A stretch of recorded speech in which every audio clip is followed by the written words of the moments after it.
I'd been looking forward to Friday all weekend.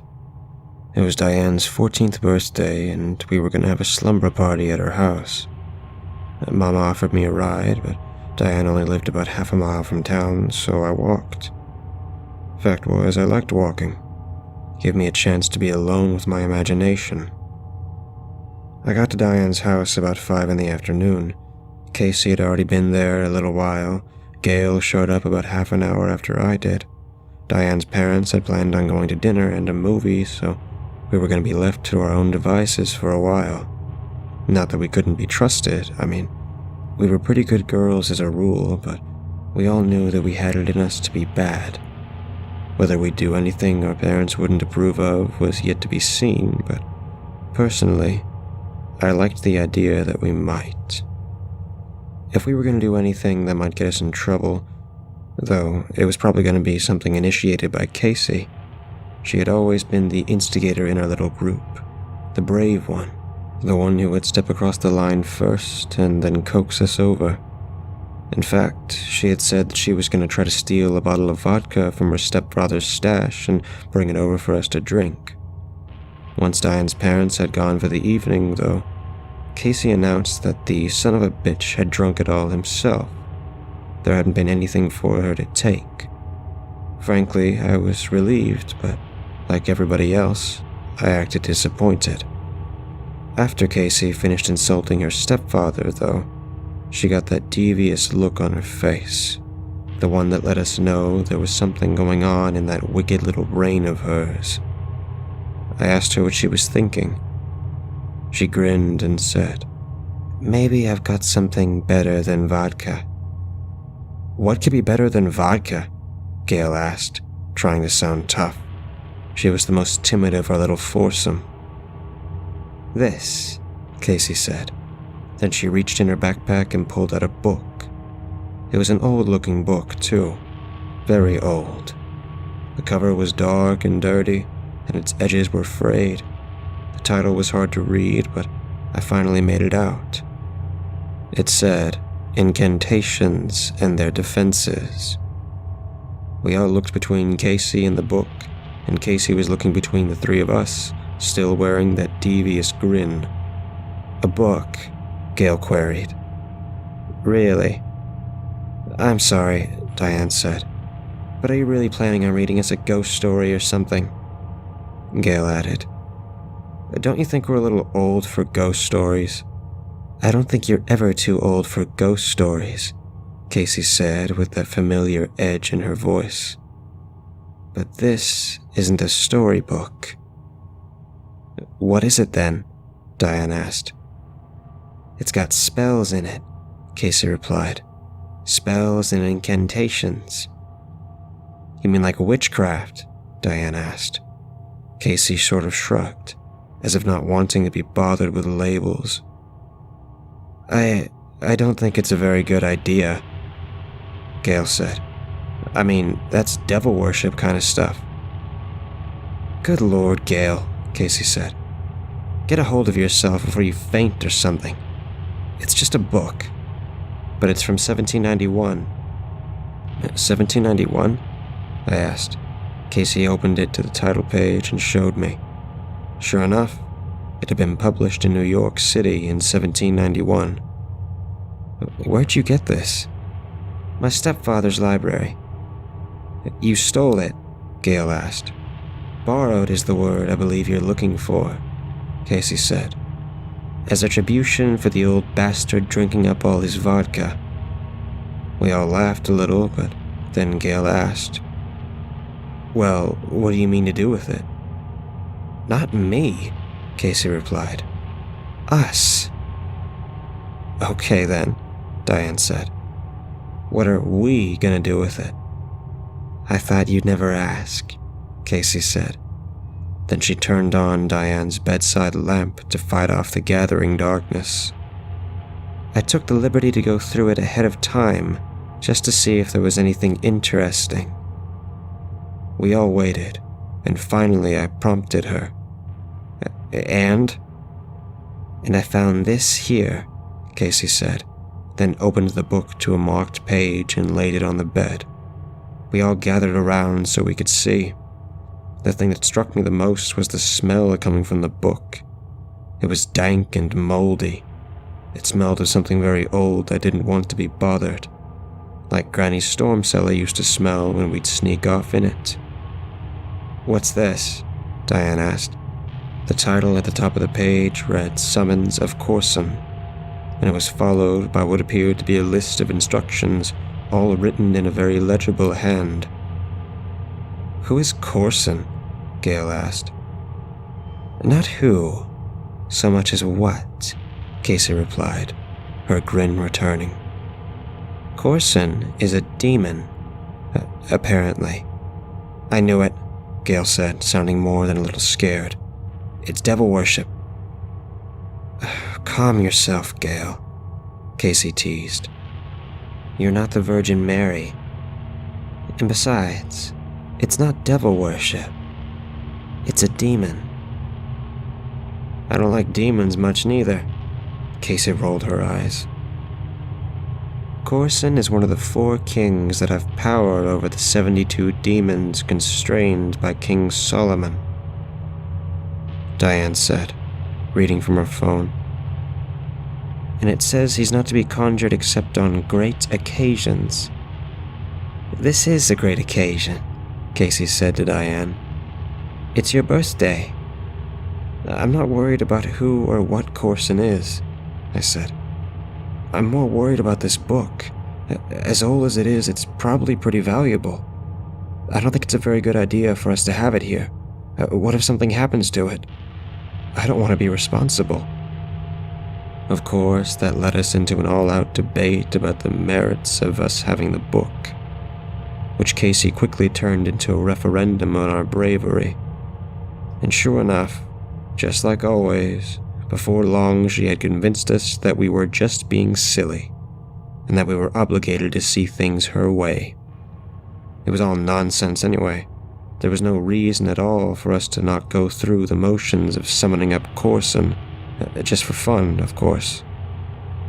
And also, just like always, Gale didn't so much agree as she found herself overwhelmed by the momentum of the group. The book directed us to sit around a lit candle and to pour a line of salt around us, for our own protection. Diane went and got the salt from the kitchen and drew a large circle on her bedroom floor. Casey took a large candle from Diane's dresser, one that was about 1 foot in diameter and had 3 separate wicks, and set it in the middle of the circle. We all took our places in the circle, and I lit the candle, all 3 wicks. "I don't think it's a good idea," Gale half-whined. "Really, guys, let's not do this." By then, our motivation was probably mostly about scaring Gale.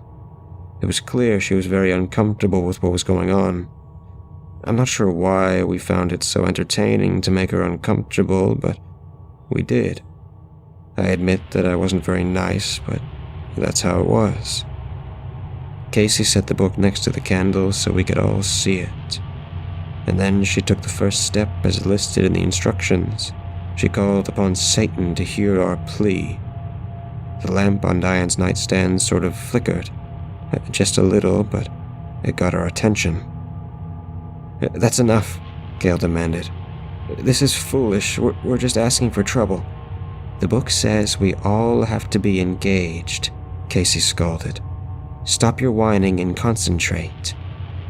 Diane sort of laughed, but I couldn't tell for sure if she was making fun of Gale or if she was trying to convince herself that she was okay.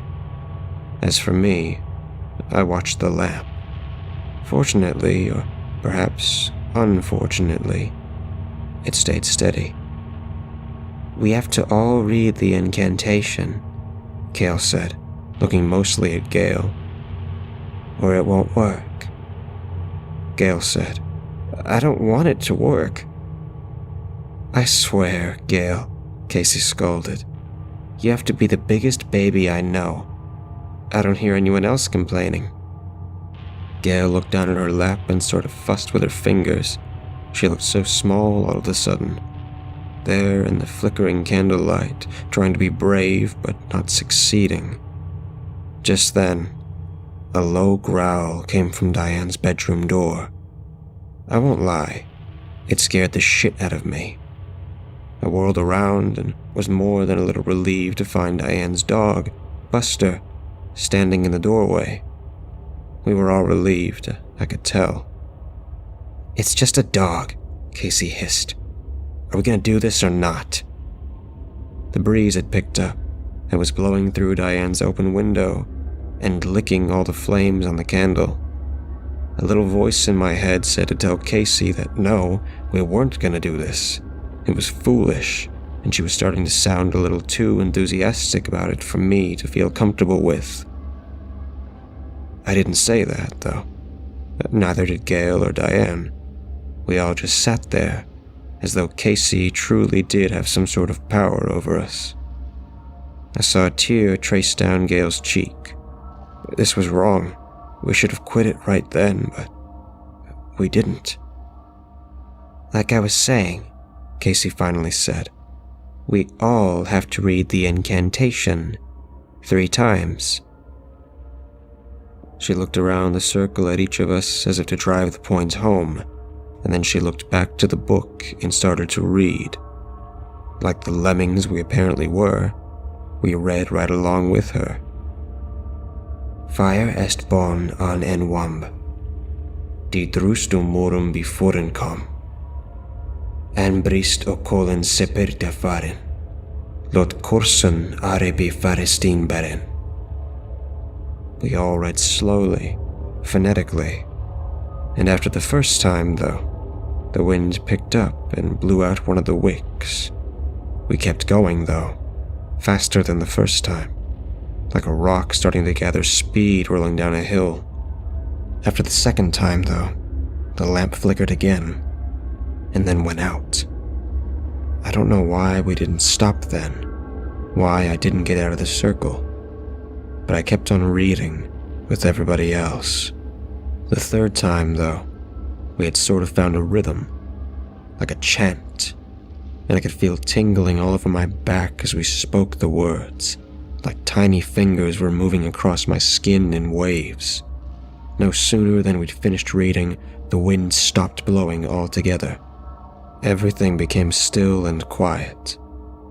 Buster, who'd been standing in Diane's bedroom door this entire time, let out with a little whimper and scampered away. I could hear his paws clacking as he descended the staircase to the first floor. I didn't feel right. This situation didn't feel right. I couldn't have said what it was, but something was wrong. Something was really wrong. Just then, Buster started barking wildly, like maybe there was an intruder in the house or something. Then I thought I heard another little whimper, and Buster stopped barking. By then, I was so scared I could hardly breathe. I didn't know what to do. "You bunch of babies," Casey said, and then she stood up. "Where are you going?" Gail blurted out. "You can't leave the circle, you'll destroy the protection." "What protection?" Casey laughed. "It's a circle of salt." No sooner than she'd stepped across the line, Diane's bedroom door slammed shut with such force I thought the hinges would break. All of us screamed. At least I think we all did. Maybe it was just me and Gail.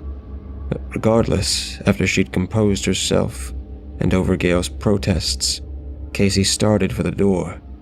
She said, "I told Tommy to come over if he could."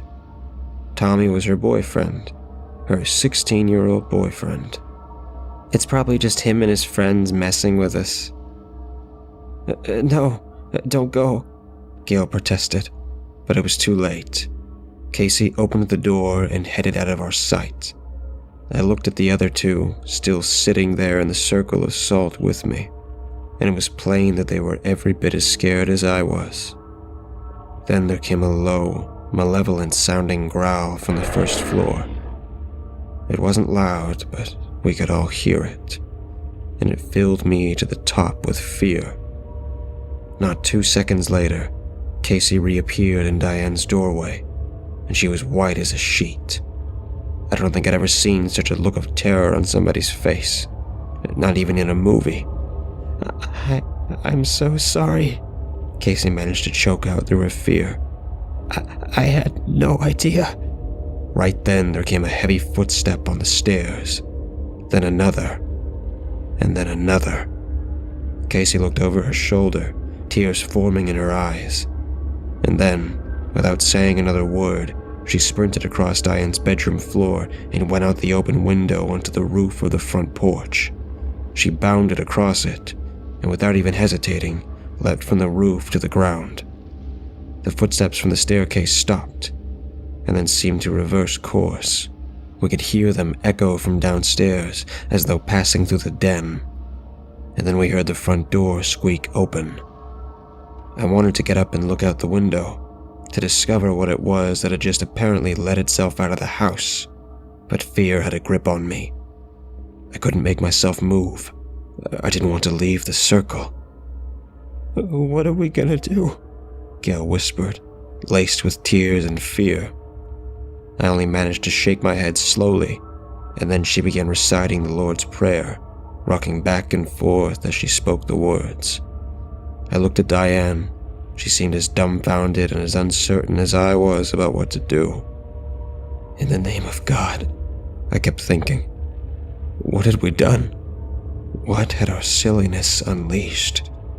It wasn't long, probably less than a minute after we'd heard the front door open. There came another sound wafting through the window. It was almost like a scream, but maybe mixed with laughter somehow. How odd. Had it been laughter, though, or something else? I couldn't tell for sure, but whatever it was, it didn't last long. Like Buster's barking, it just stopped. Like somebody had pushed a button and turned it off. "Call somebody," I said to Diane. She was the only one of the three of us who had a phone. "Call somebody. Call 911. She sort of froze and then looked towards her nightstand. "You left it over there?" I asked, exacerbated that she would do something so foolish. But then, of course, I realized it hadn't been foolish at all. I mean, it wasn't as though a reasonable mind would have concluded that a little interaction would work. Regardless, it was clear that she wasn't inclined to leave the circle, so I forced myself to do it. I grabbed the phone off the table and hurried back to my spot by the candle. "Here," I said, thrusting the phone towards her. She took it from me, and after looking at it for a few seconds, pressed at the screen. She looked back at me, fresh fear on her face. "What's wrong?" I asked. The battery. It's dead." Of course it would be dead, wouldn't it?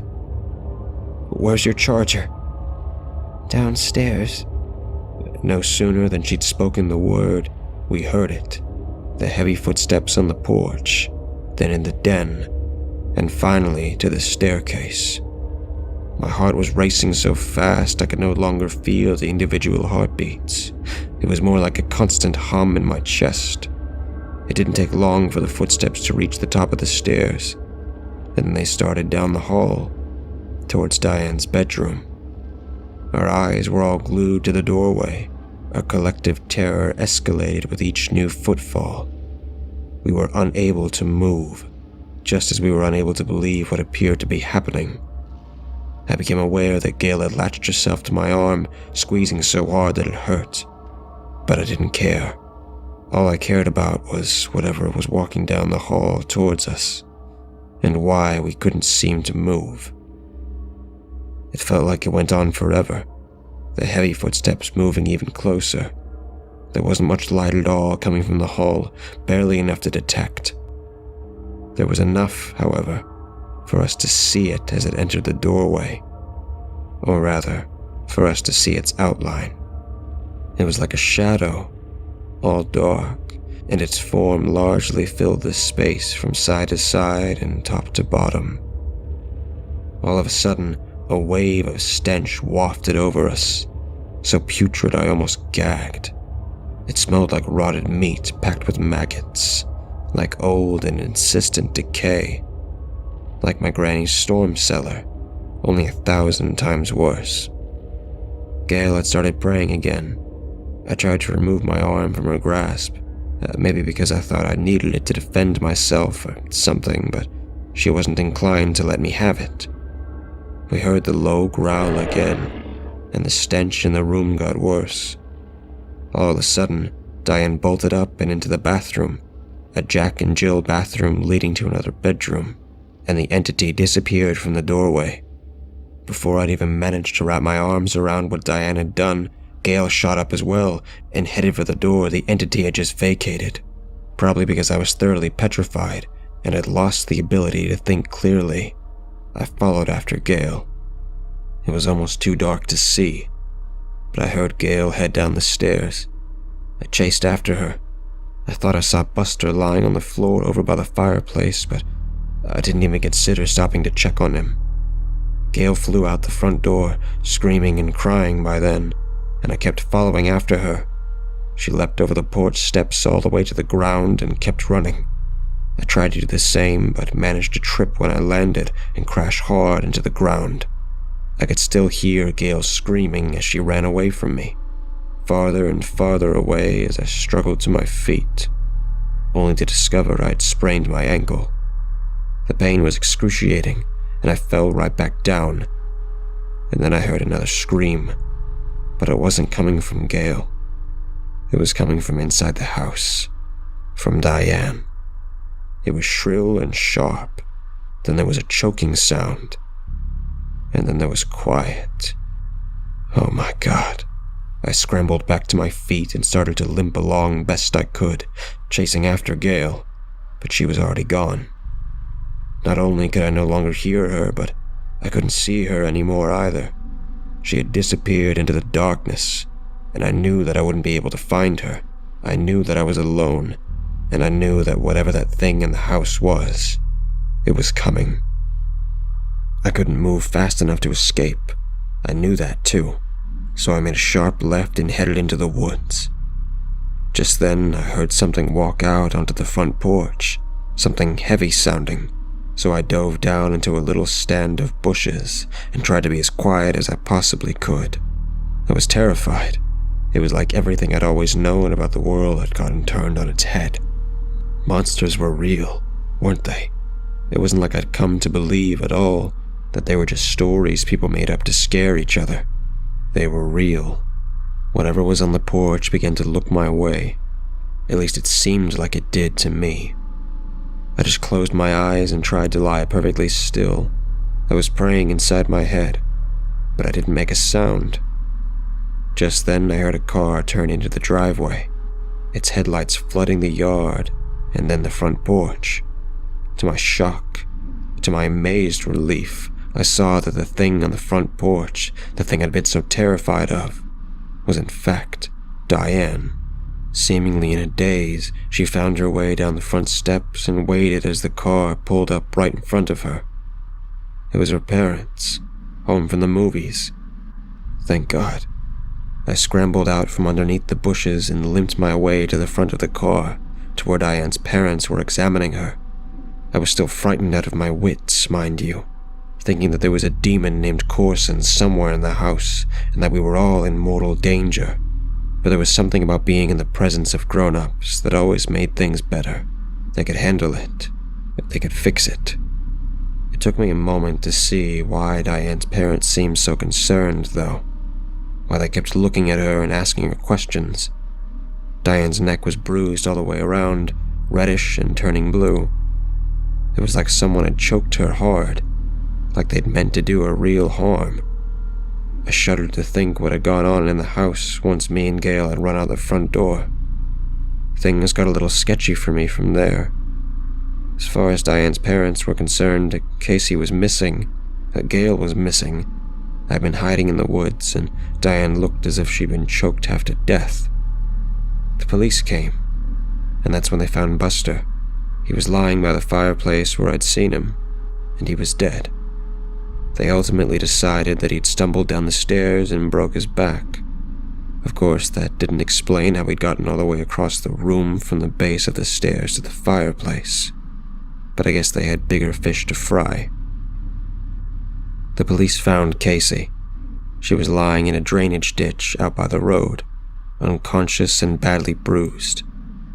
They speculated that she might have gotten hit by a passing car, maybe by someone who hadn't even known they'd hit her, because they never did find the culprit. Fortunately, though, her injuries weren't life-threatening, but she did have to stay in the hospital for a while. They didn't find Gail until early the next morning. She was sitting in the front pew of the Catholic church, naked as a jaybird.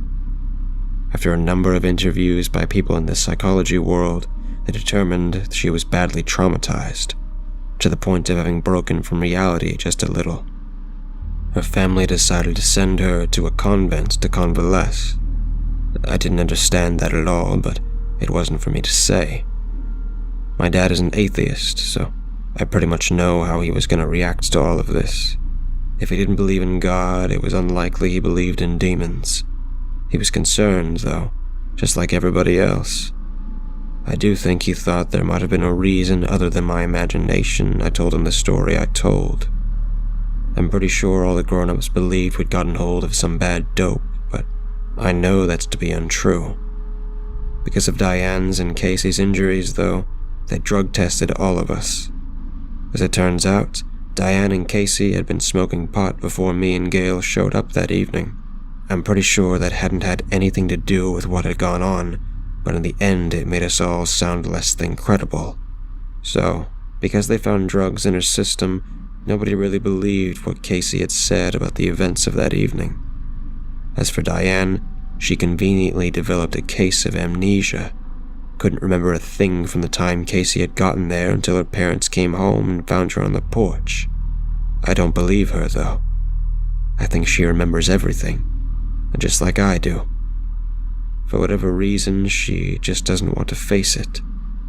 I guess I can understand that, but as for me, I can't forget. I know in my heart that something abnormal went on that night, and it scares me to death to think that it could happen again. I had to talk to the police a lot. I must have talked to them a dozen times in the weeks after, and I almost told them the exact same story. I knew I always told them the same story because I always told them the truth. Curiously, though, they never found the book. We had all told them about it, but they never found it, or at least not that they admitted to. It could have been that one of them was a less-than-honest book aficionado, and he decided to add it to his collection. I don't really care. As long as I never have to see it again, that's fine with me. Finally, though, the police stopped coming around, and things started moving back towards normal. But they never would be the same, would they? I mean, how could they? My therapist doesn't think it's strange for me to believe the story I keep telling, but just like the police, she doesn't know what she's talking about. I'd seen what I'd seen, and I'd heard what I'd heard. Maybe we'd been a part of something we weren't intended to. Maybe that's why the book disappeared. Obviously, there are things in this world beyond my ability to understand. All I know for sure is that I'll never go out to Diane's house again, and for the foreseeable future, I'll be sleeping with the light on.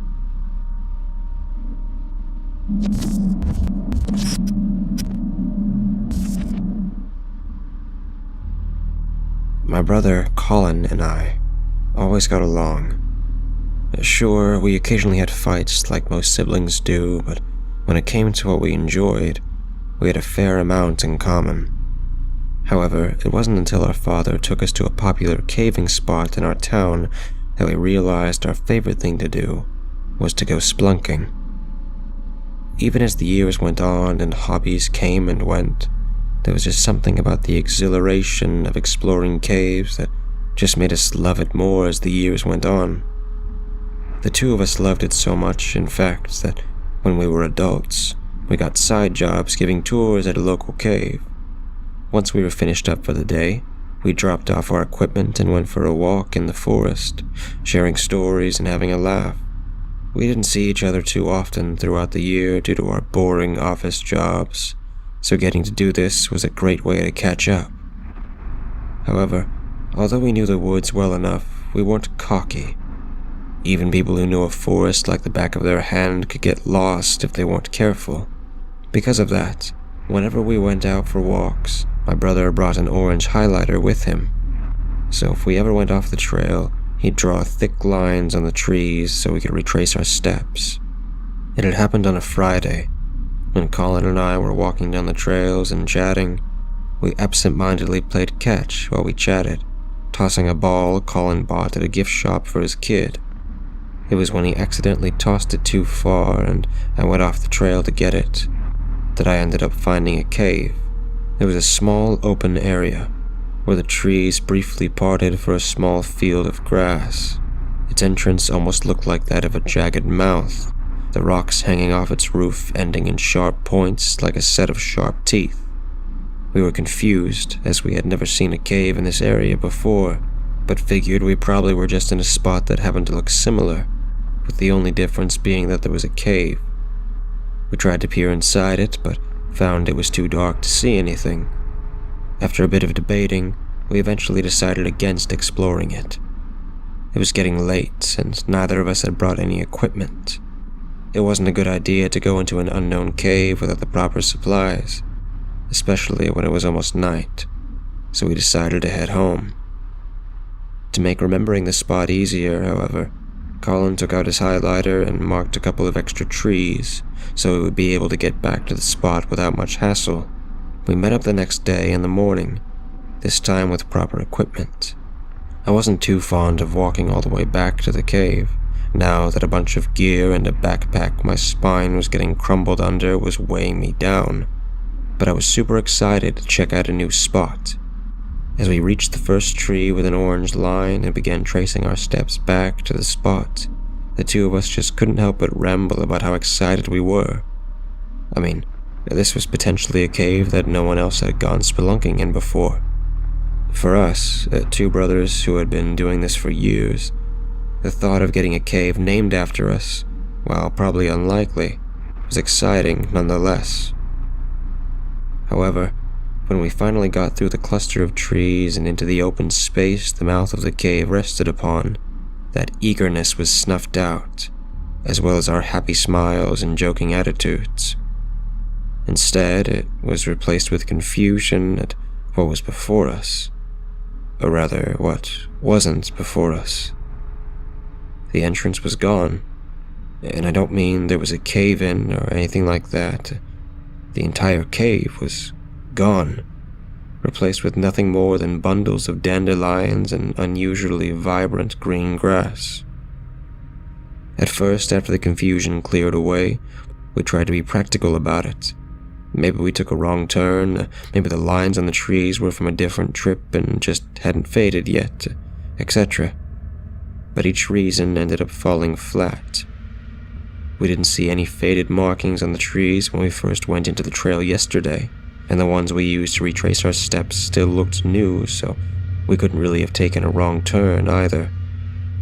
Still, we searched around, looking to see if we were just being stupid, but after hours of walking, exhaustion took its toll on us, and we decided to call it quits. As I told my wife about what had happened over a cup of coffee, she suggested that it was something else we just happened to mistake for a cave. Had we only glanced at it from afar, I probably would have agreed, but we were right up close to the cave's entrance, trying to see if we could make out anything in its darkness. There was no way it wasn't a cave. Cut to a few weeks later in August, Colin and I are still on good terms, and spelunking is still one of our favorite activities. The cave incident, while weird, faded in the back of our minds and became nothing more than something we'd sometimes tell folks during guided tours, occasionally fabricating some stuff about seeing ghosts just for fun. Both Colin and I had an annual thing we did every summer, where, while visiting our hometown, the two of us would head over to the first cave our dad took us to and go on a guided tour in memory of him. We were halfway to the site, gear in hand, when I saw something off the trail and stopped my brother. I went up to it, and my brother followed soon after. Once I got up close enough, I felt a funny feeling in the pit of my stomach when I realized what it was. It was a cave entrance, one I was almost certain I had seen somewhere else. I turned to Colin, seeing that, by his expression, he'd shared the same confusion that I had. This cave looked almost identical to that bizarre cave we saw all those months ago. But that was impossible. Our hometown was an 8-hour drive away from where we saw that cave. There was no way that this was the same one. The idea of checking out the cave came to mind, but at the same time, something felt off. I took a step forward, but my brother stopped me. He wore an odd expression, seeming like he wanted us to check it out, but a part of him was saying no. Eventually, after glancing back and forth at me and the cave a couple times, he'd suggested that he'd go and check it out himself for a couple of minutes, then let me know if it was safe so we could go exploring after our guided tour was done with. Part of me was fine with it, but another part of me was screaming no, that I needed to tell him to get away from the cave, that it wasn't safe, but he ignored it. Figuring I was just making something out of nothing, I watched as Colin turned on the light of his helmet, smiling at me and giving me a thumbs up, which I returned, before he turns back to the cave and descended into the darkness. It was at this point that I glanced down at my watch and realized that we had been debating over checking out the cave a lot longer than I thought. We didn't really have enough time to check out the cave before the tour started. For moments, I felt relieved, glad that the things I was worried about, whatever they were, wouldn't come into fruition. I looked up, about to call out to my brother to come back and forget about the cave for now. I never made it past the first word before it was caught in my throat, like a fly in honey. The cave was gone. In the few seconds I had taken my eyes off of it to look at my wrist, it had vanished, replaced with a familiar patch of daisies and vibrant green grass. For a moment, I just froze, like a deer in headlights. I stared at the flowers and grass, my brain trying to process the fact that there was a cave here just a few moments ago. The cave was gone, as was my brother. That's when I panicked. I started calling out to my brother, hoping he was nearby and safe.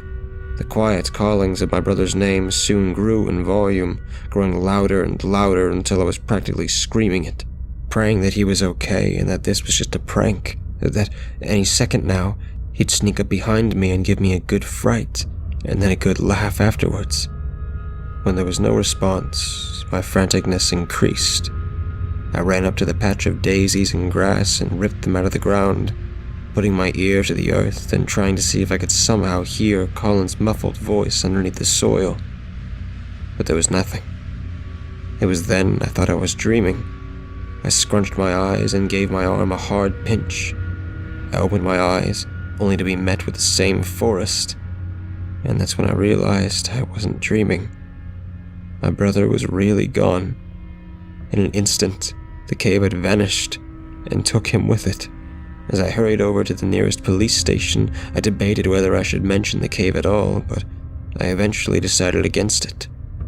I knew I would look crazy, rambling about a cave that vanished and took my brother along with it, so I left it out when I explained what happened.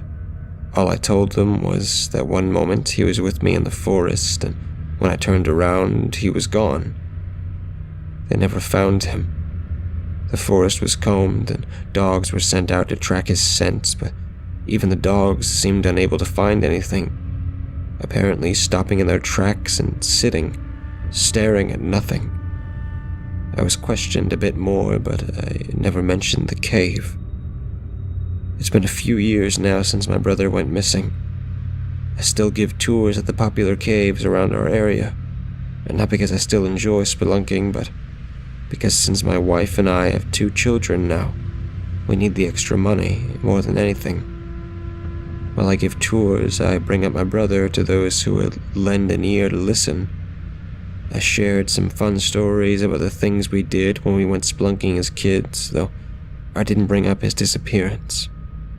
It's a small thing, but I find it's the least I can do to help keep the memory of my best friend alive.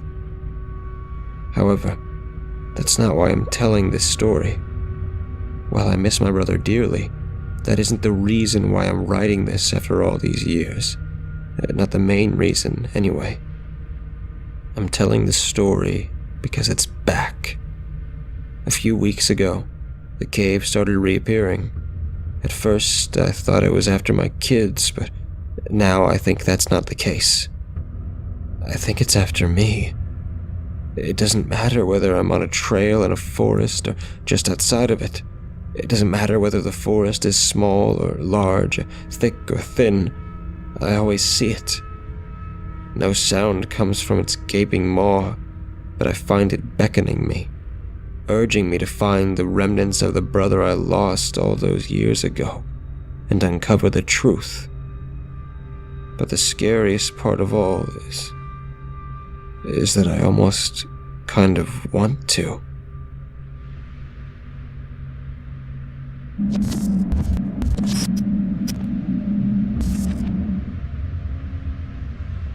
My name is Clem. I grew up in a little town in South Louisiana called Chickapin, about an hour west of New Orleans and right on the edge of the deep bayou. There were channels everywhere, and you could make it from my backyard all the way down to the Gulf of Mexico by boat. We'd spent time on the water just about every day since I could remember, and we knew the waterways in Terrebonne Parish like the back of our hands. Me and my cousin Rake were about the same age, and we partnered up a lot when we were kids. There were times when we'd spend most of our day on the bayou, hunting and fishing and trapping. That's what life was. For the longest time, that's about all it was. There was one particular day, or night, should I say, that stands out above all the rest, though. A night I still have bad dreams about all these years later. It happened when we were about 12, me and Rake, and we'd gotten out on the bayou late in the evening to run some traps. Daddy and Uncle Billy pretty much let us go wherever we wanted to because they knew they could trust us. They knew we knew our way around, and they knew we could handle ourselves. We were also supposed to stay inside certain boundaries. To the south, that meant staying out of the ship canals and not portaging over any land barriers that would let us get too far from home. We usually minded those boundaries, but, well, sometimes we didn't. The night I'm talking about was one of those nights when we decided to take some liberties.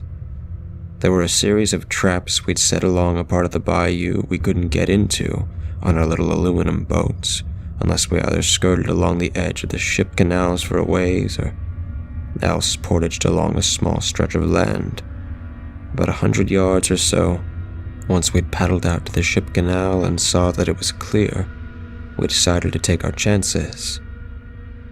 The wake from even a smaller ship could swarm us if they passed too close, but we could see far enough both ways to feel comfortable. Besides, portage was always a pain, especially in the dark. We'd made it about halfway to the channel we were headed to when things took a turn. I was in the back of our boat, so I saw it first, a small freighter coming up from behind us.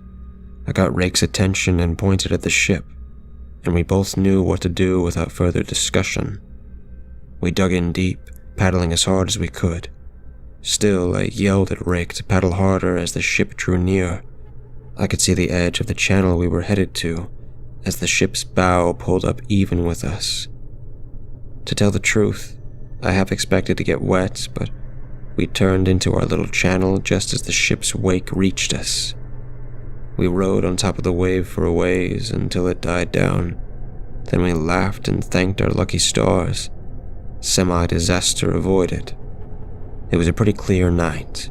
There was a full moon over us with only the occasional cloud, so we could see well enough to navigate even without our flashlights. There were cypress trees all around, and the Spanish moss hung thick all around, giving the trees a ghostly air. I loved that about the bayou. It always gave me a sense that I was a part of something that wasn't quite squared away. The first trap we came to didn't have nothing, so we moved on towards the next one. It was around a bend and on a little peninsula that was just barely higher than the water. As we paddled nearer and Rake shined the light, we both saw it. 2 bright eyes shining back at us. And from the look of them, they belonged to something large. You could always feel your heart rate get up when you caught something, especially if it was bigger than a coon or a possum. I could tell this was bigger. We were eager to get there, but because we were seasoned trappers, we knew to take our time. Steady strokes do nothing to get the animal more excited or scared than it already was. We must have still been about 40 or so feet away when Rake stopped paddling, though. I stopped too, and we kept drifting slowly towards the bank. I shined my light at the trap and finally saw what he'd already seen. It wasn't a normal animal there on the bank, at least not one we'd expect to catch. It was a gator, but not just any gator. Maybe the biggest gator I'd ever seen. It had to have been 16 to 18 feet long and 1,500 pounds, if it was a pound at all. It also wasn't caught in our trap. It was just sitting there on the bank, looking right at us, sort of grinning, like it was inviting us on up. Come on, boys, I've got room. Rake had done the right thing by not making any sudden moves, but my body didn't seem inclined to follow suit. I began paddling backwards as hard as I could, and in no time flat I'd stopped our forward progress and started us back in the way we had come. By then there was no point in Rake staying still, so he started paddling as well. He turned us around so our bow was in front, and we stayed at it. By then, though, the gator had slithered into the water and disappeared beneath the surface. Talk about your heart rate going up. My heart was rattling in my chest like that playing card I'd stuck in my bicycle spokes. Even though it wasn't common for a gator to chase after a boat, we kept going until my arms burned like they were about to fall off, and then we both stopped paddling and looked behind us. Rake stood up in the front of the boat so he could shine his light at the water back towards the peninsula without me blocking it. I saw several water moccasins swimming towards the light as they were prone to do, but I didn't see no gator. It occurred to me, though, that the light was as likely to attract a gator as it was a snake, so I yelled at Rake to put out the light. He did, but it was too late. Just as he switched it off, I saw it rise up. The top side of the gator's massive head not more than 5 feet behind us. His big eyes focused right on us. I could see the water rippling too, way back behind where his tail was swimming slowly. Good Lord, he was big. Rake saw him too, but I yelled at him anyway. I was already paddling before his butt hit the seat, and we both started digging at the water as hard as we could. It wasn't but a few seconds later, though, that something bumped up against us on the side, so hard it almost tipped us over. Rake lost his paddle and it went in the water. I didn't care. Once the boat had settled, I kept on paddling. We had a .22 caliber rifle and a .22 caliber pistol in the boat with us. I didn't figure either of them would do a bit of good against that gator's hide. But since Rake had lost his paddle, he grabbed up the pistol. The gator pushed up against the side of our boat again, but not as solid as before. It didn't cause me to break stride. There was another bump, then a while later it felt like the gator tried to come up from under the boat. It sort of lifted us up on the water, and then it went away. I paddled for about as long as I could, and then I stopped. I could see the ship canal from where I was. I told Rake that I didn't think it was wise for us to go out in the ship canal, especially since we didn't have but one paddle. Of course, we could come across something unpleasant on land if we chose to portage, but as long as we had our guns, we should be able to manage. So that's what we decided to do. In any event, we didn't need to sit where we were for very long. That gator could have gotten bored and moved on, but we couldn't be sure of that. We needed to move. Rake shined his light over to the left bank, and pretty sure he found the spot we usually used as a landing. I started moving us in that direction, But no sooner than I got us turned that way, Rake yelled at me to look out, and then fired several shots right past my shoulder. I turned just in time to see the huge gator coming at me, his whole head out of the water with his jaws wide, and just about to come over the stern. I remember thinking in that split second how big his teeth were. They were huge. Anyway, I launched myself forward towards Rake just as the animal landed its head where I'd been sitting. And all at once, the boat pitched up hard and rolled. Me and Rake landed in the bayou. The water was still deep enough to be over our heads this close to the ship channel, and I was disoriented at first, having got under in all that blackness. Of course, it didn't help that I was completely panicked. But soon enough, I remembered to stay still and look for light. I saw some pretty quick, moonbeams on the surface, and I swam up to the top. The boat was upside down, but it was just a few feet away from me. I got hold of it about the same time Rake did. I sure was glad to see him there, but I was just as aware that we were truly in mortal danger and had to get going. Rake said it too, that we had to get to land, we had to get to the bank. I said we should stay with the boat, and we did. Him on one side and me on the other, paddling towards the shore.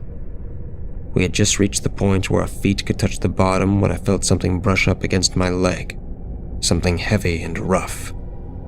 No doubt it was the gator, and its body scraped on by my thigh all the way from its front leg to its back leg. I was so scared it felt like my soul was about to shoot out of my body, and I couldn't help but freeze. I stood perfectly still. Rake asked me what was wrong, but before I could answer, the gator took hold of him and yanked him under.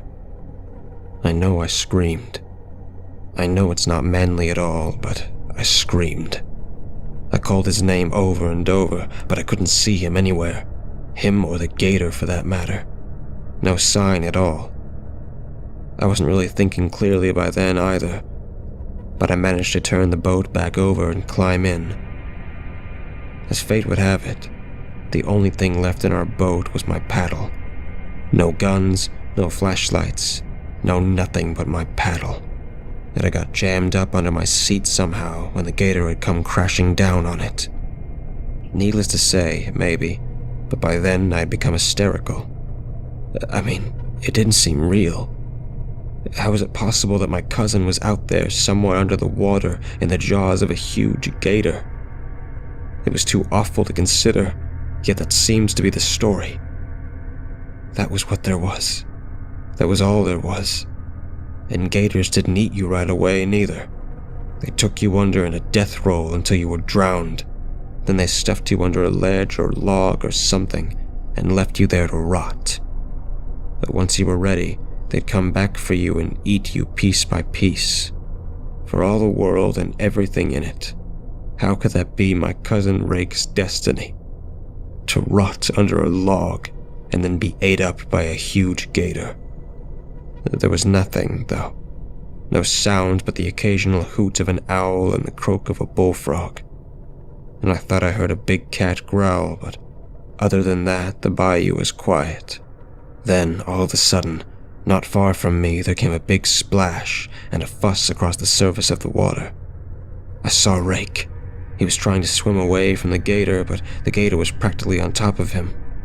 And only a second or so later, they both went back under. This was horrible. The most horrible thing I could imagine, and I was living it. I paddled over to where they'd gone down, but there was nothing to be seen.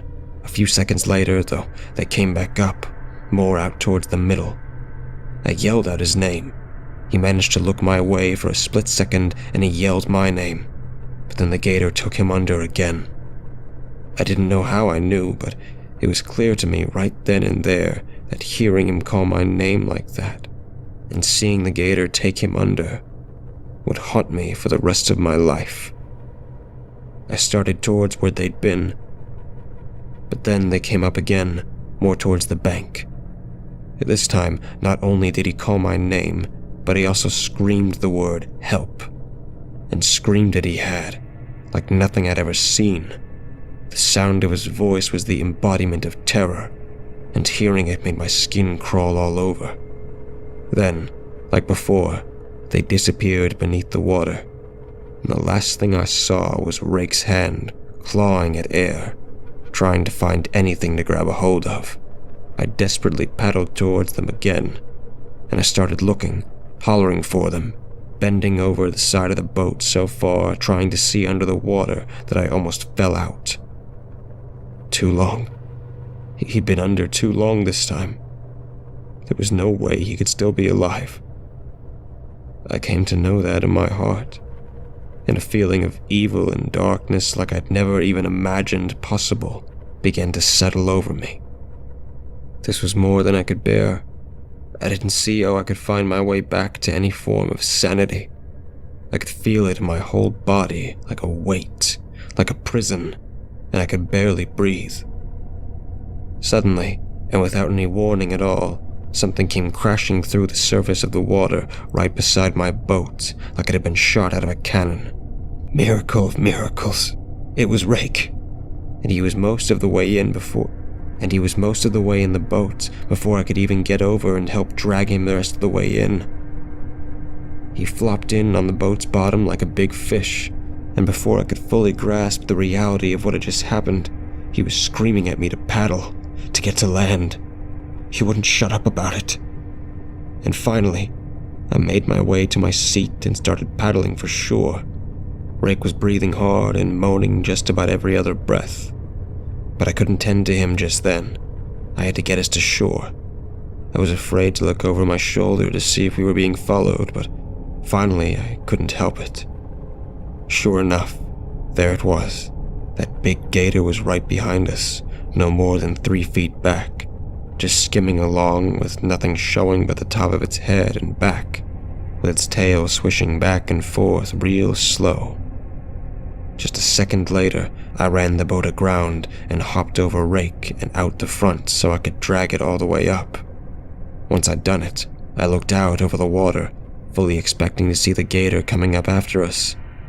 But to my surprise, I didn't see him anywhere. I didn't quite trust it. It could have popped out of the water at any moment. But the relief I felt in that instant was indescribable. Anyway, whether the gator was coming after us or not, I had to get farther from the water, so I dragged the boat a good 20 yards inland. Only then did I dare give Rake a good look, and what I saw was ghoulish. He had blood on him in lots of places, but the thing that got to me the most was his leg, his right leg. From the knee all the way down to his foot, there was nothing but bone. No skin, no meat, just bone. The little bone in back was just hanging loose, and I could see where the big bone was almost broken too. The thing that I found so odd, though, was that his shoe was still on his foot. His leg had gone through all of that, and somehow his shoe had managed to stay on his foot. Anyway, I tried to talk to him, but he wasn't making any sense. I could see that his leg was bleeding bad from just below his knee, and I knew that he was bound to bleed to death if I couldn't find a way to stop it, or at least slow it down. Frankly, I don't know how I managed the presence of mind, but somehow right then I knew what I had to do. I took off my belt and wrapped it around his thigh right above the knee and pulled it tight as I could, and then I wrapped it around again and tied it off. I could see the bleeding slow down, seemed like by a lot. No sooner than I got the belt cinched in place, though, I heard the low growl of a big cat, maybe the one I'd heard when I'd still been out on the water, somewhere real close. Maybe it had been watching, stalking us, waiting to see if we'd managed to escape the gator and make it to dry land. By then, no doubt, smelling all that blood was whetting its appetite. I had to admit my imagination was in fear-fueled overdrive, but there wasn't a doubt in my mind that there was a panther nearby, and that it was going to come for us. I couldn't just sit there and wait for it to attack, though, so I hopped over the boat and started dragging it, which wasn't that easy by myself in the dark with Rake lying up towards the front of it. I almost tripped several times over roots and such, but I managed to keep my balance and to keep going, I could hear it, though. I could hear the big cat pacing us, probably waiting for the right moment. I stopped to listen, and it stopped. I started back up, and it came along. It was crazy. I felt completely vulnerable, yet I was unable to do anything about it. If only our guns weren't at the bottom of the bayou.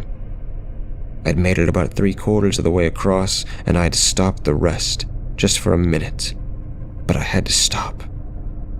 That's when it happened. The panther came at me in a flash and knocked me back into the boat. I came down on top of Rake, and the panther came down on top of me. I knew in my heart that we'd come to the end, because there was a full-grown cat on me, and I was still just a boy, all alone without any means to protect myself.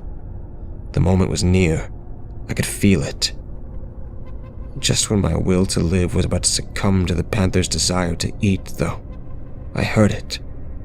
It was a shot, coming from very near, and in that instant the big cat went limp and fell lifeless upon me. I scrambled over from under it and managed to find my feet in a hurry.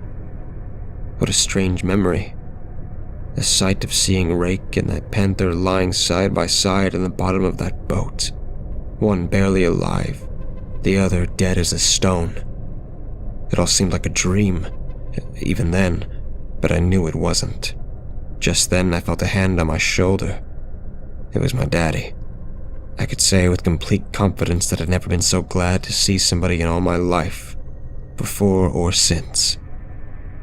Him and Uncle Billy and 2 of their friends had come looking for us when we hadn't made it back for supper, and luckily for us, they had. I told them what had happened real quick, and just as quick, Daddy and Uncle Billy carried us to their boat and took us back to the house so they could get Rake to the hospital. Their friends stayed back. They had a gator to hunt and kill. Rake lost his leg below the knee, but he kept his life. I still don't understand how he managed to get away from that big gator, but he had. I can't even imagine what those few minutes must have been like for him, fighting against that beast under the dark water. Unlike me and the panther, I've always thought that maybe his will to live had been stronger than the gator's desire to eat. Maybe that's true, and maybe it's not. All I know for sure is that all these years later, I still travel all over those bayou channels, and so does Rake. And just like when we were kids, sometimes we follow the rules, and sometimes we don't.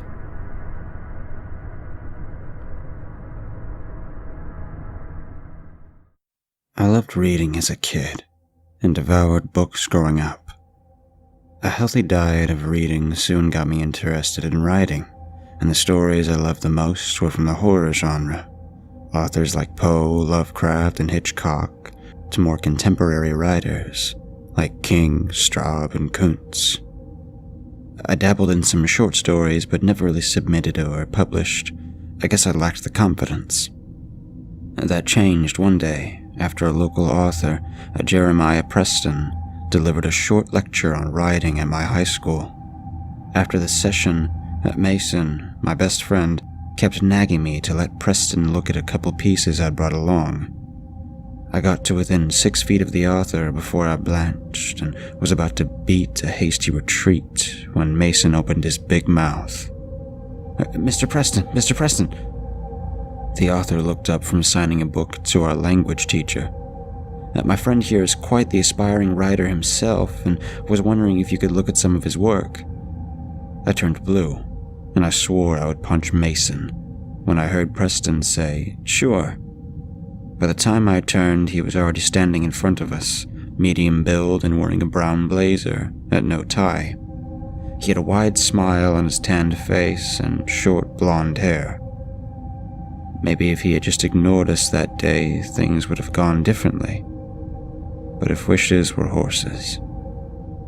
He was very encouraging. Preston said he thought I had potential. He urged me to take risks and to put my work out there, recommending some online sites. By the time I got home, I couldn't wait to get started. I had quite a few short stories in my archive, Blood Camp, Grim Tales, The Ghost in the Hedge, but they were fluff, not good enough to post. I had to create something new, something unique. My parents had migrated to New York from a small island in the Caribbean when I was just a baby. Now that I'm 16, most of my knowledge of the place came from the stories they would tell my little sister and I. Caribbean folklore was full of colorful and terrifying characters, and whenever my grandparents visited, Grandpa Mike would always regale us with scary stories he swore were true, and to be honest, as a kid I was terrified. It was from these stories I decided to draw my inspiration and set out to do research like any good author.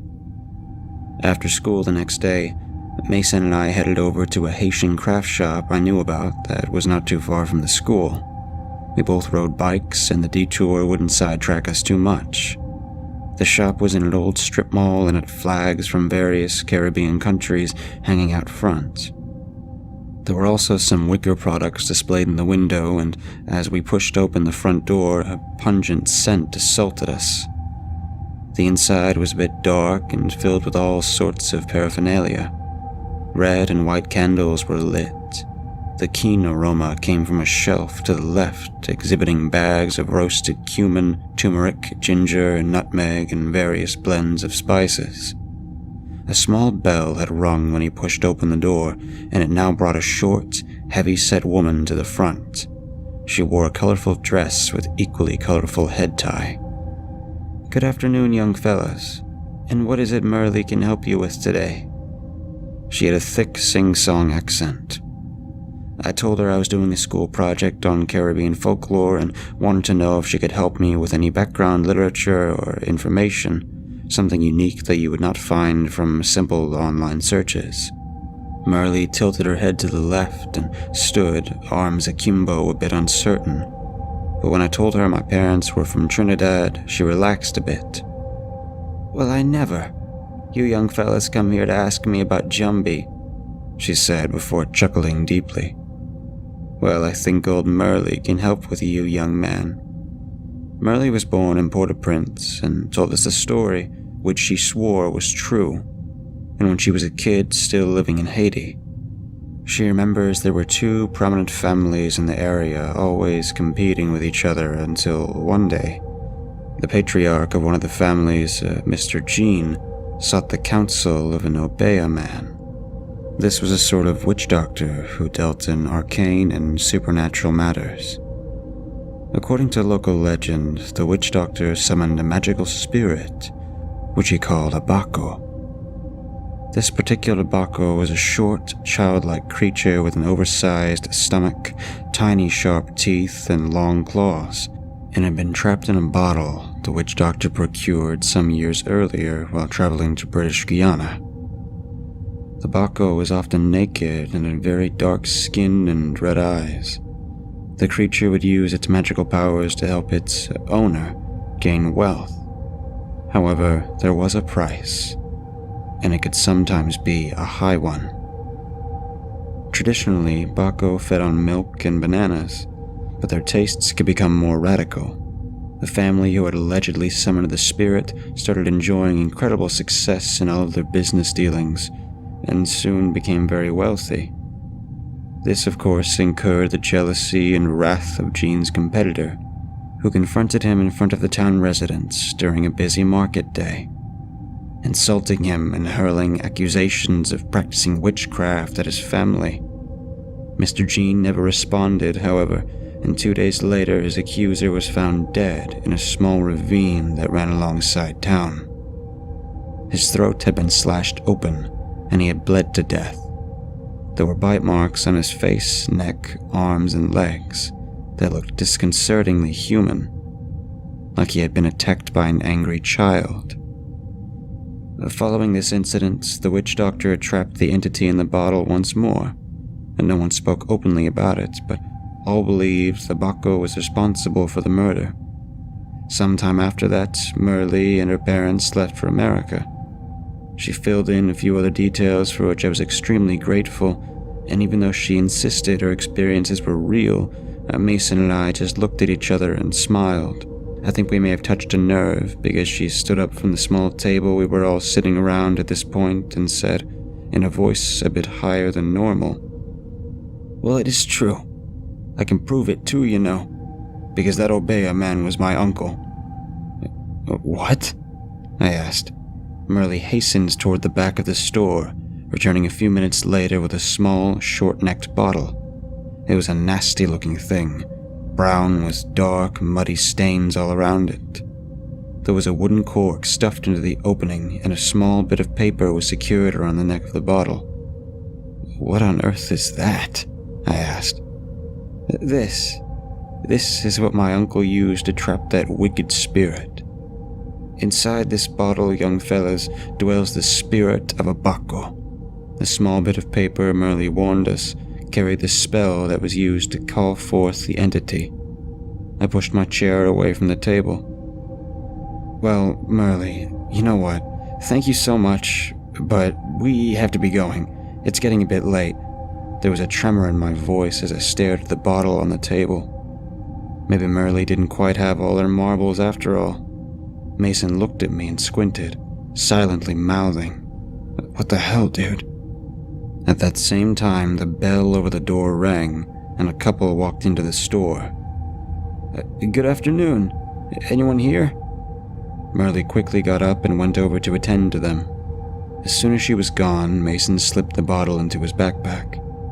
"What the hell, man?" I said. "You can't take that." "Shut up and walk. Jeez, don't tell me you believe that childish nonsense." He was already halfway to the door, and all I could do was follow him. "Thank you again, Merle," I called as we exited. She looked up and nodded briefly before going back to her customers. On the ride back, I again berated Mason for taking the bottle, but he only laughed and called me names, insisting he'd only borrowed it. When we got home, he said he'd be over later to try the spell. "What?" I asked. "Oh, come on." Mason seemed a bit flustered now. "If you want to write a really good story, then this is your chance. Hey, you never know." He laughed and rode into his yard across from ours. I shook my head and went inside. It was about 6 when Mason came over, and the sun had just started to go down. My bedroom was upstairs, and I could see the street from my front window. Mason never needed an invitation. We had been neighbors since we were toddlers, and he walked right into my bedroom, shutting the door behind him. "Hey, chicken. Told the folks we had a project to finish together," he said, and dropped his backpack on my bed. "You ready, sucker?" And he laughed again. He pulled out the small bottle he had borrowed from Merle. "Come on, dude, let's do this," he said, excitedly, and dragged me over to the bed. I'm not sure about this, Mason," I said nervously. "Oh, put a sock in it, dude. Come on, here's the spell." Mason opened up the paper, which was rolled into a tight cylindrical shape. Even our teenaged eyes strained a bit to make out what was written. It was in blood red, of course, and it was in a strange language. In fact, it was more gibberish than an actual language. "You ready?" And then Mason yanked the cork from the bottle. He struggled a bit at first, but it came free. A nasty odor came from it, making us both gag. "Oh shit, dude, open a window." As the cool breeze cleared the air a bit, we picked up the paper and started chanting what was on it. "Orca fi gruha, orca fi bruja." After about 10 minutes of continuous chanting, I stood up. "This is stupid, Mason." Aside from the foul smell, the bottle was empty. For all we know, Merle is probably having a good laugh at us right now. Mason shrugged, but at that very moment, there came a scraping sound from under the bed. We looked at each other wide-eyed. "What the?" Mason mouthed in a silent way again, and then out loud. "You heard that, dude?" I nodded. Mason jumped off the bed, and before I knew what he was doing, he yanked up the sheet and was peering under the bed. There was nothing, except for my shoes. Just then, the bedroom door flew open, making us both jump. "What the hell, Summer? How many times have I told you to knock when the door's closed? Get out of here!" I shouted after my sister, who now stood in the doorway. But I heard you guys talk. Who's your friend? Duh, it's Mason. The one under the bed, dummy. Get out of here, Summer. Fine, then don't tell me, she shouted and slammed the door shut. That was probably the most exciting thing that happened all evening. A half hour later, we resorted to playing video games. After we had finished, Mason put the cork back into the bottle, replaced the bit of paper, and left for home. Well, that was a big bust, he said regretfully.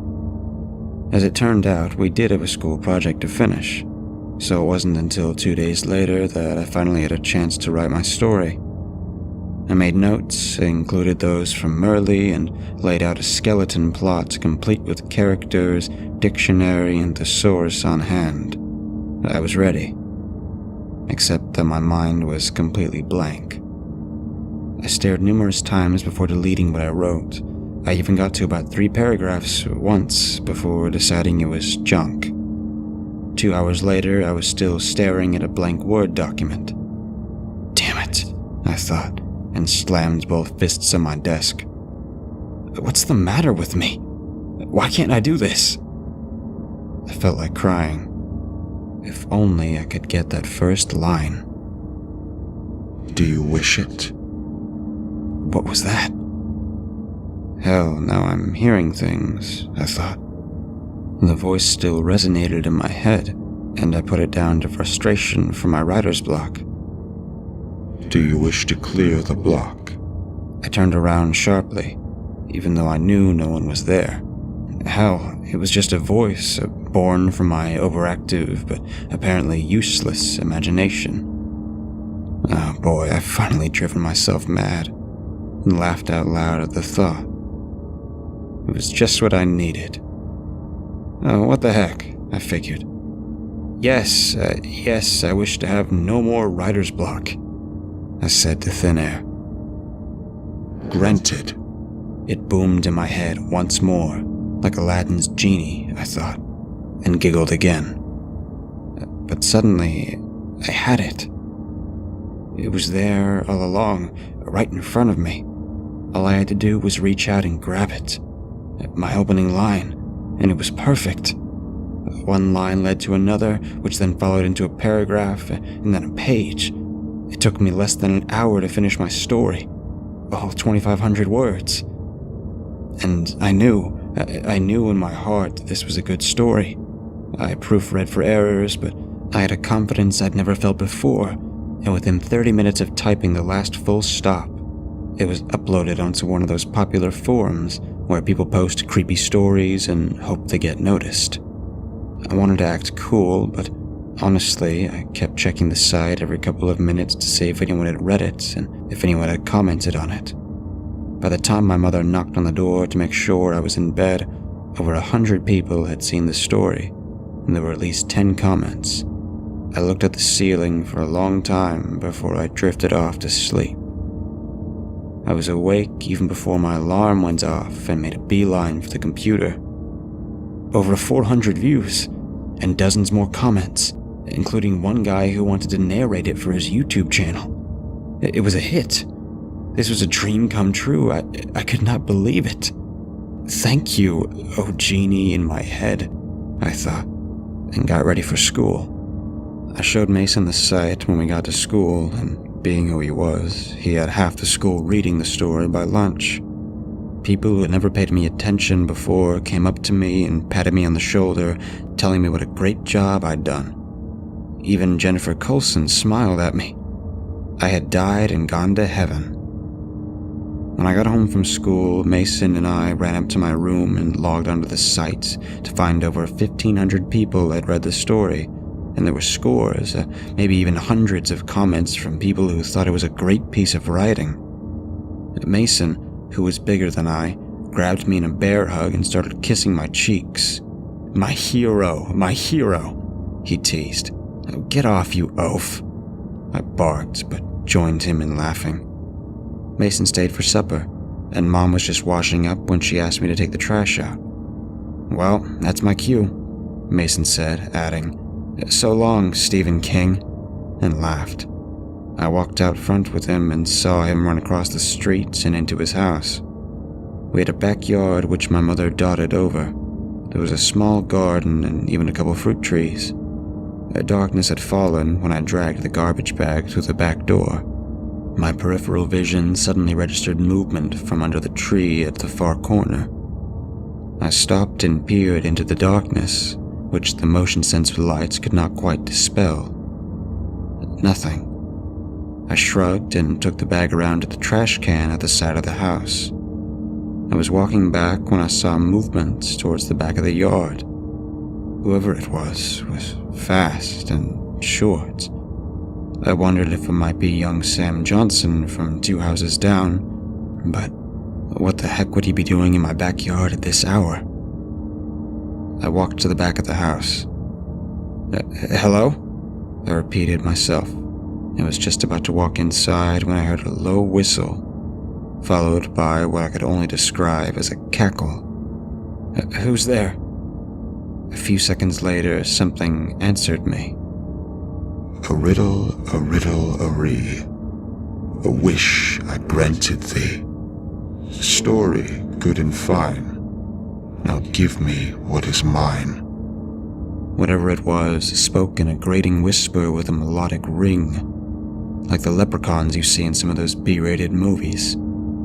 I was still reeling from what was happening when red eyes peered out from behind one of the fruit trees. I screamed and bolted into the house, almost colliding with my mother. "Alexander Jones, what on earth are you doing?" She grabbed me by the shoulders.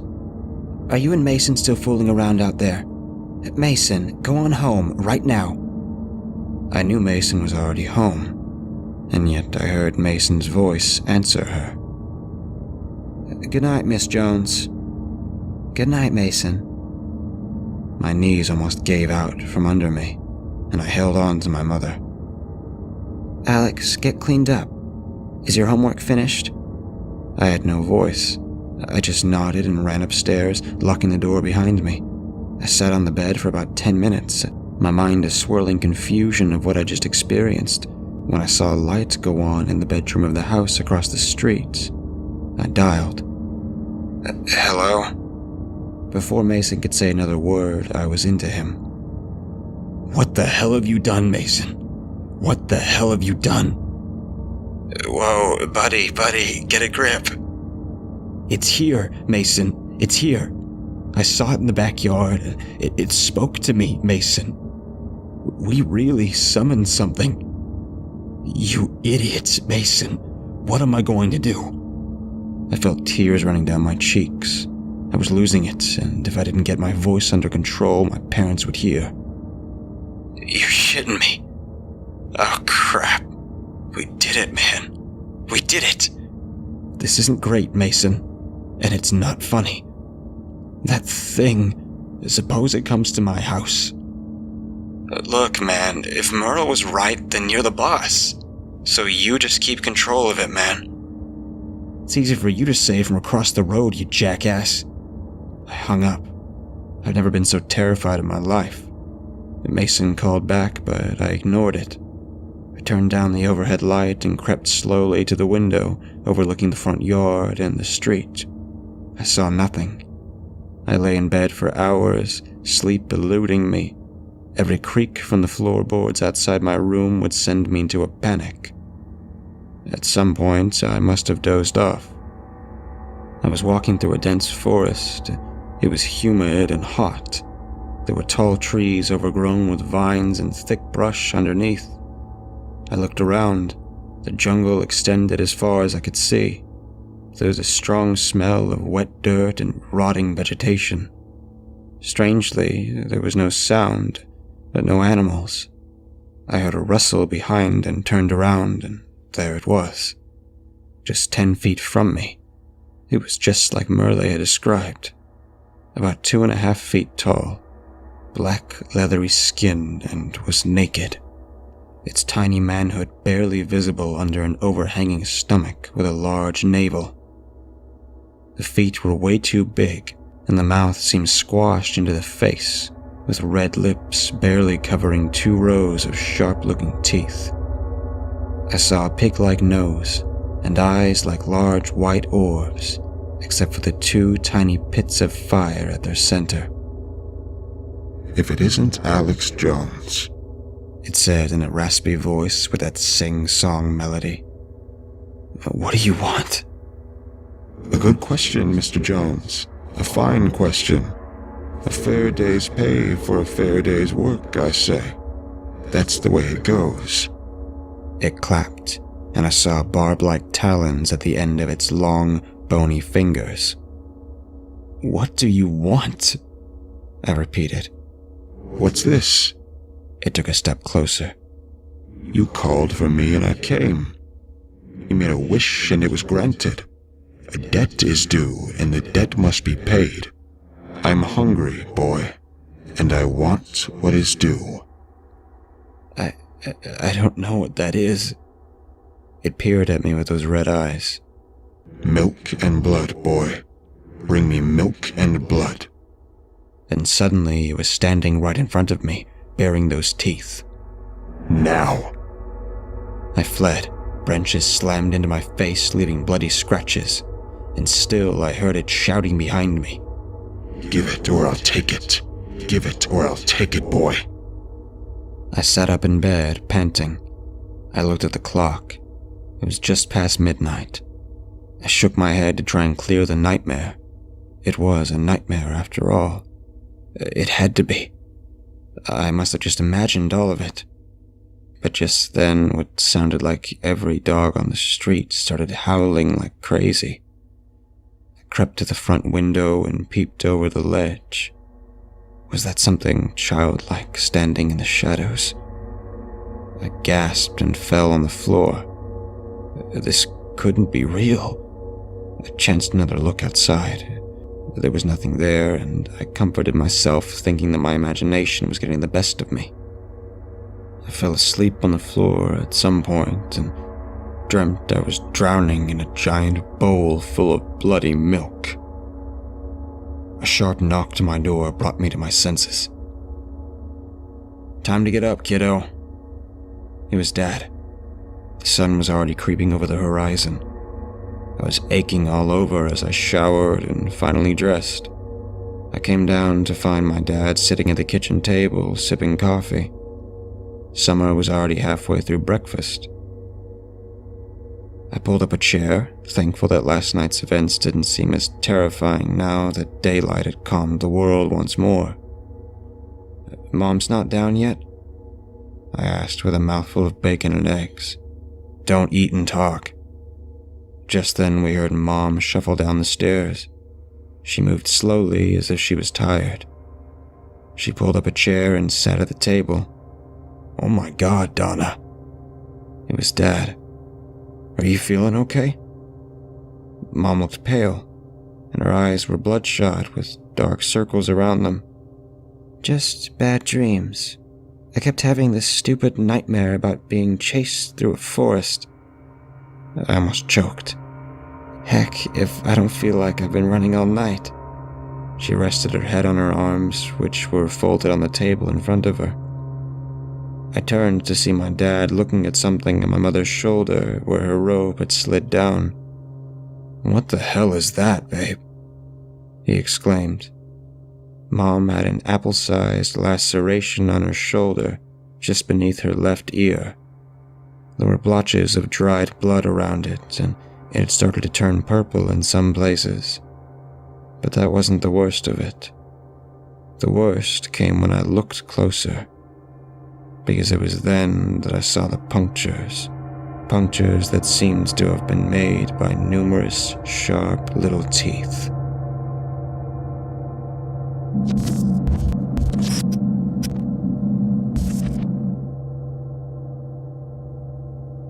The life of an animator can be a dull one.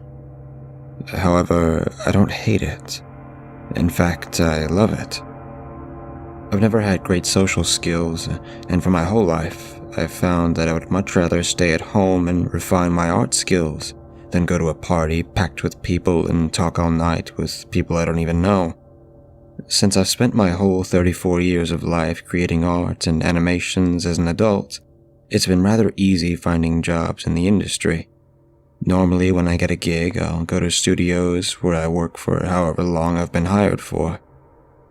When the project is done, I'll go back home and begin the process of reaching out to big studios and convincing them to let me work with them. One of my most recent jobs had ended. I prepared to pack up and head home. The area I was working in provided most of my equipment for me, but I still had to pack up my enormous pen display. Transporting a 32-inch monitor is no easy task, and by the time I was finished carrying it to my car, all I could really think about is going home and eating an early dinner. However, I knew I couldn't do that. I'd been working on a short animated film every night before I ate dinner, and on evenings like this commitment can be a real pain in the neck. Most animators make short films to showcase to large studios in hopes of getting hired there.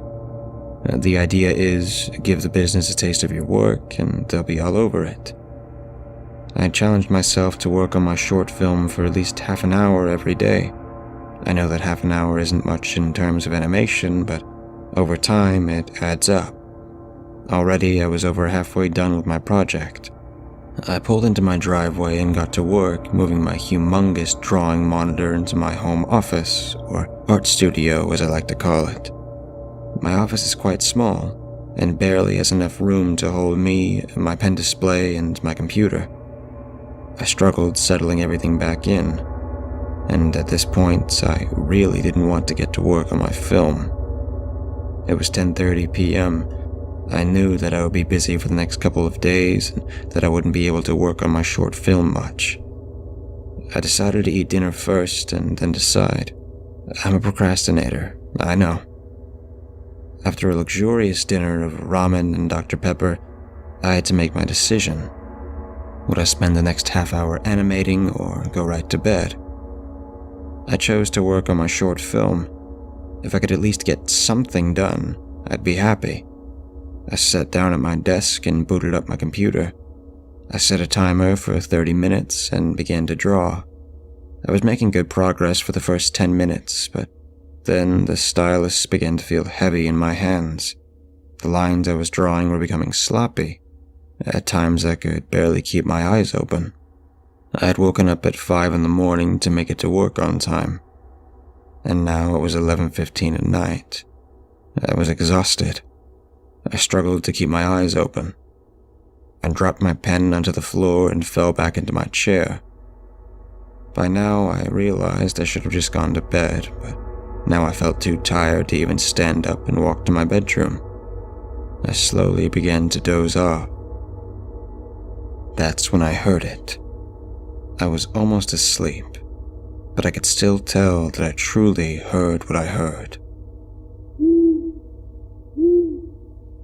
An owl. I'd seen documentaries and read books about them, but since I live in a large city, I'd never heard one. That's strange, I thought as I drifted off into sleep. The next morning, I awoke to the sound of the garbage trucks outside my apartment. It took me a few moments to register where I was. I had fallen asleep in my office chair, and my neck felt sore from being in such an awkward position all night. I groaned and sat up. I had left my pen display on all night. I turned it off and prepared myself for the day to come. My brother had tickets to a football game in our town, and he was picking me up in an hour.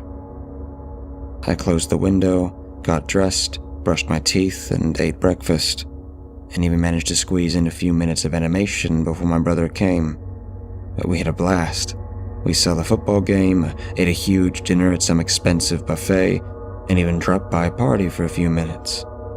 I guess it's good to get out of your comfort zone sometimes, even if it's to the dismay of your antisocial personality. Anyway, I got home at around 11:15 at night. I bade goodbye to my brother and stumbled blindly towards my room. I felt my way around my house, finding my way to my bed. I collapsed on it, exhausted after another late night. As I lay in bed, I heard it yet again. This time, I was slightly more awake than last time. I was still extremely tired, but I was able to wonder why I was hearing an owl, I live in an apartment complex on the 4th floor, and my city's jammed full of streetlights and skyscrapers. I rarely even see normal birds, much less owls. I heard it once more. I climbed slowly out of bed, determined to catch a glimpse of this mysterious owl. I silently opened the curtains and peeked out. I didn't see anything. The sound of the owl's hooting seemed to be coming from the right. I opened my window just slightly and leaned out. After looking around, I gave up and closed the window. I submitted myself to sleep. The next morning, I woke up and noticed that my window was open. I knew that I had closed it the night before. A sudden thought ran through my head. I had left my window unlocked. Did someone break in? No. There was no way that someone would climb all the way up to the 4th floor. There wasn't a fire escape on that side of the building, so they would have had to scale the pipes. No, I must have just left it open and forgot in my sleepy state. I sat down at my desk and checked my emails. There was only one new email, and it made me ecstatic. I had just gotten a new job at a huge animation studio that I had been longing to be hired at for months. I would be working there for the next 6 weeks. To celebrate that night, I went to go get pizza at one of the many local pizza parlors. I ordered a large pepperoni and ate it in the restaurant. After I was finished, I received a call from the hospital. My sister had just given birth to a beautiful baby girl, and she wanted me to visit my new niece. I ran to the hospital, and when I got there, I found that my parents and my brother were already there. We celebrated the birth of my sister's daughter, Maria. My parents left at around 9:30, and my brother had to go at 10:15, but I visited with my sister and her husband far longer. I didn't have to go to work until the day after tomorrow, so I relished the opportunity to stay up late without any serious repercussions. In fact, I stayed until 11:15. I didn't know how it was possible, but again I heard the owl. "Riley, did you hear that?" I asked my sister. "It sounded like an owl." "No, Ethan," she replied. "I don't think I've ever even seen an owl. I've been hearing them every night," I explained. "Right outside my window at 11:15. I thought the owls were just nesting outside my apartment, but I heard it here, too. Maybe it's the way the wind is blowing," my sister responded. "There aren't a whole lot of owls in this city." "Yeah, you're right," I said. "It's probably just the wind." The following night, I was proven wrong. I'd spent almost the whole day animating my short film. I had made some great progress and decided to grab some dinner before going to bed. I swung by a burger place and ordered to go. My plan was to watch some television before falling asleep. My first day of work at the new studio was tomorrow, and I needed some sleep. I would just watch one episode of the show I was currently watching, then head to sleep. Unfortunately, you know how it is. At the end of each episode, you say, "I have time for one more." And by the time you finally check the time, you realize you've watched 6 episodes and that you have work tomorrow. I stood up and made my way towards my bedroom. As I was falling onto my bed, I heard the now familiar hooting of the owl. Except this time, it was coming from inside my apartment.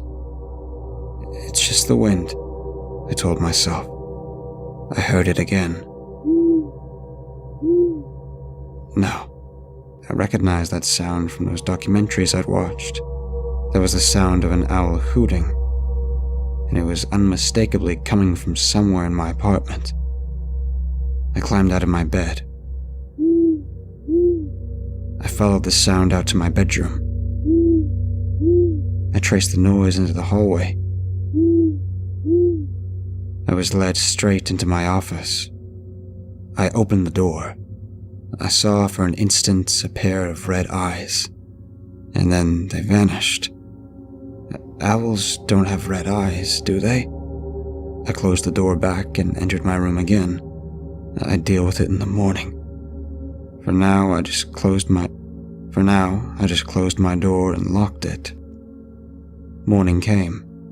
As soon as I opened my eyes, I remembered my dilemma and decided to do something about it. I exited my room cautiously, holding a baseball bat. I wasn't planning on hurting anything, just scaring it off. The silence was unsettling. Just my footsteps as I entered the hallway outside of my home office. I reached the door and listened. No hooting. The door was still closed, and there was no window in that room. That meant that whatever was in there last night was still in my art studio. Clutching the bat, I swung open the door. It was empty. Nothing. I checked every square inch of the art studio, but the owner of those eyes seemingly vanished in the night. Or it had both opened and closed the door to the room. Whatever the case, there was no doubt now that was the thing making the noises. It also meant something is, or was, inside of my apartment. Whatever the case, I was almost late for work. I got ready in record time and raced to the studio. My first day working there went really well. In fact, I almost forgot about my situation at home until I was driving back to my apartment. The thought struck me as I was sitting at a stoplight. I'll give it one more night, I thought. If the thing is still there, I'll call an exterminator. I climbed up the stairs and into the corridor outside the entrance to my apartment. I walked right up to the door leading into my house. I took a deep breath and opened my door. At first, nothing happened. I didn't hear or see anything out of the ordinary. I slowly tiptoed my way into my home. Carefully, I reached my hand over to the light switch. I was about to flick it on when something lunged at me. I recognized the red eyes from the previous night. I could also make out a strange black figure before everything went black. I awoke on the floor in my apartment. I could see that I was in my art studio. What was going on? Whatever that thing was had attacked me, knocked me down, and dragged me into my home office. I checked my watch. 8:15 p.m. I sat up. I had made up my mind now. I was calling an exterminator. I made an appointment for the following morning with Ben Ferver, an exterminator I found for a low price. Finally, the matter could be put to rest. I went to bed that night, making sure to check my whole room for any sign of that beast. Ben Ferver arrived the next morning at 7 o'clock sharp. He was an old man, most likely in his mid-70s. He sounded and smelled as if he had been smoking for 50 years. I couldn't wait for him to get this over with and to leave my house. We exchanged a few words, and I agreed that he could go into my apartment and do his thing while I waited outside. He walked in and closed the door behind him, which I found fairly strange, but I didn't think much about it. I just wanted that thing out. I waited outside of my apartment for 20 minutes. The entire time I could hear the sounds of rustling coming from the inside. At one point, I thought I could hear glass shattering. This was getting ridiculous. I would rather deal with it myself than have the exterminator destroy my whole house. I pulled open the door. Did you? Mr. Ferver was running down the hall. I saw something drop out of his hands before two long, nasty black hands gripped him from behind. It all happened so fast. I saw the creature with the red eyes thrust his needle-like arm into the exterminator's back from behind. His blood gushed out across the room. His screams ended abruptly. He was dead. I ran. I could hear the sounds of the beast echoing from behind me. I didn't stop until I was several blocks away and 100% sure that the thing was no longer behind me. I sat down on a bench and pondered the situation. That creature was living in my apartment. I had just witnessed it ingesting an entire human being, but somehow it hadn't killed me. I would have been easy meat. There were loads of times where that thing could have grabbed me without any resistance whatsoever. I decided to stay with my brother. I didn't fully explain to him why I was crashing at his place, but he let me stay, no questions asked. The entire night, I considered my choices. I could stay at my brother's place forever. I could move out, or I could face whatever that was. I chose to face it. I don't know why. I don't know if I was going insane, but whatever the case, I knew I had to face my fears. When I woke up in the morning, I said goodbye to my brother and walked back to my apartment. I walked down the hall into my room. I flung it open. My teeth were chattering. I held my breath. I was sweating heavily. I stepped inside. I heard the sound of scurrying deep in the darkness. I flung on the light. Everything was silent. "Who are you? What are you?" I shouted. I must have seemed like a complete madman to my neighbors, but I didn't care. I was unarmed. This was hopeless. I just wanted this nightmare to be over. Then, I saw it, fully. For the past couple nights, I'd just seen its eyes. Even the day before, the thing had been almost completely hidden behind the exterminator. But now, he was completely exposed. I couldn't scream. I couldn't breathe. The thing inside my apartment was beyond comprehension. I had read the works of famous authors who have written about beasts that are impossible for humans to comprehend. I know that those stories were fictional, but this is not. My body refused to move. That creature, I don't think I could give a proper description of it. All I know is that the red eyes were definitely the same. I could feel my entire body shutting down. I was trembling all over. The monster picked me up. I didn't even react. I just let it. So this is where the noises were coming from.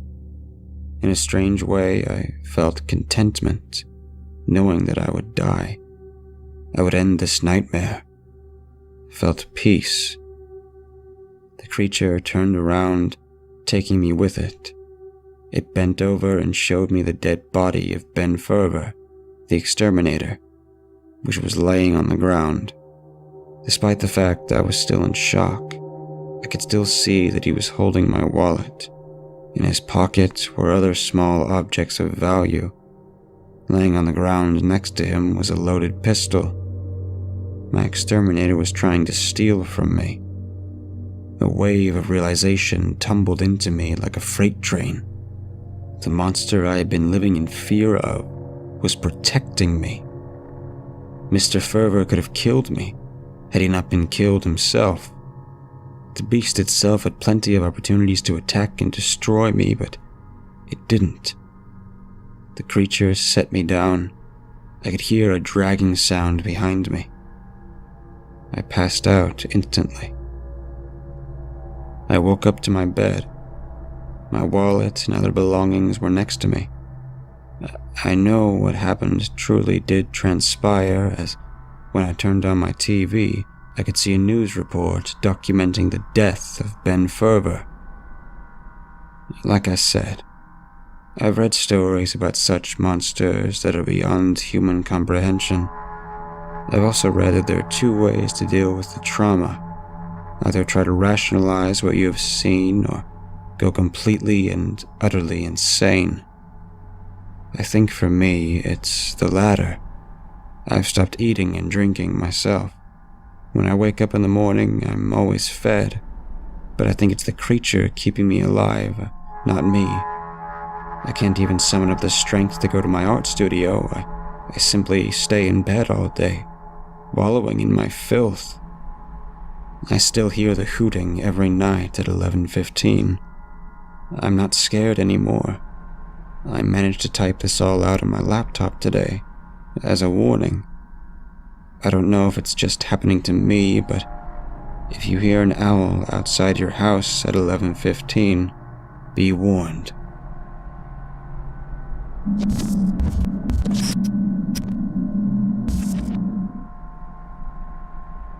My name is Boston Murphy, and I kill werewolves for the US government. I didn't join the army to get medals or to have a statue in my honor. I joined it to simply get away from my family. My father's okay, but his new wife is the most evil person you could have the misfortune of meeting.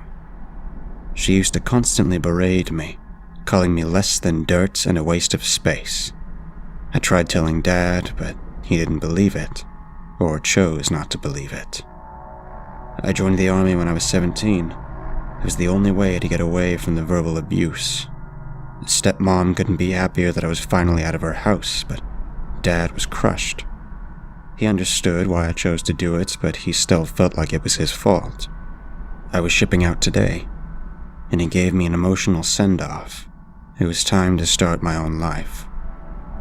I arrived at Fort Bronson by Thursday. I still remember having goosebumps arriving. This was it. I was really doing this. No turning back now. Fort Bronson was a massive base, expanding over 60 acres. The bus stopped, and drill instructor Haymeyer walked on board, gracing us with his hospitality. "Attention, you piss cans. I'm Instructor Haymeyer. I'll be your friend for the next 18 weeks. Now get your sorry asses off my bus and get checked in. Do I make myself clear?" "Sir, yes, sir," we all shouted in unison. We got our bags and got off the bus. Since I was sitting in the very back, I was the last one to leave. Haymeyer looked at me and stopped me. "What's your name, cadet?" he asked. Boston Murphy, sir," I replied nervously. He looked me up and down, muttering to himself. "You're not going with them. You're going to the special assignment ward," Haymeyer said. "I haven't been here more than 10 minutes, and I'm already getting a special assignment." "Where is that, sir?" I asked. "In your room next to the mess hall, in the north building. Now get the hell off my bus," Haymeyer replied. I quickly got my bags and left. The north building was the farthest building on the base, away from everyone else. The sun was furious that day, and I was sweating hard, yet I walked at a brisk pace. All I knew was that it could be the first test. I entered the building, the air conditioning inside greeting me like an old friend. The place was a maze of stairs and hallways. I had to use my map.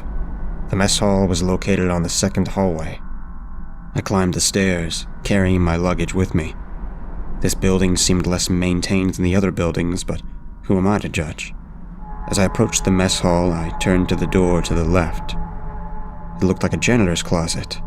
It had a faded special assignments sticker on it. I opened it, and a rush of old, musty air ambushed my nose. Once inside, I walked down a long hallway. There was no paint on the walls. It was gray. The fluorescent lights shined bitterly. Through a pair of double doors, I entered a waiting room. The place was empty. Only a receptionist and another cadet populated the place. I went to the receptionist. "Name, please," she said. Boston Murphy," I replied. She checked her notes, sighing. "I don't see you in my notes. You must be new." Yeah. Instructor Haymeyer sent me here," I said, sweating. She dialed a number on her phone, motioning me to take a seat. I did what she asked.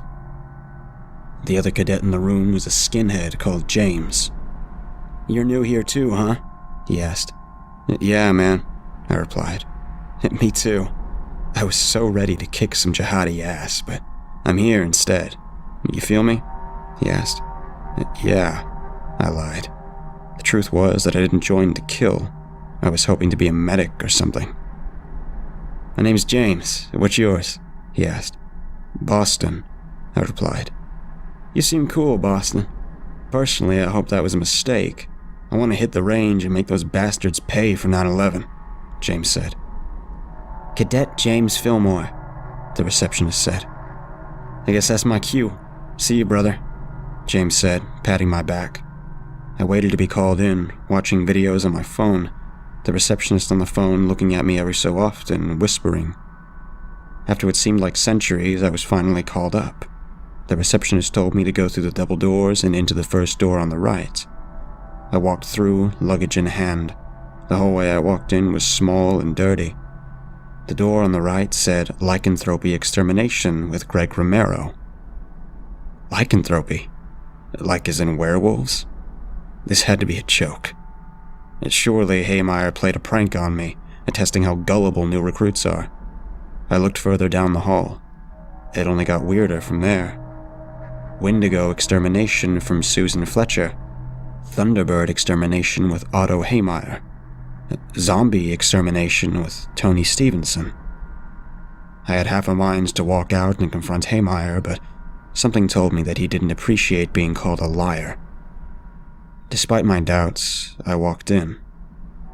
Inside, it looked like a regular classroom, having desks and such. James was sitting in back while I sat near the front. "Hey, Boston. Small world, am I right?" he asked. "I suppose," I replied. I sat down, and a man started speaking. "Welcome, cadets. I'm Greg Romero, and for the next 18 weeks I'll teach you how to dispatch a lycanthrope," Mr. Romero said. James raised his hand. "Aren't werewolves fake, though?" he asked. "I wish they were fake, but no, they're not. Lycanthropy poses a serious threat to livestock and humanity as a whole," Mr. Romero replied. I raised my hand. Where's the rest of the class?" I asked. Romero sighed. "We're not as popular as Wendigo Extermination, but hopefully we'll receive more recruits next year." Romero showed a photo of a mutilated woman being eaten alive by a werewolf. I gagged. "We have thankless jobs, gentlemen. Only 2 people know we exist, and that's the 2 of you." "Who wants to kill a wolf?" Romero asked. We both shouted in unison. For the next 18 weeks, I was taught how to kill a wolf. Silver does kill one, but instead of a crossbow, I got a Mini 14 with silver bullets. I was trained how to track wolves and how to survive in the wild. It was hard at first, but I got the hang of it. On graduation day, I was so happy. James and I got drunk at his place. At first, I didn't like James, but during training, we became friends. I was deployed to Arizona, of all places. The assignment was simple. An elderly lycanthrope was spotted in the area, and I had to dispatch him. I had to cut off its right hand as proof and return it to my bosses. I was getting paid $100,000 for this. Since I was new, this assignment was sort of a test to see if I had what it takes. I arrived at Ground Zero, a campsite. The brass in Washington were nice enough to close its surrounding area so nobody could get hurt. I looked for clues, only to find a patch of hair. It smelled like piss, meaning that a wolf was nearby. The hair led deep into the brush, into the desert. The sun was angry that day. It cooked my skin under all my armor. It led to an abandoned farmhouse, but any sign of a farm was dried up a long time ago. I crept to a window, rifle in hand. I peeked, and not only did I see the wolf, but there were also 2 little wolves, seemingly surrounding him. "Come on, Grandpa. Let's go play," one of the little ones said, nibbling on the big one's ear. "In a while, I have to rest," he replied. My hands were shaking, sweat dripped from my brow. I had to do this. I was getting paid to. I took a deep breath, and then I kicked the door open. I opened fire, shooting the big one in the chest 4 times, sending him backwards. The kids looked on in horror, screaming and crying.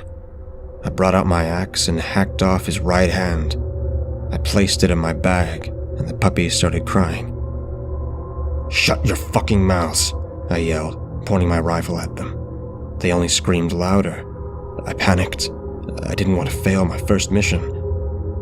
I did what I had to do. I shot the puppies, hitting them both in the head. I hacked off their right hands, putting them in my bag. Once the adrenaline died, I threw up. What's done is done. I can't fix it. I had $300,000 in my bag, softening the blow. I returned to my boss and gave them the hands. They were surprised, to say the least.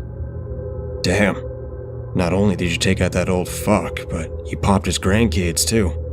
You're the best exterminator we've ever had, with no mercy. I'm gonna call you Eisennerve from now on, okay? My boss said, signing me a check.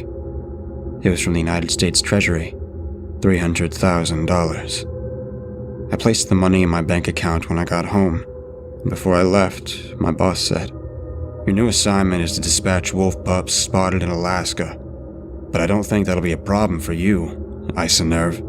He winked. Made me sick. I reloaded my silver ammo, bought some beef jerky, and flew to Alaska. A logger found a wolf pup hanging out around the woods near his house and locked it in his shed. I told him to stay back in case it got aggressive. I went in, closing the door behind me. Huddled in the corner, I saw 4 wolf pups. They looked scared. I wasn't proud of what happened next. I fired, and I took their hands. I returned to my boss and turned in the hands. He gave me $400,000 this time. Eisennerve, you're making your country safer every time you go out. You're a hero, son, he said. I don't feel like a hero, sir, I replied. Just know this. They're monsters. They don't know right from wrong. All they know is killing. Take 2 months off, then come back, okay? He said, sending me off. That's all the time I have today. I'll get back to you as soon as I can.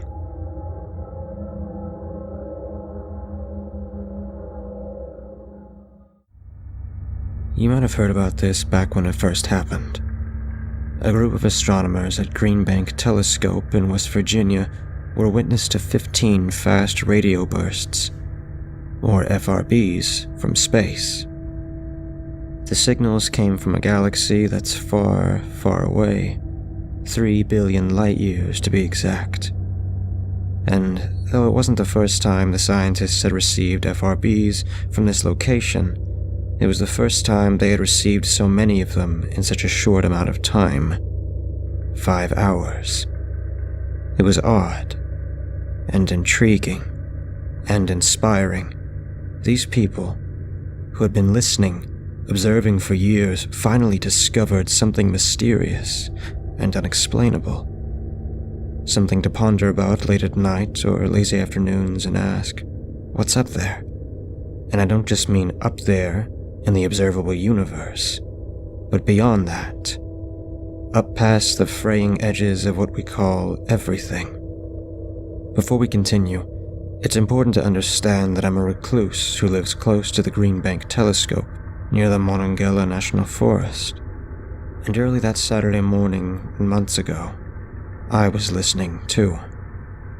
I had lived in the area for a few years and had built a comfortable little hideaway complete with a homemade observatory. I recognized that the radio signals in that area were diminished from lack of lines and telephone towers, and thought it would be the perfect place to just settle down and gaze up. And that Saturday, months ago, that's just what I was doing. Looking up and listening, not expecting to discover anything at all. I was sitting there, in the dark of my homemade observatory, alone, in silence. There was a pinging noise, and then another, and another, 15 in all, followed by another deeper sound, a sound I recognized from my computer. It read data received. And then immediately after that, something else happened. Something stranger. A voice, mechanical and cool, female, rose up and out of my computer, my TV, my phone, everything. It said 3 words. Insubordination. Decontamination. Rumpelstiltskin. I couldn't believe it. I just sat there, awake, riveted for 5 fucking hours, listening unbelieving, and now this. This was something I had never experienced before, and it was, in a word, invigorating. Quickly, I wrote down the words in my journal for good measure and tucked it away in my desk, into the secret spot. It crept me out, sure, but I thought it might be some prank or other radio interference, and nothing more. And I tucked the thought away, too. There was something else, though. My TV flicked on and grew unnaturally bright while the voice was speaking until something popped inside of it, and the screen went black.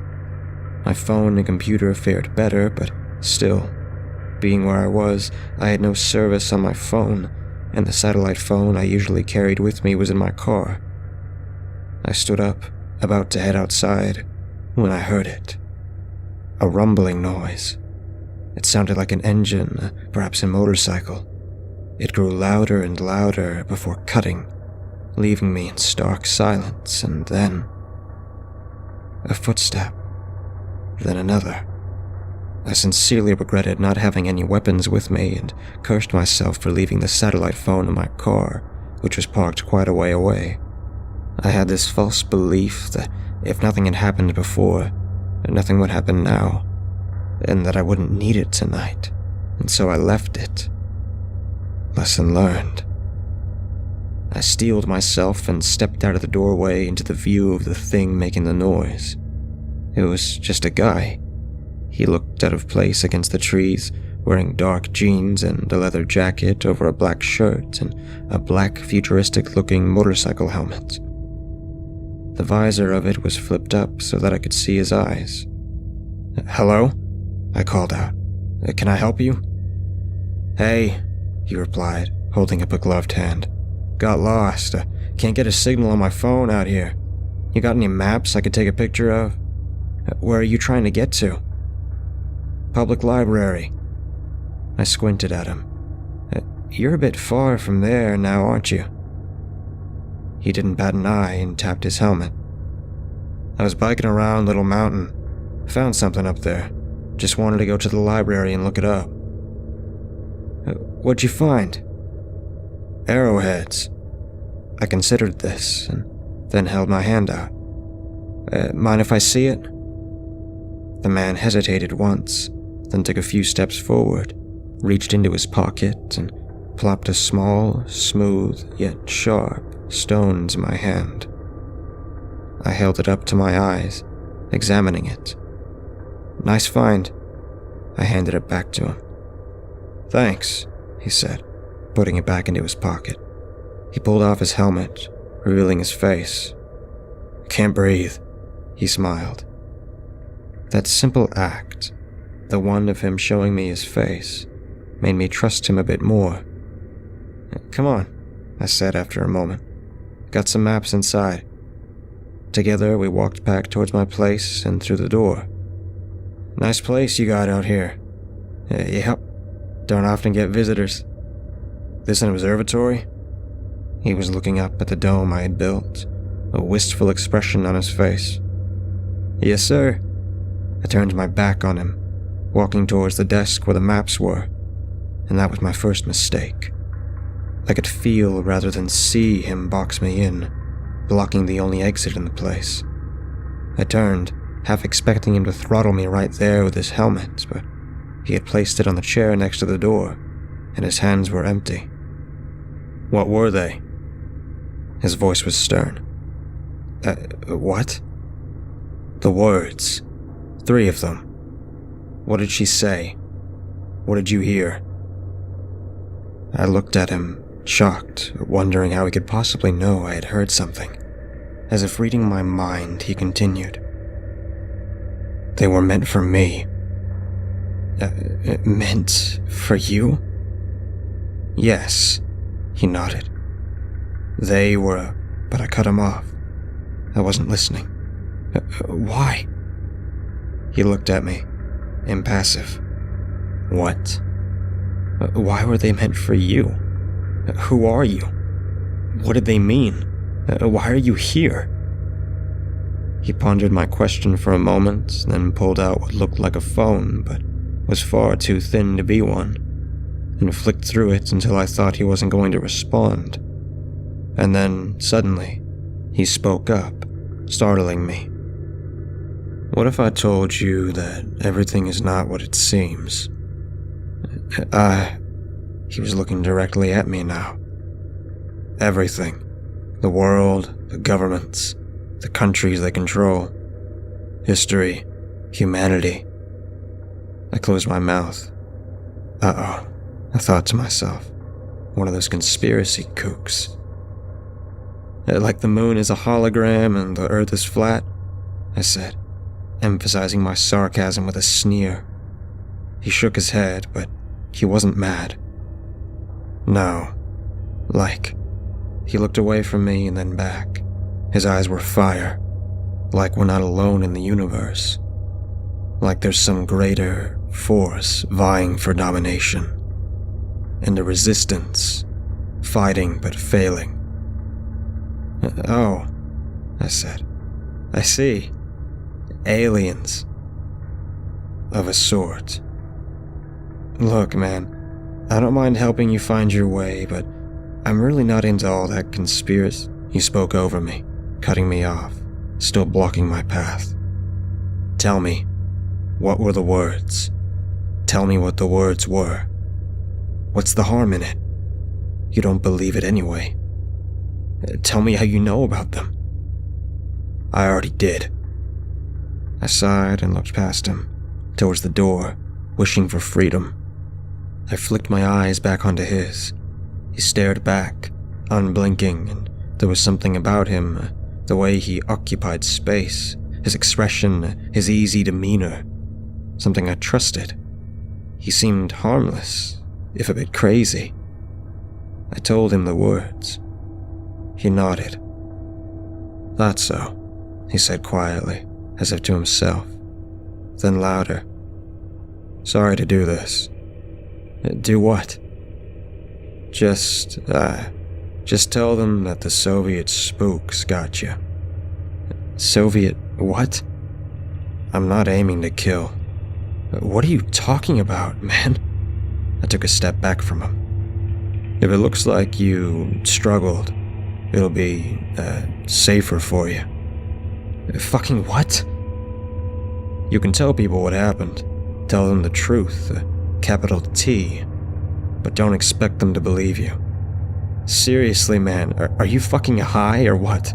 I'm like 4 seconds away from calling the cops. Pulled out my phone to show him I meant business.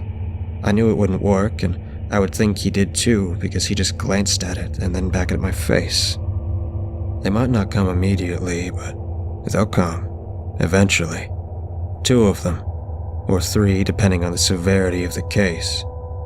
Black suits, ties, shoes, white shirts, all nice and proper. They'll ask to come in. Don't let them. Ask to meet them somewhere the next day, in public. He looked around. I wouldn't come back here for a few days if I were you. Too isolated. He paused. Oh, and when they do come, and they will, be prepared. Prepared for what? He swung his hand around his torso, then pulled it back with lightning speed. He was holding something that glinted in the dim light, and then there was an ear-splitting bang, and then pain in my left shoulder. Intense and biting, making me fall to my knees and slump back against the wall, bleeding. You shot me! Holy shit, you shot me! The guy didn't respond, but he knelt down next to me and placed his gloved hand over my mouth. He was holding that too thin phone in his other hand. The screen glowed and I heard a dial tone. I wondered how he had service out there. He flicked something on the screen and then held it up to his ear and said, Yes, I'd like to report an attempted burglary at... He gave the exact coordinates of my little hideaway. Someone's been shot. I tried to yell, he shot me, but the pressure of his hand increased, muffling the sound of it. He's bleeding out. Hurry. He lowered the phone from his face, lifting his hand off me, and then stood up. I sputtered, looking at him, reeling in pain. Who the fuck are you, man? Are you the Zodiac killer or something? He simply laughed and walked over to where my equipment was located. I watched as he pulled a slim flash drive from his front pocket. "Hey, what are you doing?" "Kill switch," he said dramatically, sticking the flash drive in one way. Cursing, flipping it over, trying again, cursing and flipping it yet again, and finally getting it in. He booted up some strangely encrypted interface and typed for a few seconds before looking over at me and saying, "Hope he didn't have anything sentimental on there." He slammed his middle finger down on the enter key and my screen went black. It beeped and then restarted. I'm not ashamed to say I started crying, blubbering up. I remember I said, "I don't understand what's going on." And I remember him walking over, kneeling next to me again, and whispering something about being sorry, about saving my life before I passed out in pain. I woke up in an ambulance, being rushed to the hospital. I screamed about the man, but was shushed, restrained, and was told everything would be okay. I passed out again. Later, at the police station, I told the cops everything, all of it, or at least I tried to. For some reason, I couldn't bring myself to tell them the words the woman had said. I just told them it sounded like Russian or something. They wrote most of my story down, but when I got to the part about the man and what he said, they stopped me and asked for a description. When I told them, the cops looked over at the detective who looked back over at me. They said nothing, but I could tell the dynamic of the room had changed. The rest of the process then seemed sped up, like they were trying to get rid of me. They told me that they would be in contact and said they would do everything they could to catch the guy, then told me to get some rest, to stay with a family member. I thanked them and left. Their behavior was strange, sure, but it wasn't enough to sway a staunch skeptic like me. There was nothing weird or conspiratorial going on here. I was just stressed and traumatized and needed rest.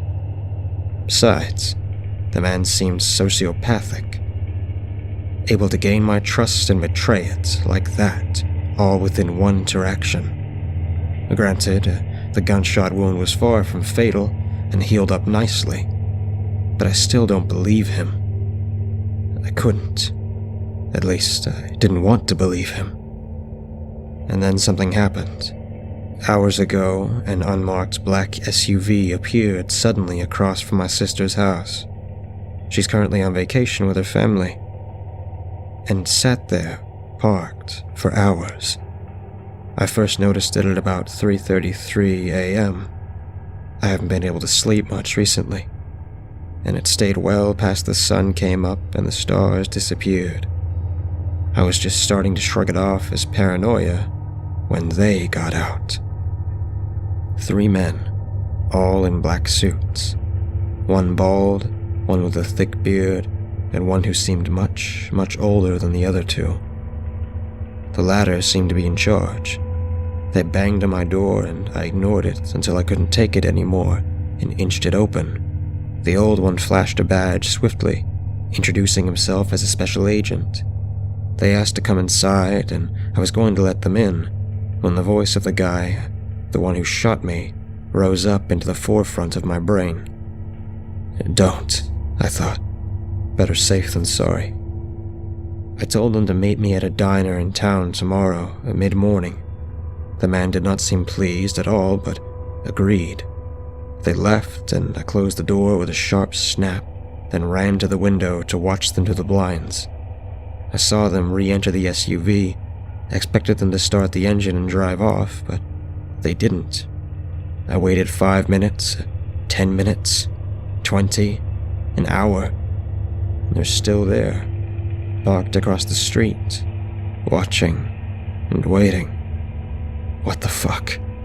I wasn't going to tell anyone for fear that they would call me crazy, a kook, but I'm scared, and writing this all out was somewhat therapeutic. Does anyone know what's going on? Yes, the SUV is still there. No, I can't see any movement inside. No, I'm not going to call the cops, especially after what happened with them. Yes, that journal and what I wrote in it is on my mind. What if they find it? What if it implicates me? What do I do? I'm scared. And I'm not prepared.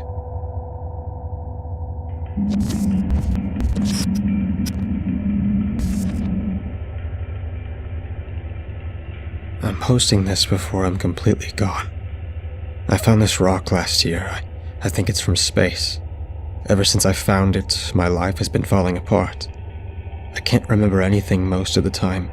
I can't control my emotions. I don't remember the last time I slept. I think I've hurt people. I found where I wrote about it in my diary. I just posted everything from that point forward.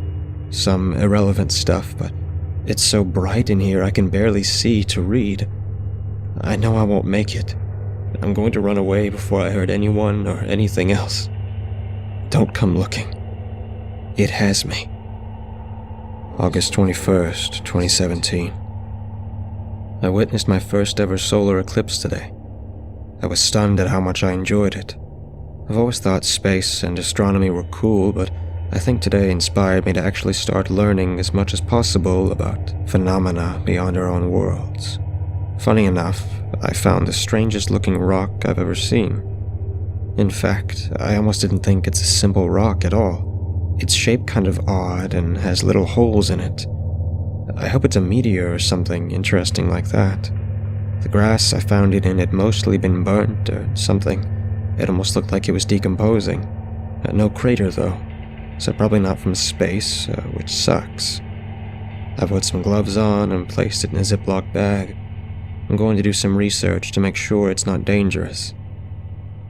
October 14th, 2017. Life's been hectic. School, work, drama. What else is new? Finally going to get back into my astronomy kick. Yeah, right. I've been far too exhausted from school to focus on more academic stuff, but I have managed to do some research on the rock I found nearly a month ago.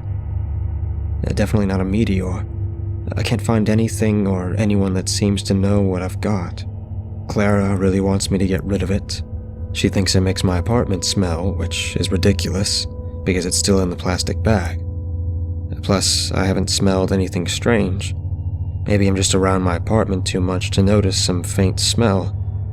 Whatever this thing is, it's definitely not normal, though. The plastic bag has turned a dark, greenish color on the inside, which is gross. If I can't figure this out soon, I'm just going to toss it and move on. October 20th, 2017. Me and Clara broke up a few days ago. I was going to write about it immediately, but I just couldn't bring myself to do it. I'm not even sure how it came to this. But one minute we are perfectly fine, and the next she's leaving and I'm calling her a bitch. God damn it. I know I shouldn't have said it. I just got so angry when she insisted I throw this freaking rock out. It's stupid, but I don't really have time for any normal hobbies. I'm just trying to enjoy myself a little. I did throw it out after she left. I thought I might tell her and ask her to take me back, but I ended up digging through the dumpster to find it again the next day. If she saw that, she definitely wouldn't come back. Good news is, I did finally find something online that sounded similar to the rock, but it was just some weird, demonic color from space or something in a fictional story. But hey, a start is a start. I'm thinking about taking it out of the bag and trying to do some amateur tests on it. November 1st, 2017. No news on the rock front. It pretty much just sits in my fridge at this point. I put it in there because it definitely smells. It's also hot as hell. I dropped it immediately after taking it out of the bag. It straight up burnt my hand. No idea how it didn't melt the bag or my gloves when I first grabbed it, to be honest. But I've really had bigger problems lately than a strange rock. I think I'm depressed about my relationship ending. It's hard to put it into words, but I just can't focus right anymore. At school, I just stare at the professors, but sometimes I can't even hear what they're saying. I haven't hung out with my friends in over a week.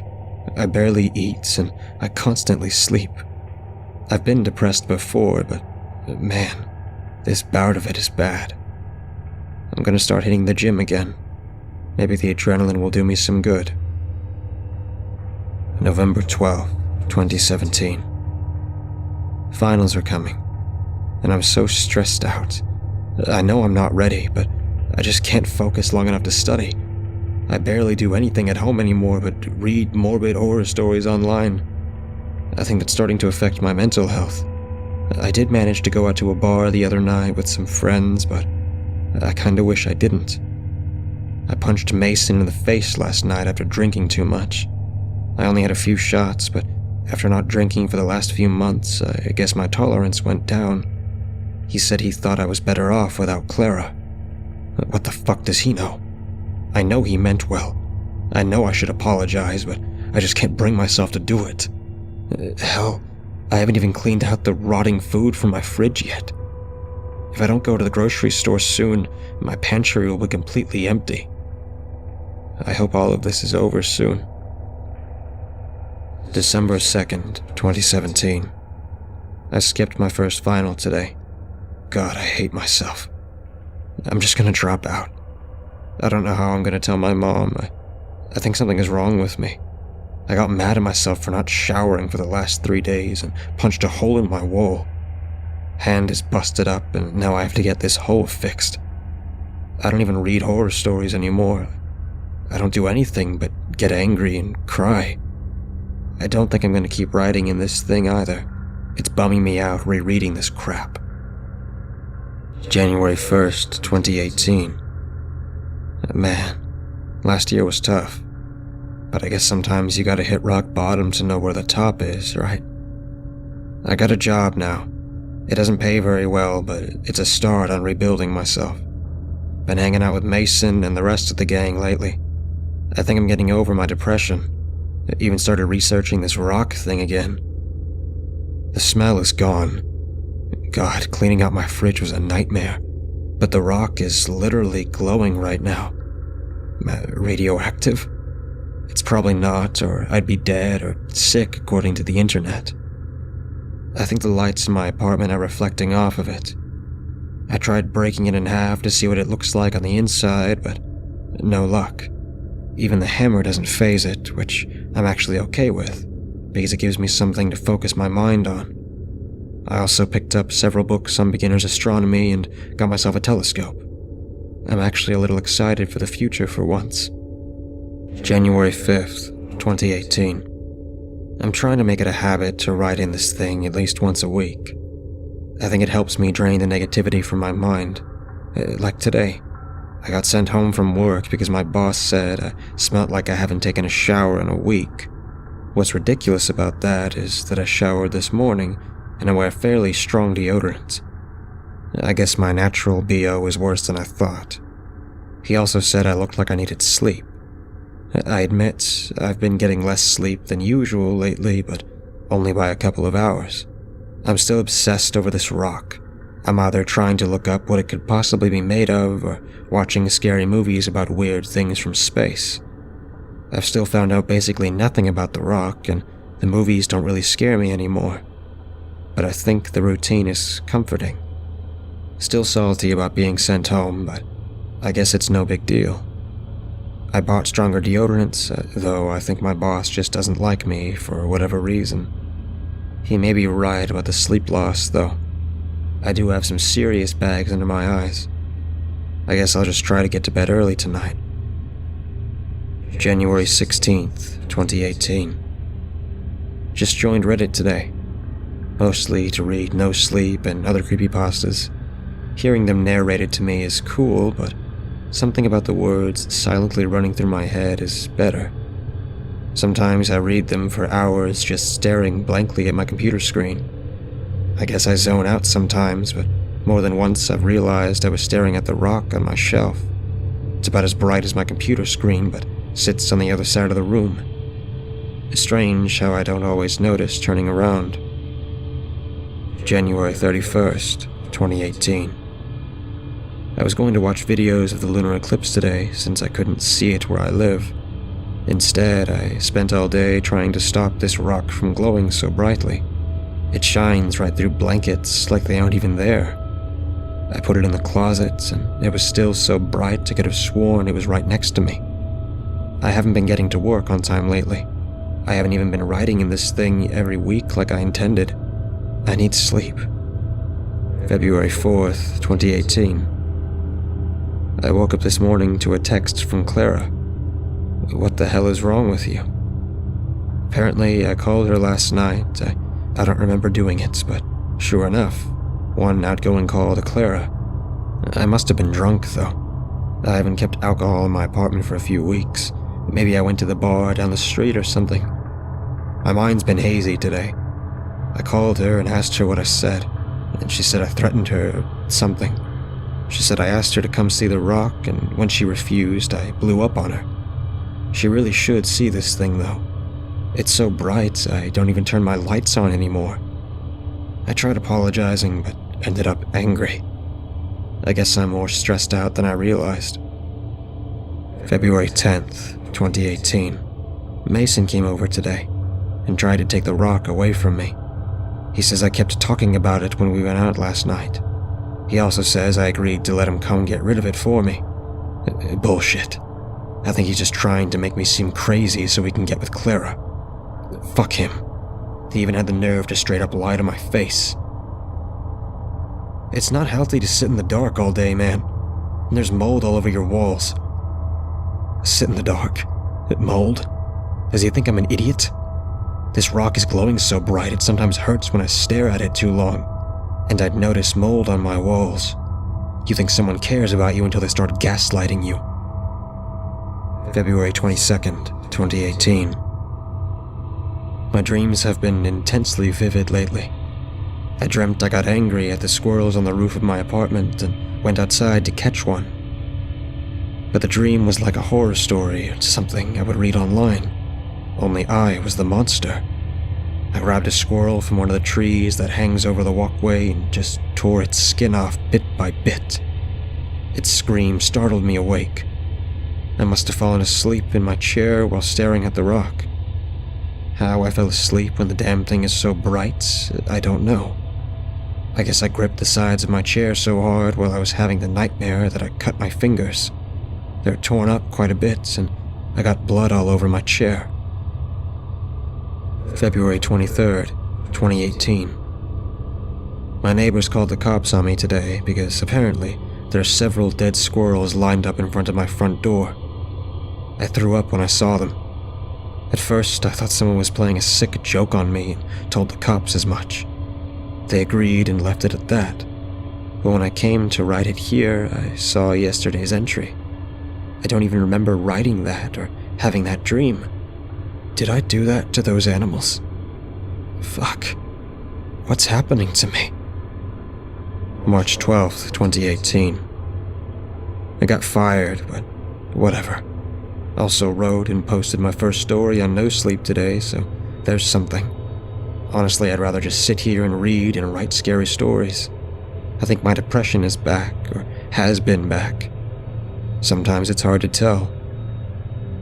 March 19th, 2018. Happy birthday to me, I guess. I was supposed to go see my family today, but I didn't. Haven't seen them since I dropped out of school. I feel sick lately. I threw up twice yesterday. My memory is getting worse as well. I keep forgetting this rock is in my apartment, even though it glows so fucking bright I can see it outside through my window. Also, I think I've started losing my hair. Great. Just what I needed. April 3rd, 2018. I've been losing a lot of weight. Like, way too much. Made a doctor's appointment and then skipped it. I hadn't spoken to anyone in person or online in over a week. Last night I had a panic attack when I thought I saw people trying to bust through my apartment window. I swear to God I saw 3 or 4 pairs of hands running along my window and heard them banging on it. The light from the rock showed the shadows almost as clear as if they were inside my apartment. I screamed for them to go away. I hid in my closet for a while with my hands over my ears, crying. Eventually, I grabbed a knife and went outside to make them stop. No one was out there. A neighbor sitting outside the door smoking saw me. I ran back inside and locked the door. I'm never going back outside. May 9th, 2018. It's been a while since I wrote here. I'm doing better. Reading my past entries is kind of surreal. I still can't really remember the things I've written about, but I can remember being depressed and not leaving my apartment. I still don't really go out and have stuff delivered, but I have been occasionally going out to work some odd jobs to get by, mostly driving. It's fine for now. Saving so much money on electricity isn't the worst thing either. But I decided to get rid of the rock. It's not healthy for me to keep this thing anymore. I'm driving somewhere tomorrow I can't just walk to and tossing it in a lake or something. Hopefully that helps me get back to normal. May 10th, 2018. I woke up holding the rock. I don't know how long it had been in my hands, but they are badly burnt. My apartment smells like burnt flesh. It's awful. They hurt too bad to drive anywhere. I'll get rid of the rock some other time when I can grip a steering wheel again. July 1st, 2018. How long can someone go without sleeping? The internet says roughly 11 days, but I think I've been awake longer. I'm not sure, though. I dream constantly. I dream of going outside and screaming at my neighbors. I dream about harassing delivery drivers. I dream of mutilating stray animals. I dream of watching my hands burn as I stare into the light of the rock. But I definitely haven't slept. I'm sure of it. Maybe these scary stories are getting to me. I need to quit wasting so much time on Reddit and focus on the rock. I think it's mad at me. July 10th, 2018. I feel lucid today. I actually slept last night without dreaming. I woke up to find my toes completely numb and turning black. It looks like frostbite, but it's 90 degrees outside. I can barely walk on them. I decided to charge my phone for the first time in a month so I could call a doctor. Over 30 texts from Clara and Mason. Where are you? Can I come over? We're worried about you. I'm outside. Open your door. Dude, I can see you looking at me through the blinds. You need to see a doctor. Why won't they leave me alone? They just want to hurt me. But they can't really care about me. I know it. They just came to take the one thing I care about away from me. To think I almost did exactly what they wanted me to do. July 11th, 2018. My apartment smells like rot, and I can't find the source.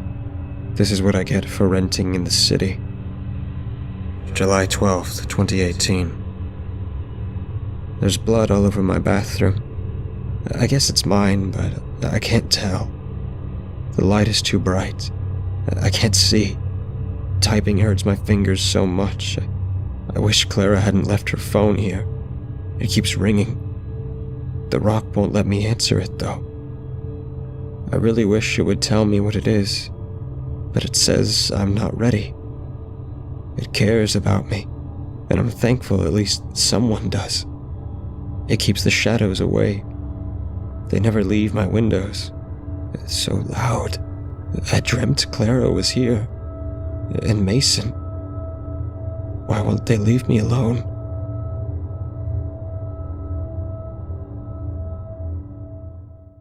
This happened to my mother in 1991 in a known army town in Queensland, Australia. I apologize for the length, but hope you will stay to read the entire thing. It won't disappoint. I was around at the time. Even though I was a child, I do remember bits and pieces.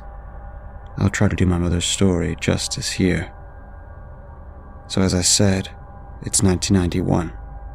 Somalia has erupted into civil war requiring UN intervention. Soldiers from our town are deployed, which leaves women and children home alone. Not a big deal now, lots of single moms out there, but back in 91, it was a rarer thing. This all started with a prowler alert. So the MPs alerted certain areas that someone has been spotted sneaking around yards and under houses late at night. We became aware of it when I screamed in horror at the man's face on the other side of my window. Not a big deal, until you hear that these houses were typical Queenslander homes, so the house was on the second story, and underneath was wide open only for slatting surrounding it. This man had to have climbed the side of the house and been hanging on my window 2 stories up, just to peer in. MPs, military police, were deployed, found him down the street, and issued a firm move-on order. So 2 weeks later, and the prowler warnings are ramping up. He's getting dangerous, harassing women in their laundries, in the area under the houses, following them to their doors, up their external stairs at the rear of their properties, and watching them from the street, as well as pinching underwear off of clotheslines. Residents are being warned to check their wheelie bins before bringing them in, as prowlers may be hiding in them to gain access to properties. Scary stuff for young mothers with young children whose husbands are deployed. State police at this time have minimal jurisdiction, as the properties were owned by the army at the time. MPs just decided the women were paranoid because their hubbies were away. Another week goes by and my mother notices a man in her backyard. She's concerned, but my mother is as tough as guts. As time progresses, he's at the same shopping center, watching her, walking down her street, just everywhere she seems to be. She reports every incident, but nothing is done. She gets home one day and something isn't right. You know when you hear people say they just have a gut feeling? She did. She gets inside to discover the place has been gone through and nothing taken. She calls the MPs, and as she is looking out the front window, sees that same man creep out of her garage. He was still there when she got home. I was with her at the time. I think that's what saved her that day. Again, nothing is done. She is brushed off as being paranoid. This is where my mom changes her demeanor. She pursed her lips and took a breath, tensing. Mom said some might call her crazy, but she's never had this experience before or since. She said she could almost hear him, hear his thoughts. She knew with every cell in her body she was in danger. She said she could almost feel him nearby, looking at her, into her soul. She just knew he was there in her yard, looking up at her, somehow knowing exactly where in the house she was at that very moment, despite the blackout curtains and the lights off. So Mom calls the police again. They don't even bother coming out. I should note, she wasn't the only one that reported a prowler. Mom packed me up the very next day, and we were on a bus interstate to stay with relatives until my father returned from deployment. She just knew in her gut she was going to be murdered, and police weren't taking anything seriously. So by 92, the deployment comes to an end, and we return home. Mom, of course, had kept in contact with other wives and had heard some rumors swirling. We arrived home to my mother retelling to me now of a card shoved under her door from detectives. It was an apology that her complaints weren't taken seriously, but she and the neighborhood are now safe. However, 2 women are dead. Joelle Denoy, 29, and Jennifer Malley, 40. There was rape that had taken place. Both women were shot with a .22 pistol, and Jennifer's throat had also been cut. Later, a siege in a Brisbane park, 1,300 kilometers away, ended with the shooting suicide of one Jason Michael Knights, 19. The pistol he had shot himself with was connected directly to the 2 murdered women, leaving shattered families and a community that had lost its country feel and trust in my mother, who has never been the same since. If you look hard enough, there is an article from the Sydney Morning Herald to verify, though you do not need to subscribe to read it. It's hard to find any other detailed information, as rumor has it. The killer was related to a higher-up in the army. It was kept very hushed, in a way in which when my mother tried to gain more information about it, she was told nothing of the sort ever took place. She asked me, with my techno know-how, to delve into the internet to find it. So that's my mother's story of her encounter with a deranged double murderer who stalked her and an entire community for months, paying particular care to his prey and biding his time to strike.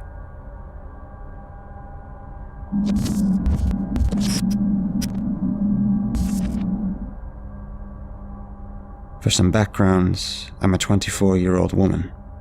I'm not the most intimidating person out there, but I can hold my own if necessary. My dad was a police officer most of my life, and he taught me some tricks if I ever get into a situation I need to get out of. When I was 17, I was dating this guy that was pretty abusive. Within 2 months of us dating, he had already proposed. At me, thinking I was grown up, I said yes. Now I realized that was a big mistake. He was 20 at the time, so I had no clue why he wanted to date someone who was still in high school. After I said yes to his proposal, he started getting very controlling.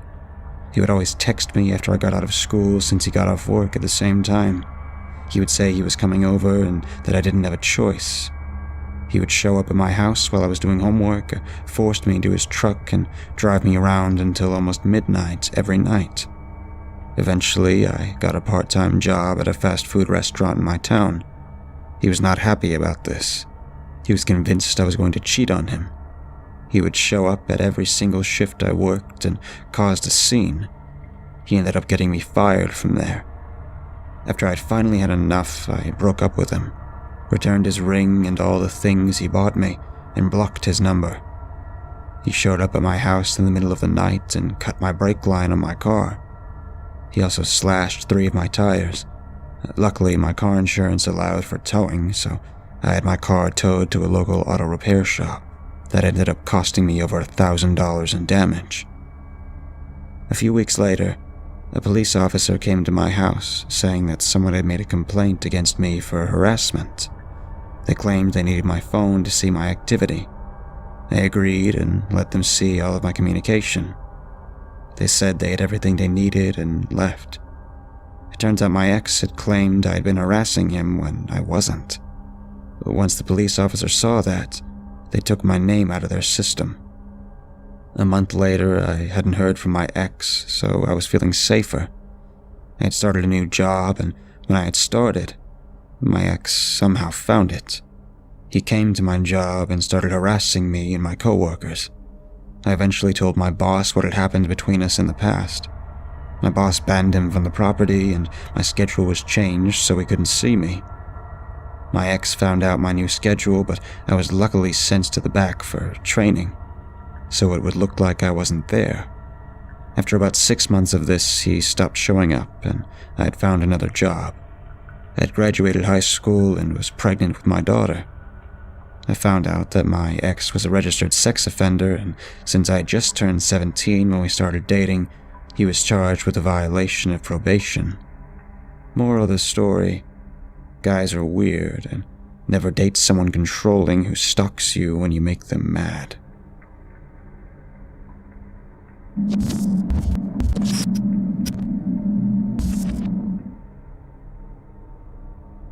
My boyfriend Jeff and I lived in a semi-sketchy part of Tucson, Arizona. It's not gunfire every night type of sketchy, more I took my dog on a walk and came face to face with a canine unit searching for a murder suspect in my apartment complex sketchy. It's also relevant to note that this is a dark sky community, so our streetlights are incredibly dim. Jeff and I decided around 11:30 p.m. to go out and buy water. The tap here is downright undrinkable, so we live off of gallon jugs, and we'd run out earlier that day. The Albertsons was directly across the street from us, so we figured it would be a quick errand. We went in, grabbed a couple of jugs each, and went back out to the car. I don't remember what we were chatting about, but it was a lighthearted conversation. My car had manual locks, so I waited on the passenger side while Jeff set his jugs of water on the roof of the car, unlocked his own door, then grabbed the jugs. His face, which had previously been hidden by the gallons, startled me. He had an expression I'd never seen before, fixated just past my shoulder, looking somewhere between angry and stressed. He was standing rigid, staring. "What the fuck do you think you're doing?" he said loudly, and for a confusing split second I thought he was talking to me. I turned and felt my stomach drop. A man I'd never seen before was a few feet behind me, almost at my back. I hadn't heard him walk up. I hadn't seen him out of my peripheral. I'd had no idea this man was behind me, and had no idea where he'd come from, as the dim parking lot was mostly empty. The thing that was the most frightening was his reaction. He didn't pause, didn't step back. He actually kept moving towards me and my still locked car door. I learned that night that there is a very significant difference between a person that cannot hear you or is ignoring you, and a person that is not even registering that you've spoken. That scared the shit out of me. That blankness made him seem inhuman. The man had just kept moving forward, slowly, and made no sign that he had heard Jeff, who was still yelling. "Hey, get the fuck back, asshole!" At this point, my boyfriend ran around the car, unlocked my door, and practically shoved me inside before slamming the door shut and locking it. At this point, I expected the man to run, but he simply turned around and walked to another car before cupping his face and peering into the windows. Judging by his bedraggled appearance and lack of keys and belongings, it was clear he was looking for things to steal. Our neighborhood is prone to car thieves. "Get the fuck out of here!" Jeff was still yelling, and I could tell he was about to go after the guy who had started ambling towards a different vehicle. My boyfriend is a great guy, but can be prone to hot-headedness when he feels threatened, and I knew that he had a pocket knife with him at all times. At that point, I could tell I was on the verge of a panic attack, so I rolled down the window and told him to get in the damn car so we could go home. We parked, and I basically ran up the stairs, drew all the blinds, and double-checked all the doors were locked before I started crying. I'm 5'2", 115 pounds, and although I did cross-country in high school, I'm not overly fast or strong. I had had no idea anyone was behind me and would never know why he was trying to get to me. And if Jeff hadn't been there, I could easily imagine a number of ways that situation could have devolved. It was weeks before I felt comfortable going back to Albertsons after dark, and never alone.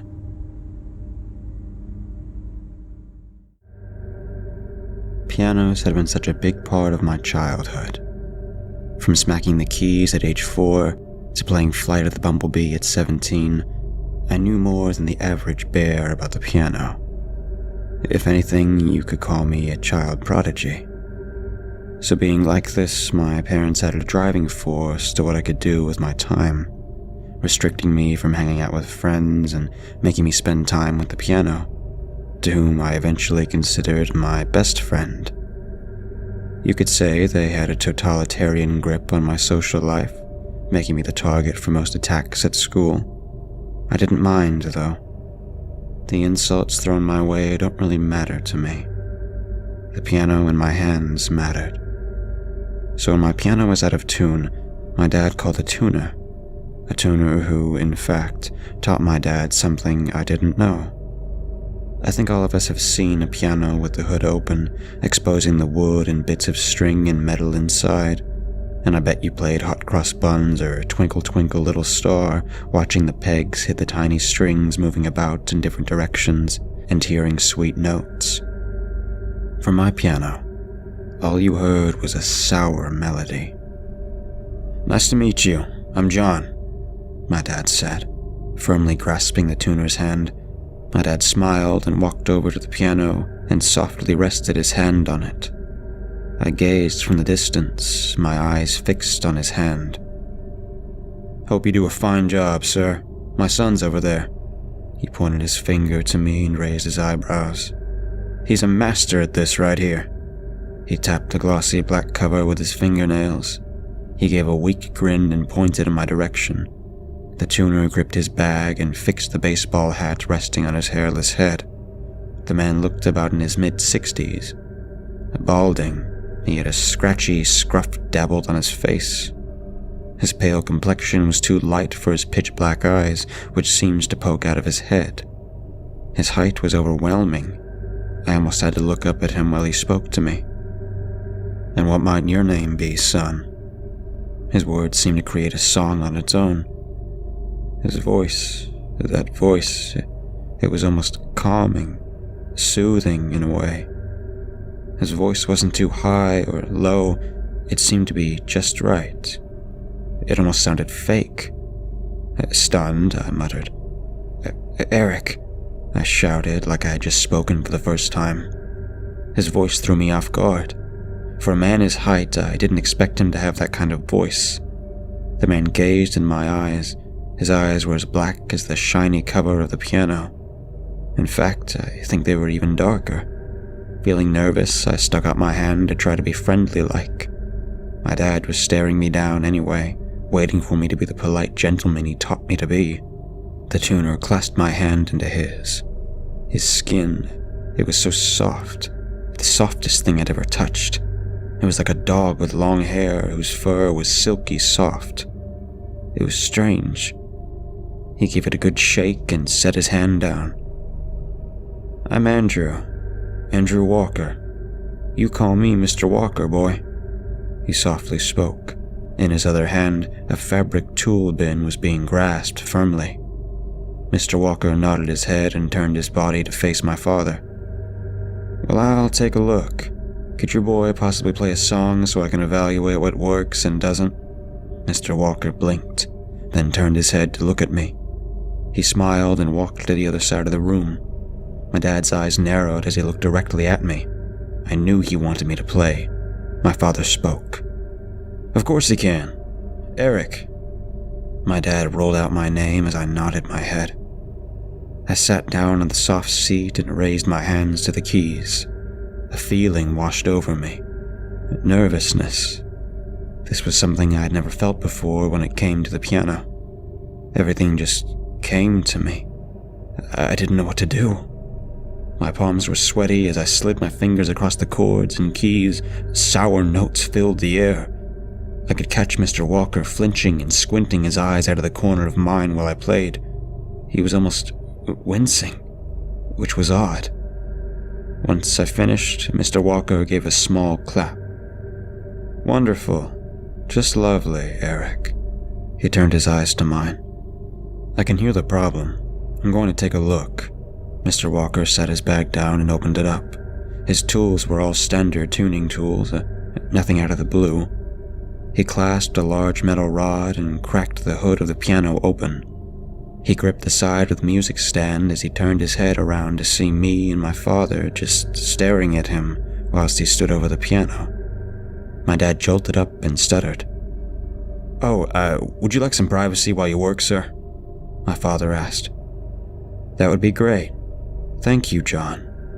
Mr. Walker moved his hand to rest softly on top of the piano and grazed his fingers over the back. He itched a spot. His face lit up as a wide smile crossed his features. "It seems you have my good old gal. She was mine back in the day. I didn't think I'd see her again." Mr. Walker pushed the wheeled piano out of the corner and waved his hand to call me over. "Take a look, Eric. That's my signature." Mr. Walker looked up at me as his knee rested on the ground. "I guess fate wanted us to meet again. You see?" He pointed to the spot in which I glanced at. In a scratchy carving was the cursive signature of the name, property of Andrew Walker. Mr. Walker tapped the leg of the piano and grinned. "I'll give her my special treatment, just for her." With the metal tool grasped in his hand, he stood up and almost skipped to his tool bag. I cocked my head and just stared at him. Not to be creepy or anything, but I could stare into that man's eyes for hours on end. Something about them just gave comfort, a thing not a lot of people possess. Mr. Walker looked at me and blinked. Your father said privacy, right? And not to kick you out of your own house, but I have lots of work to do. Right. Eric, come on. Go to your room. My father spoke. He turned around and started to trip towards me and rested his hand on my shoulder. I swallowed and looked up at him. Before my dad could follow me, Mr. Walker cut in. Oh, John, you can stay. I have some things I could show you. Mr. Walker's gaze turned to my dad. My father nodded as he bent down next to him. I slowly backed away and my dad snapped his head around and gave me the, "If you don't go right now, shit will get real later" look. I turned around as I got one last look at Mr. Walker. What I saw was a little strange. He was chipping his tools inside the piano as my dad stood idle and watched.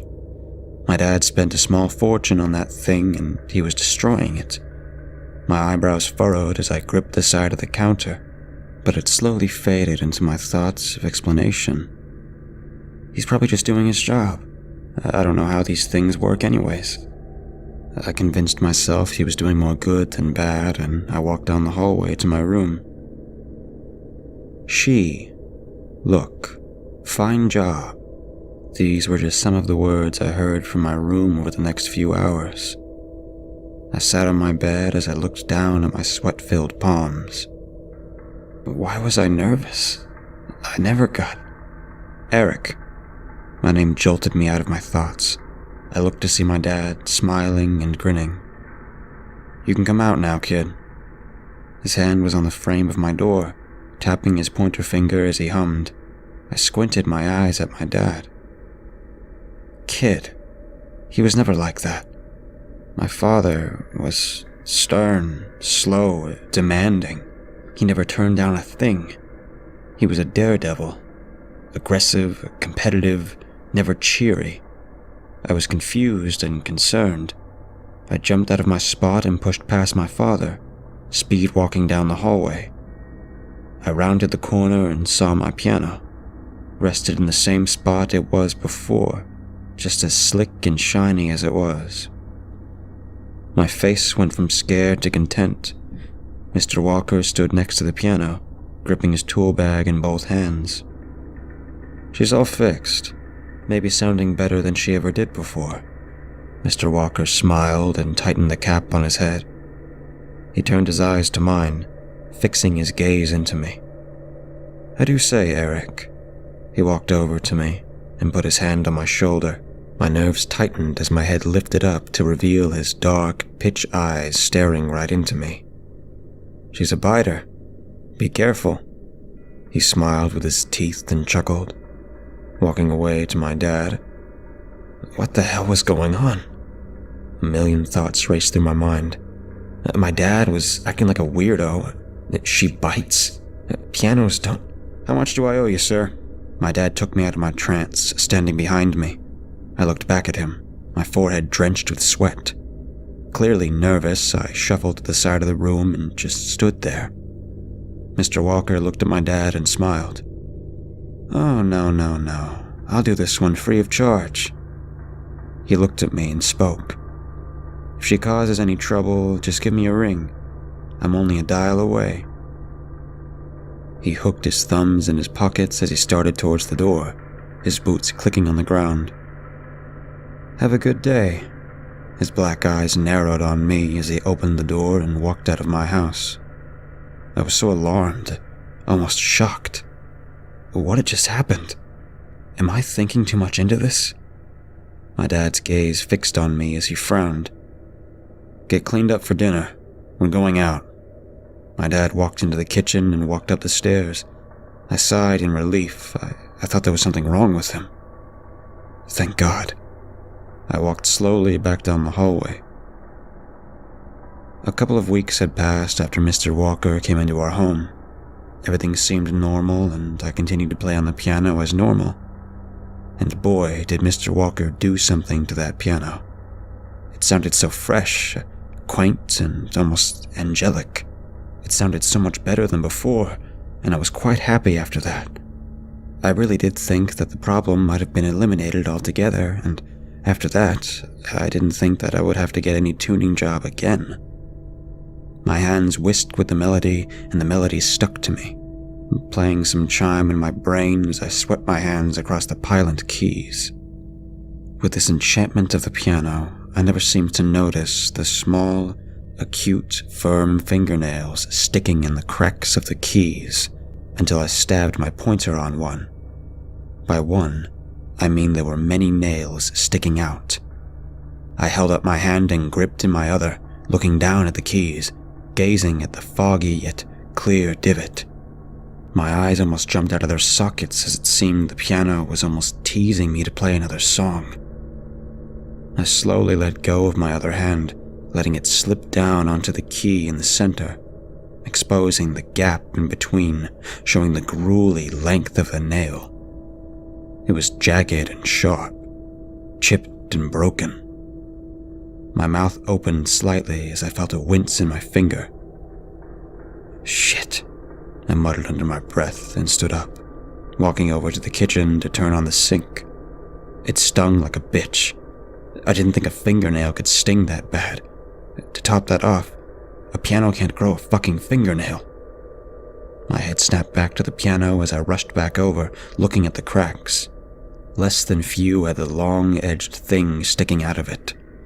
My eyes shook as I called out to my dad. Hey, Dad? My voice was broken as I was quite disturbed with what I was looking at. Yes. My father stomped into the living room, holding a hammer and nails in his hands. He looked at me as I nervously began to speak. I was playing something and, Sweat began to drip down my forehead as I stopped. Spit it out, I'm busy. My father's words were harsh, like a snake's tongue. He moved the nail in his left hand up to his mouth and bit on it, freeing his hand. I think there's fingernails growing out of the cracks in the piano. I finished my sentence as my dad gave me a blank stare. His under eyes squinted as he spoke. You know she can hear you, right? His eyes fixed over to the piano, whose elongated keys had seemed to have been dampened by a glossy cover. He bent over and put his finger on it, tracing the water-like substance off of it. He felt it over the tips of his hands. It sweats. He rubbed his hands on his pants as he spoke. It doesn't talk to you, Eric, does it? He walked past me. My heart raced as he walked out of the door, leaving a loud thump behind him. I swallowed deep as I backed away from the piano. What the fuck? Talking to me? Sweat? It's not a person. It can't sweat. Can it? A million thoughts raced in my head as I looked over to the thing before me. It wasn't an item of music. It sweat, grew fingernails.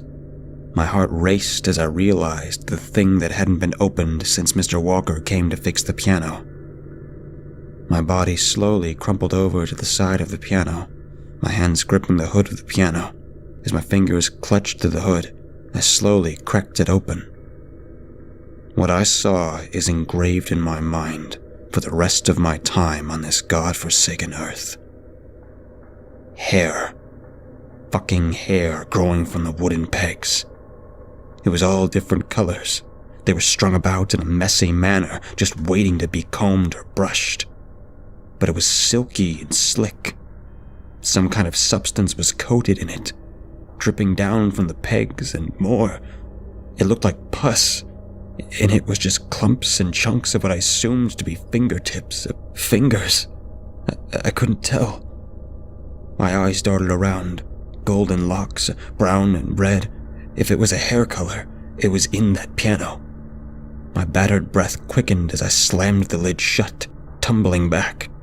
My eyelids flickered as I raised my trembling hands to my face, smacking it multiple times. Struggling to keep my balance, I fell on my knees, a loud thump echoing off the hardwood floor.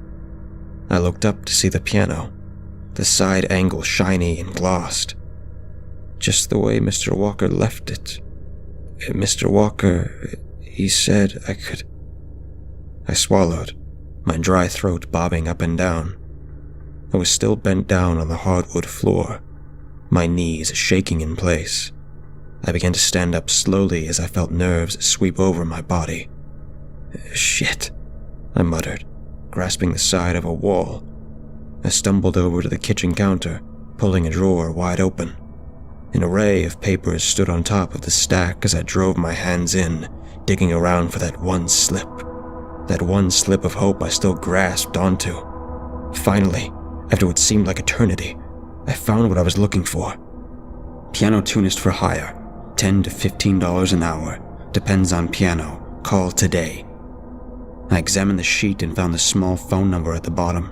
Sighing with relief, I made a mad dash for the kitchen cell phone, clutching it in my hand. I smacked the numbers into the landline and heard the sound of buzzing and... "Andrew Walker, who's speaking?" The soft man's voice flooded the phone as my ears relaxed at the voice on the other end. Mr. Walker, it's Eric. You tuned my piano a couple of weeks ago." My voice filled with a mix of relief and dread. It must have sounded like I was about to die on the other end. "Ah, yes, my old girl. How's she treating you, son?" Mr. Walker's voice filled with desire and glee as he spoke to me. My eyes twitched and my blood boiled. Treating me. Mr. Walker, your piano is not a piano. It might as well be human. There's fingernails, hair, sweat. I was practically shouting on the other end to him as I continued on. "And my dad is acting fucking weird. He says she can hear me. I don't know what you brought into our house, but whatever you have, it's..." I was cut off as the ever-calming voice flooded the phone line. "What I brought into your home is a mix of my past, my creation, my joy. It seems you find her appealing. Well, Eric, she tells me you're just the perfect one she's been looking for. Your dad has been hinting at your future, my good boy. I was going to tell her to say it herself, but..." Mr. Walker gave out a chuckle as he continued on. "I guess she's already told you. You're ready to join her and the others." As I heard the phone click and the ever-growing line beep, my forehead dripped with sweat. I didn't know what he meant by the others. I think I never will. But what I hear when I'm sleeping at night down the hall is something I can't strip from my mind. The ever-growing, faint noise of a melody, a hum. A tune so sweet, it could capture me in my thoughts with the flick of its fingers. Playing the piano doesn't seem so bad, doesn't it?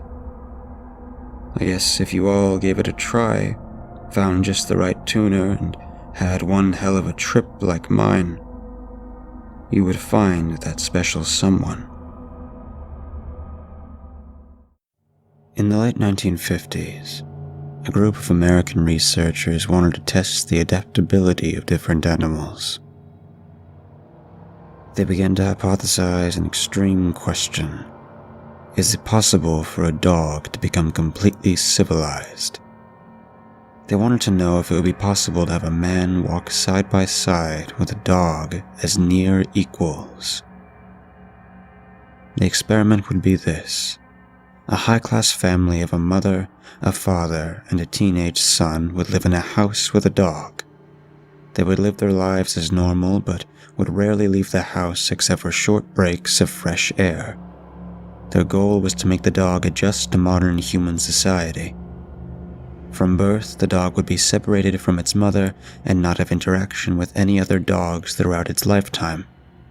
The researchers felt that if it encountered even one other dog at all during its lifetime, all their effort and research would be immediately undone, and it would be reverted back to its natural instinctive lifestyle. As a result, the house would be built in complete seclusion inside a building. Immediately after being born, the dog would be dressed in specifically made clothes so it could get used to wearing them faster. They chose a Doberman Pinscher, as they had garnered the reputation of being fast learners and picking up new concepts and orders quicker than most other breeds. They had also been used in earlier world wars, so it was thought that it would be easier for them to become closer to man. Each member of the family would have the very strict responsibility of treating the dog like a person. They must always refer to it by its proper first name, never talk down to it like an inferior species, always show and remind it of proper social etiquette if it forgets. Speak to it as if it understands everything they are saying. If it doesn't at first, use smaller words that are easier to understand. Never speak slowly or talk to it like it is a small child. Assist to it every day when it needs to get dressed or change clothes. Never say good boy, bad dog, or any other phrases that are commonly used with dogs. Urge it to adapt quicker if it is not adapting fast enough. Treat it like another family member and make sure it always thinks that it is a human.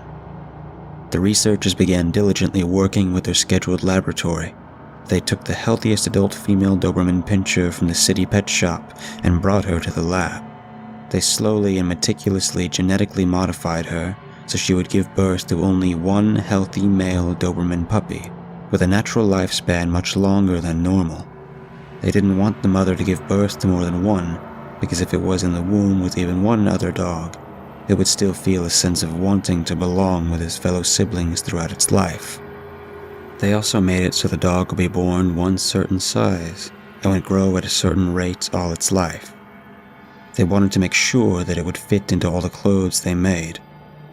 The final size and height of the dog would be larger than normal, so it could appear more human. While waiting for the dog to be born, they built a full-sized house within the lab and prepared it for a family of 3 to live comfortably inside. The house had no windows because that would only encourage the dog to leave. It was decided that the dog would stay in the house at all times. If the family needed to leave, they would walk out the secret hidden front door and go into the resting area of the lab.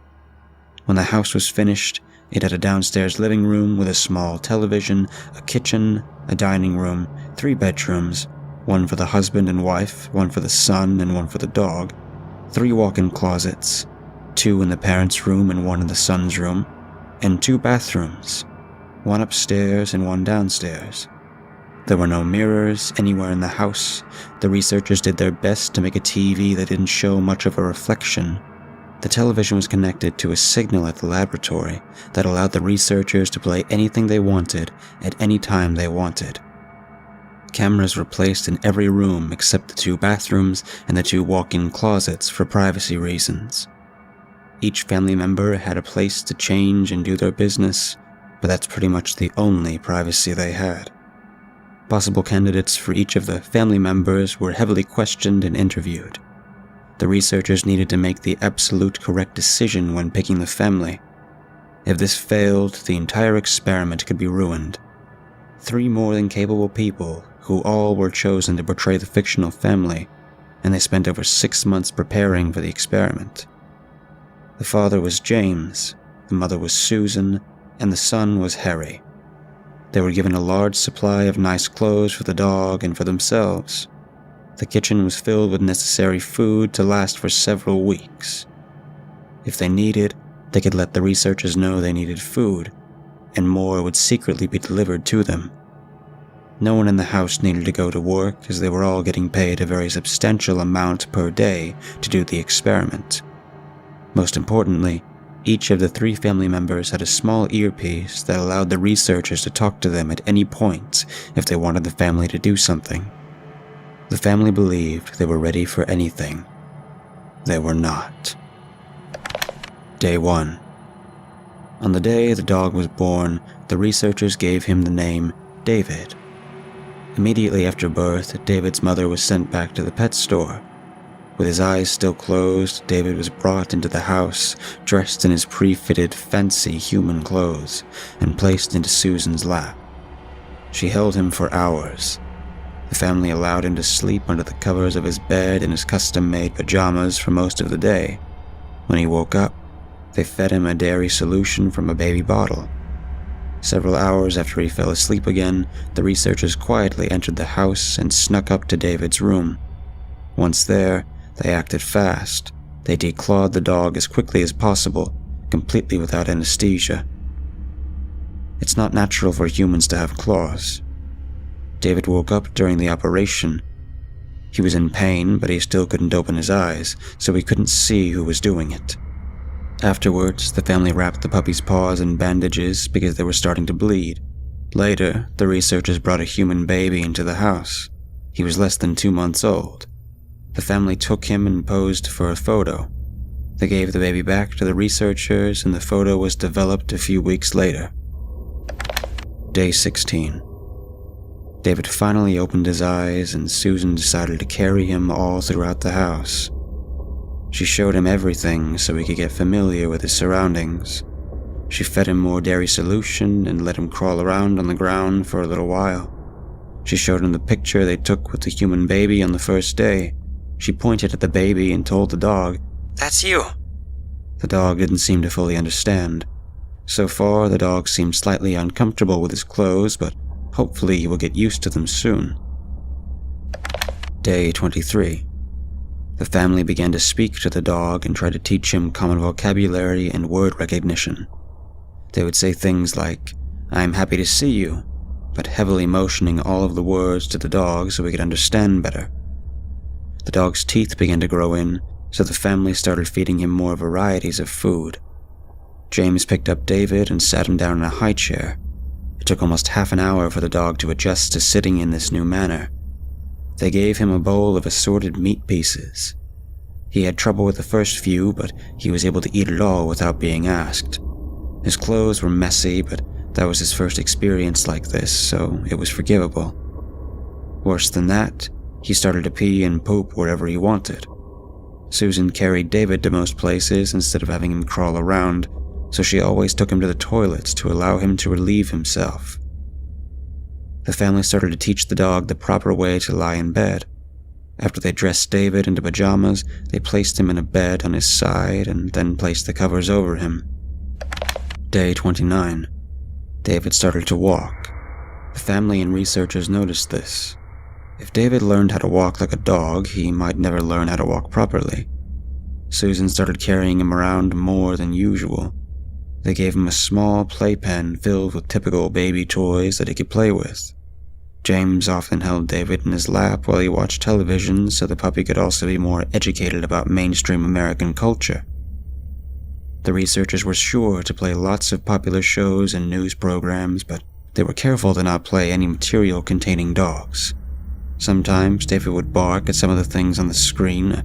When this happened, James would tell him to stop yelling. If it happened 3 times in quick succession, James would put David in the corner and force him to stay in a timeout for 10 minutes. At night and in the morning, Harry was tasked with brushing the dog's teeth with his own separate individual toothbrush. Day 38. The family was encouraged to play more music in the house. In order to make David more cultured, they started to play classical music from many different composers on the record player. David appeared to enjoy listening to this. He started to walk more and more. The family knew they couldn't avoid this, so they began potty training him. There was absolutely no way for a dog to sit in the toilet seat without falling in, so the researchers designed a special toilet lid with a small hole in the middle for the downstairs bathroom, so the dog could do his business more sanitarily. The family realized the 3 of them would have to use the upstairs toilet until the experiment was ended, because there was no way a human could use the restroom the same way as the dog. The family spent several months attempting to train David when exactly to go to the bathroom and how to use the toilet like a person. He finally understood and was fully potty trained on day 241. Day 67.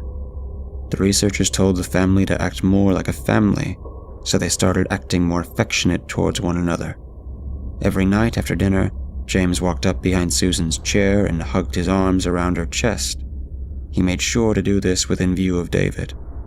The fake couple would kiss each other more often whenever David was around, and James would always express how proud he was of Harry, even when he wasn't doing anything significant. James encouraged David to drink something other than water and the dairy solution. He got a glass of standard milk and slowly poured it down the dog's throat. Some of it spilled out on the sides of David's mouth, and he choked a little, but it was done. A few hours later, the dog ran over to Susan and started whimpering. She was not sure what to do, so she asked him several times what the problem was while asking slightly different variants of the question each time. Eventually, he pooped in the middle of the floor. Susan rushed David to the bathroom and plopped him down on the seat cover. For the next half hour, David had terrible diarrhea. He didn't eat much for the rest of the day, and he was allowed to stay in his bed for a few hours. In recent days, the researchers could see through the cameras that David had not been lying in bed properly. They told this to James, and he walked into David's bedroom. He was sleeping curled up in a ball on the foot of the bed. James woke him up and told David to sleep properly in the bed. David was clearly confused and didn't understand why he had been woken up. James forcefully positioned David until he was lying down under the covers like a person would. Incidents like this occurred often. Day 102. David was sitting next to the record player for several hours listening to music. At several points, he howled along with the song. Harry sang as well and encouraged him to do this more. Harry would sing and David would howl along with the instrumental music. At lunchtime, the family decided that David didn't need his high chair anymore. He could sit in a normal chair at the table with the rest of the family. When David first walked into the kitchen for lunch, he wasn't sure where to go because his normal seat was gone. Susan motioned to his new chair, but David just stood staring at it. James picked him up and plopped him down on the seat. It was wood and there was no cushion on it. As a result, David was noticeably uncomfortable and slipped off the chair multiple times in the following days. Day 130. The family knew that David obviously could not use proper silverware, so Susan hardly ever made meals that required the use of forks or knives. David's typical meals at the table were meat. Sometimes they gave him a bowl of soup, but that usually resulted in a mess, and he would get yelled at for that. They never fed him normal dog food. On this day, David sat down on his chair and Susan put a peanut butter and honey sandwich on the plate. David stared at it for a moment before digging in. He had a bit of trouble chewing it at some points, and he ate 3/4 of it before sliding off the chair and walking away. Susan picked him up and placed him back in his seat. She told him to finish his meal or he wouldn't get any dinner. He didn't really understand, so Susan held up the sandwich up to David's mouth and kept it there until he ate the entire thing. Day 158. The family started taking more and more photos with human children and putting them into the home, proclaiming that they are pictures of David. Now that he was very comfortably walking on all fours, the family tried to make him walk on his hind legs. They reasoned that the more he did it, the more comfortable he would be doing it. They brought him into the living room and joyfully encouraged him to stand up on his hind legs. Each family member demonstrated this to him by awkwardly doing it themselves. David eventually understood what they wanted him to do. He tried lifting his front feet off the ground, but he just came crashing down every time. James lifted up his front legs and made David stand with help, but David was clearly not enjoying this, so James let him go. Throughout the coming weeks, most of their time was spent trying to make David stand on his hind legs, to almost no result. Day 233. Susan tried a different method of making David stand on his hind legs. She put on some upbeat music and got the entire family to dance around. David quickly joined them. After a few minutes, Susan grabbed his paws and hoisted them up. She pretended to be dancing with him. It worked very well.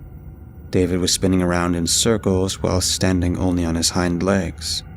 Susan was still supporting him a lot, but the family was still very excited. They started to experiment more on this matter in the coming days. Day 310. David was walking to the dining room for dinner. The other family members were waiting. He entered the room, saw them all sitting at the table, and then stopped. He suddenly stood all the way up and looked at them. He was standing on his hind legs completely on his own with no support from anyone or anything else. The family clapped and cheered. Day 443. The family was told to go check on David. He was in his room and, according to the researchers, was doing something strange. The family walked upstairs and noticed that his bedroom door was open. They peered in and saw him standing with his hind legs fully extended. He was leaning over his dresser with his upper body and was facing away from the family. They walked in and saw that there was a picture on top of the dresser. The picture was one of Susan, James, Harry, and one of the human children. They were all sitting with nice, fancy clothes on in front of a royal blue curtain. They took this picture on the night of day 48. David stole the photo from downstairs and dragged it up to his room. He was just staring down directly at the photo with an unwavering gaze. He didn't seem to be moving. The family could hardly hear him breathing. James started to walk towards him. He reached his hand out, but the researchers spoke into his earpiece. They told him that no one is allowed to touch him right now. They wanted to see how long he would do this for and what else he would possibly do. The family left and tried to go about their day as usual, but every single day up to that point heavily involved David, so they had a hard time figuring out what to do. David stood in that same position for most of the day. At 4:37 p.m., it's hard to tell exactly what happened. The researchers said that his hind legs gave out, but on the cameras, it looked like he just froze and fell to the side. Regardless, David fell to the floor and completely passed out cold. It could have been from standing for too long, or from the tension of staying in one place too long, or the stress of everything. No one was really sure. What was more odd is that David fell to the ground in a way that looked very wrong. His body contorted slightly before it fell. No one truly knows what happened, but the family rushed in and checked to see if he was alright, or if he was even still alive. He had a slow heartbeat and was very warm. They helped him into his bed and kept the covers off of him. He slept all throughout the rest of the day and all throughout the night. Day 444. David woke up the next day at about 8 in the morning. All 3 family members were in his room waiting for him to wake up. He seemed to be mentally normal once again and didn't show any sign that he remembered the day before. The picture from the dresser had been removed from the house. The number of family photos around the house had greatly decreased overnight to prevent further incidents like this from happening. David attempted to get out of bed and walk downstairs, but when he jumped onto the floor, his hind legs gave out and he fell on his stomach with a hard bang. The researchers hypothesized that all the pressure on his legs from standing for an unhealthy amount of time must have taken a toll on his strength. Susan gently picked the dog up and placed him back into his bed. She wrapped his hind legs with bandages and put ice on them. He stayed in bed for a few days so he could heal up. Day 498. David sang with the classical records for over an hour. He was on pitch for almost all of the songs, and at some points, he almost sounded like he could have been a human singer. This had all been highly encouraged by the family and the researchers. However, David also started to make some other noises. He hadn't barked in over 100 days, but some of the other sounds that came out of him were concerning to say the least. He sometimes made a sound similar to that of a choking person. Whenever he made this sound, someone rushed over to see if he's okay, but he was never actually choking. He also made odd grunting and moaning sounds sometimes. Other times he would be laying on the couch when he let out a noise that sounded like an old man struggling to walk up a set of stairs. The researchers didn't know what to do, so they told the family to try and ignore the sounds as best they can. Day 562. Susan was preparing dinner when she spotted David walking through the hallway on all fours. The researchers wanted Susan to urge him to walk properly on his hind legs again. They started to speak into her earpiece, but before they could even get 3 words out, David stopped. He had jerked violently to the left and pointed directly at Susan. It was as if he suddenly heard something. Then, his front feet quickly rose off the floor, so he was standing in a domineering position on his hind legs. He remained nearly motionless as his black eyes stared back at Susan's.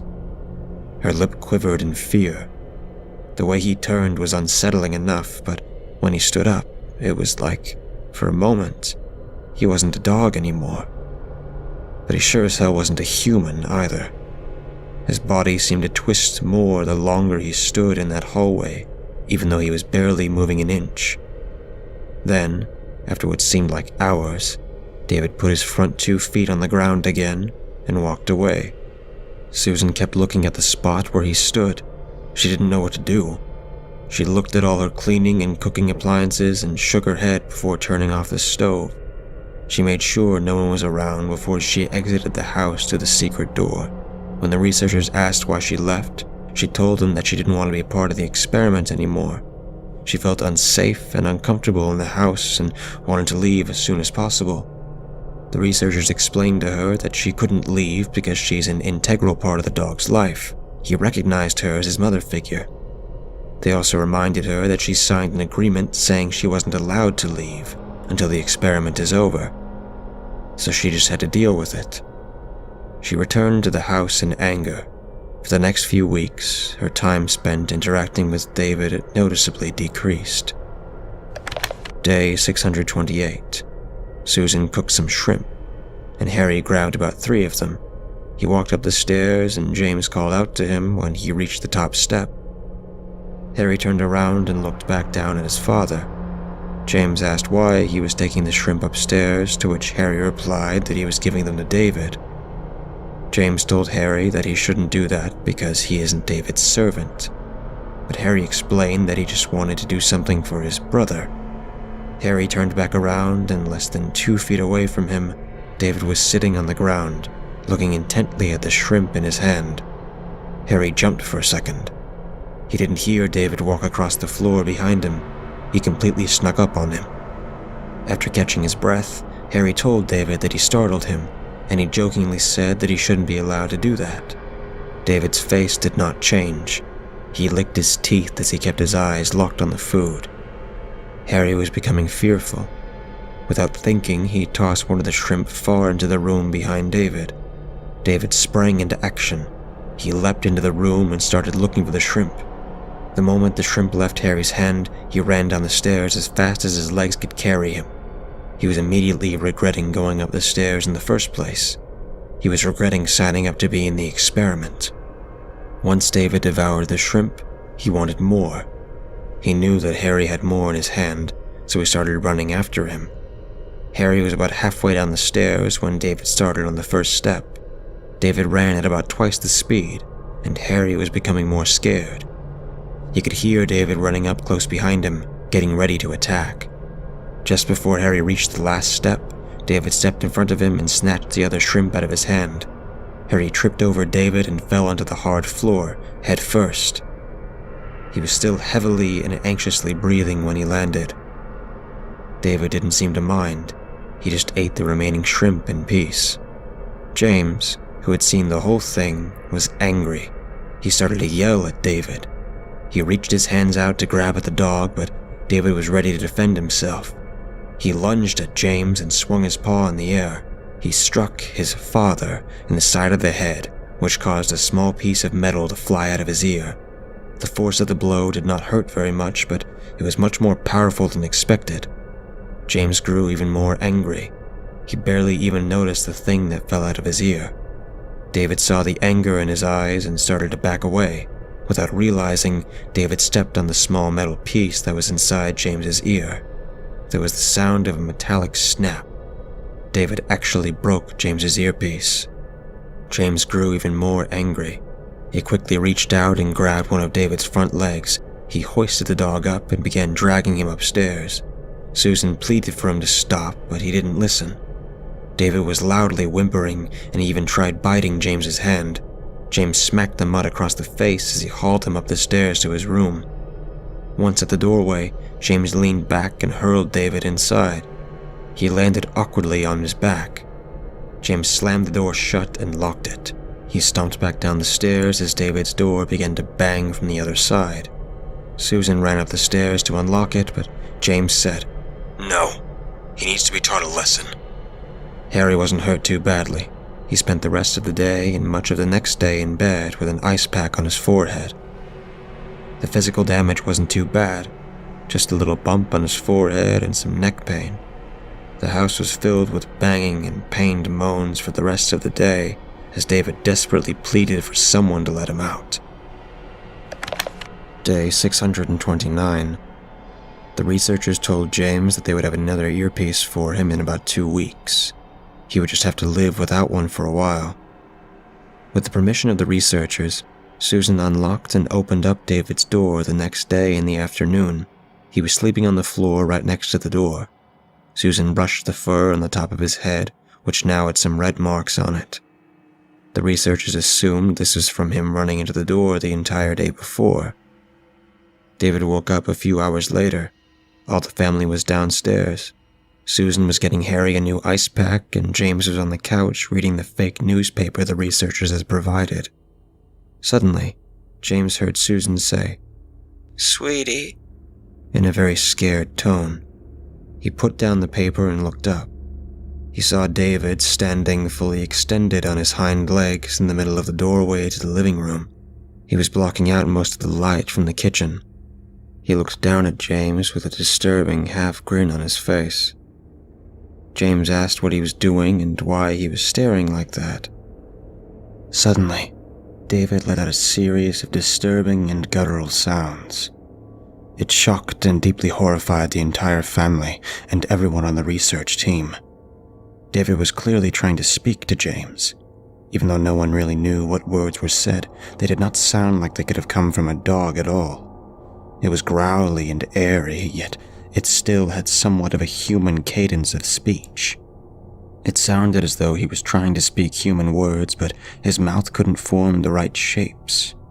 David walked back upstairs after this and left the family frozen in fear and confusion. The researchers spent the next several days trying to decipher what David said. Day 641. Susan and Harry left the house through the secret door. They told the researchers that they both wanted to leave. The entire experiment was getting too freaky for them. They said it was all such an unsettling experience. The researchers reminded them once again that they were not allowed to leave because they signed a contract. They were all in the midst of a large argument when one of the researchers burst into the room. He said he was pretty sure he figured out what David said. He played the tape again for everyone and then told them. He said, "Thank you for the lesson, Father. I hope I can repay you someday." They all listened to the tape again. Some disagreed. Others believed that he wasn't saying anything at all and that he was just making sounds. Susan, Harry, and a majority of the researchers felt confident that that was what David said. Then they started trying to figure out what that meant. They looked around each other and realized that James wasn't with them. He was still in the house. They looked at the cameras and couldn't see him anywhere. They figured that he may have just been in the bathroom or something, but they also realized that they couldn't find David anywhere either. One researcher spoke into the microphone controlling his earpiece, but he was quickly reminded that James's earpiece was broken. Susan and Harry were quickly rushed back into the house to look for them. James wasn't in either of the bathrooms. They looked into his walk-in closet, and they immediately ran out of the room. James's body was laying on the floor of the closet, with several large patches of exposed blood and muscle. The carpet around him was getting more red by the second. His throat and hands had been ripped to pieces, and his clothes had been almost completely torn off of his body. Susan and Harry both descended the stairs in tears. They were terrified of what to think. They entered the living room and saw David. He was sitting in James's spot, watching a blank television screen. His face and most of his body was red. His clothes were ragged and disheveled. The pieces that were left were also a deep red, but he didn't seem to mind at all. He wore that same half-grin as he stared intently at the television. It all looked so wrong. Harry ran up from behind with a knife from the kitchen, but the researchers shouted for him to put it down. They pleaded, saying that if David died, the whole experiment would be for nothing. Harry resentfully agreed and put the knife down. During that night, the researchers quietly entered. They took the rotting corpse from the closet and removed it from the house. Susan and Harry didn't sleep at all that night. They kept their doors locked. David didn't seem to have a problem getting to bed almost as soon as he laid down. Day 649. David had been acting like he owns the house for several days now. He came downstairs in the morning without his clothes on. Susan and Harry were prepared to march him right back upstairs and change it, but the researchers told them to do something else. They said that he would wear his regular clothes tomorrow, but they reasoned that if David was told what to do now, he might do something else violent. They told Susan and Harry to take off their clothes for the rest of the day. The two of them protested for hours, but the researchers reminded them that they were in an experiment and had to do what they were told. At 1 p.m., they resentfully gave in and took off their clothes. They shamefully walked through the house, trying to avoid the cameras as much as possible. David, sometimes glancing at them and giving them a slight nod of approval, but both Susan and Harry repeated, just for today, several times. Both of them went to bed early that night and put clothes back on as soon as the researchers allowed them to, which was at 9 p.m. Day 663. When it was time for dinner, David did not come downstairs. Susan did not pry at all. She just ate with Harry. Throughout the past few weeks, they had been avoiding contact with David except when it was absolutely necessary, or if the researchers forced them to. David has been wearing his human clothes again, but when Harry dresses him, the dog looks absolutely hateful. At the end of dinner, Susan felt something touch her shoulders. She thought it may have been Harry, but he was sitting right in front of her. She jumped with fright as she saw two hairy paws reach over her and almost touch her chest. David had watched James do the same thing for hundreds of days, and now he wanted to do the same. Susan stood up before David could put his paws anywhere else and marched up to her room. She shut the door behind her and didn't leave for the rest of the day. She didn't care what the researchers told her. Day 669. In the mid-afternoon, Susan opened the door to the downstairs bathroom. She was startled when she saw David sitting on his custom-made toilet cover. He stared back at her. She hadn't had to help him use the toilet in over a year. She looked at the dog, completely dressed in human clothes, sitting on the toilet like a person. She angrily shook her head and shouted, It just isn't right." She shut the door and furiously walked away. A few hours later, David was lounging on the couch when the researchers got an idea. They played audio of a dog howling on the TV. David lifted his head and looked around for a moment before returning to his original relaxed position. They played the sound of a dog barking. David didn't seem to even notice. The researchers assumed at this point that David had almost completely lost his natural instinct. Mentally, he was way more human than dog. Day 681. The researchers understood that Susan and Harry did not enjoy being around David anymore. As soon as they both woke up, the researchers told them both to get breakfast and then stay in their rooms for as much of the day as possible. They wanted to see what exactly David would do. Susan and Harry gleefully agreed.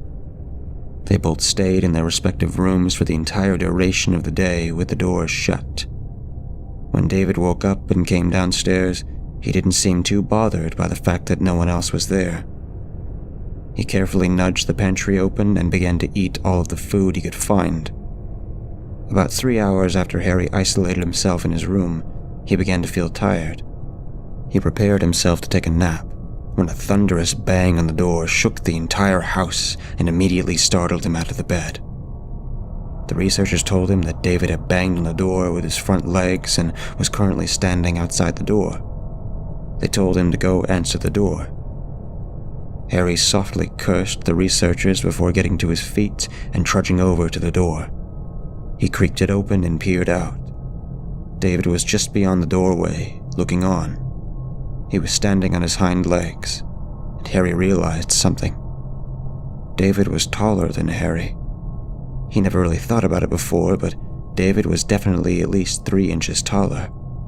That meant that he was taller than Susan for sure, which made David the tallest one in the house. That thought sent a chill down Harry's spine. Harry asked David what he wanted. David pressed his paw against the wood and pushed the door all the way open until it hit the wall. In a growly in much more frightening tone than before. He shouted, "Open!" before walking downstairs and out of sight. A few hours later, David walked into the upstairs bathroom and began vomiting. The researchers noticed that earlier he had eaten some foods that weren't healthy for dogs. He spent a few hours in the bathroom and he didn't contact Susan nor Harry for the rest of the day. Day 703. At about noon, David stood up from the couch on his hind legs and walked into the kitchen. Then he walked into the dining room. These 3 rooms were all connected to each other, so he just started walking in circles throughout these rooms. For what seemed like hours, David was just walking on his hind legs in one small, continuous circle throughout the bottom floor of the house. His face had a giant grin on it. It didn't look real, but he was smiling so widely that his eyes had tears in them. Like he was being painfully forced. Susan and Harry watched him for some time. They were so confused, as were the researchers. The most logical answer was that many animals in zoos will repeat the same action for long periods of time because they are stressed.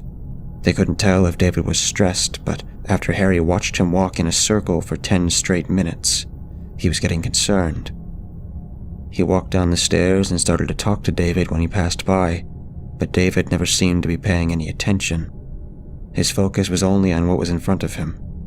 Harry stepped out into David's walking path to try and stop him, but when David came around, he just walked around and continued on. Harry stepped into the doorway to the living room and outstretched his arms. There would be no way of getting past him. But when David circled around and saw that he couldn't get through, he just turned around and began the circle in the opposite direction without missing a beat. Harry gave up and walked back upstairs to his room and just waited for David to tire himself out. After almost an hour and a half of continuous, non-stop walking, David let out a haunting mix between a howl and a moan. He suddenly collapsed to the floor in the middle of the kitchen, and his back legs seemed irregularly bent out of shape. Susan and Harry helped him into his bed while they attempted to ease the pain. David continued to whimper and screech until late into the night, when he fell asleep from exhaustion. David did not walk properly again after this. Day 718. The researchers realized that they were almost completely unable to get any more definitive results from the experiment. David was confined to his bed due to his horrid leg injury, and all his meals had to be provided by Susan directly to his bed. Every time she did this, she would drop off the tray, stare daggers at the camera in the corner of the room, and then leave. There was no longer any purpose to conduct the experiment. David couldn't adapt to human society anymore, and there was no reason to keep Harry and Susan around if they weren't really affecting David's life anymore. At this point, David had suffered severe and irreversible psychological damage. He had also severely fractured both his hind legs, almost to the point of them breaking, so there was little hope of him ever moving out of his own room by himself ever again. A decision was made. Susan and Harry were escorted out of the house and immediately underwent a psychiatric evaluation. All the food from the fridge, pantry, and all the remaining food stored in the laboratory was brought into David's room. They patted him on the head and walked out of the room. The last thing any person ever said to him was, "Good dog, David." His bedroom door was shut and firmly locked. All the researchers left the house and closed it off. No one was allowed in or out. All the cameras and microphones were disabled and or removed. And the entire project was abandoned. Millions of dollars had been wasted, and no result was ever published. The researchers were too ashamed of what they had done. Susan and Harry eventually re-entered society. Harry's parents were so happy to see him back home. He was just a teenager when he left, and now he was practically a man. Both of their respective families owned dogs, which were almost immediately taken out. Neither of them ever fully healed from the experience. What's worse, they left David inside that room, with enough food for an entire family of dogs to last a lifetime. Before he was born, the researchers genetically modified David so he would have a much longer life than a normal dog. They intended the experiments to go on for well over a decade. David was less than 2 years old when they abandoned him. No one had any idea how long he would live for. No one ever checked the house again. It was demolished a few decades after, with several pounds of dynamite. What if David was still alive when they blew it up? What if he survived for all those years on his own? We, unfortunately, will probably never know. But maybe it's better this way. My Aunt Mel was one of the strongest women I ever knew. She stepped in to raise my brother, Keith, and I after we lost Mom. Not many other people would have done the same, especially during that time period. I was only 7 when our mother, Rona, died. Keith was barely 3. I've been walking this earth for 40 years since that day, and Melody was the only parental figure I ever knew, honestly. The only memories I had of my mother were short and fleeting, always fuzzy around the edges. I remember that she had a beautiful smile, and her hair always smelled like green apples. My heart rarely goes out to Keith. He has no memories of her whatsoever. He only knows what she looks like through photographs. In his mind, Aunt Mel would always be Mom. Anyway, I'm getting off track. The reason I'm sharing this bit of information is that our aunt's not doing so good. Keith and I haven't talked for months, but we agreed to take a trip to see her. We wanted to spend her last days with her, so she wouldn't be alone as one could be in hospice, that is.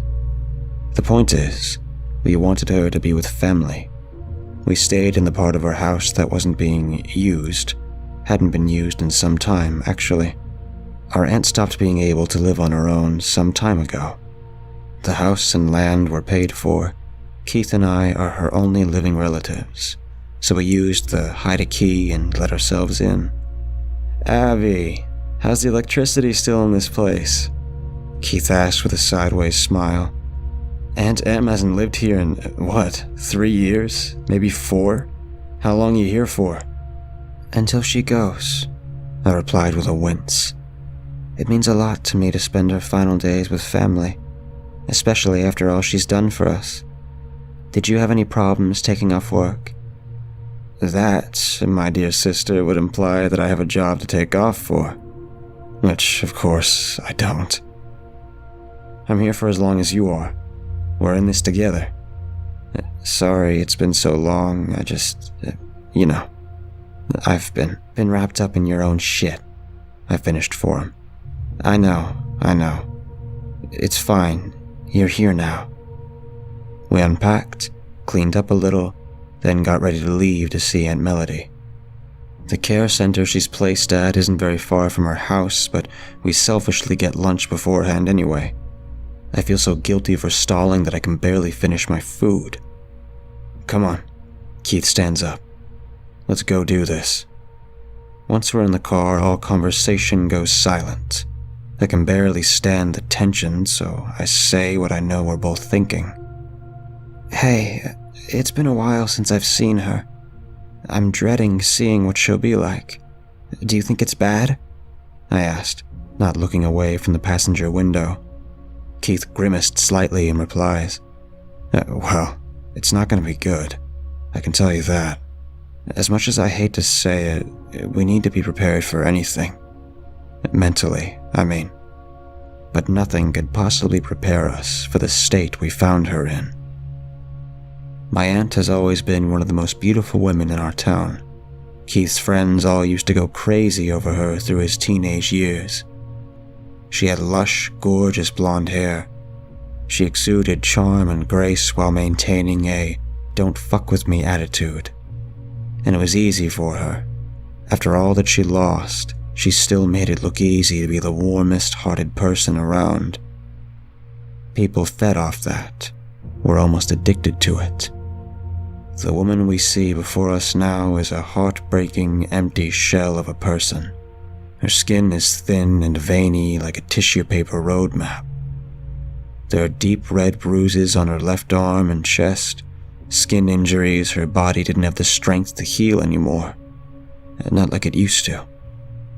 Long, silver hair hangs limp, ragged over her bony shoulders. Her chest seemed to fight every breath it tried to take. Her chest seems to fight every breath it tries to take. Her wheezing quickens as she tries to get Keith and I's attention, tapping her fingernails on the bed railing until we meet her gaze.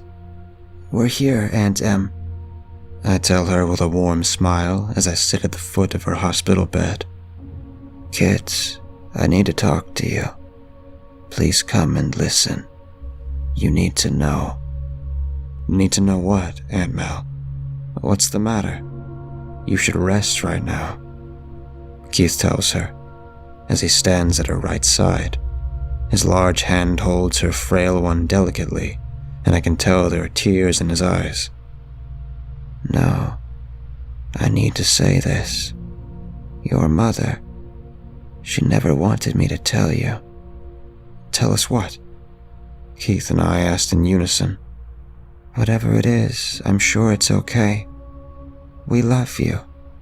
She's so proud of you for raising us." A soothing voice that I don't quite recognize says through my lips, "My cabinet. Go look in my cabinet there." I look around the room, and there's no cabinet. The only thing in here besides her medical equipment is a television stand with a small drawer attached for a remote.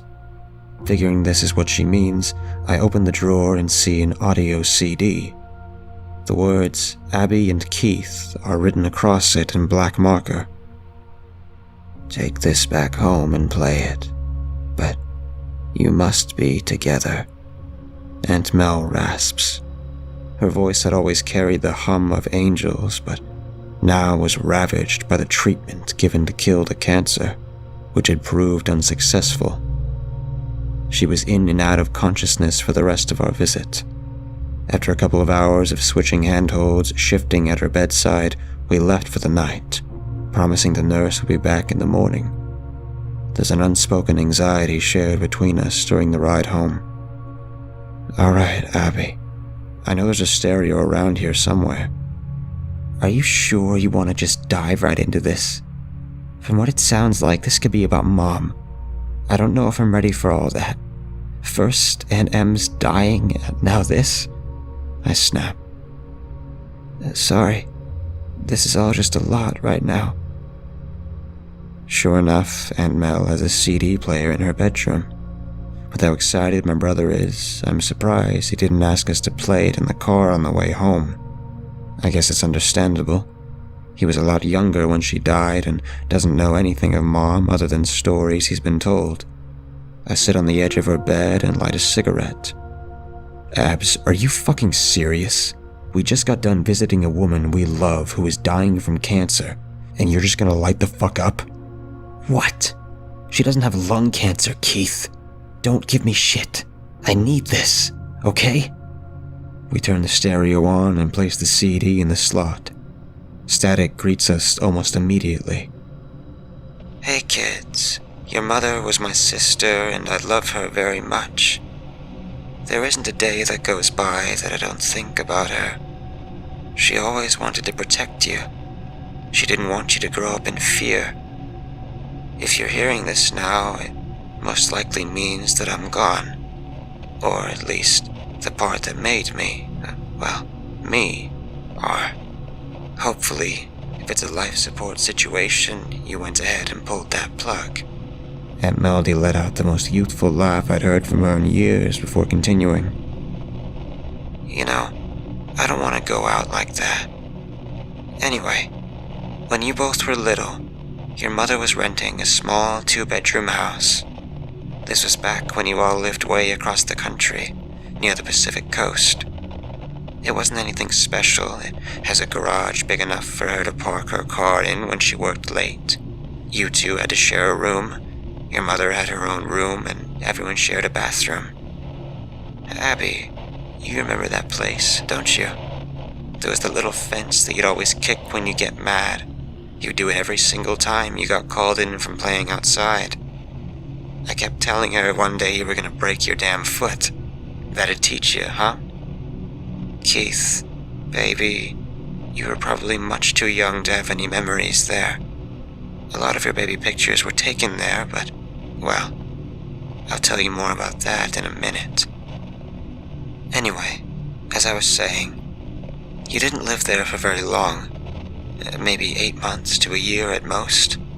Things were fine when you first moved in. Your father had just left you all. It was your mom's first time ever living on her own. Add being a single parent to the mix, and it was chaos on her. But I tell you what, she did the best she could. She loved you kids with all her heart. She loved you kids with all she had. Tears formed in my eyes despite myself. Why couldn't our aunts have ever told us this when we needed to hear it? Why wait until now? About 2 months into the lease, I started getting these phone calls from her. She'd call in the early hours of the morning in hysterics, thinking that your father was breaking into your house when she wasn't home. Things didn't end on good terms with your parents, as much as I hate to say. Rona was very afraid of him, almost paranoid. Then, a couple of months after that, things started getting moved around. Her keys wouldn't be where she left them. Your toys would disappear from your room and reappear in hers. I tried to tell her she was just distracted. She worked very hard to give you a good life without a father. It was easily understandable for her to misplace things absent-mindedly. But eventually, things started to go missing altogether. Abby, you poor thing. You used to get in so much trouble for stealing food and snacks out of the kitchen. Every time you were asked about it, you would cry inconsolably, swearing it wasn't you. She was wrong. I know she felt bad for that at the end.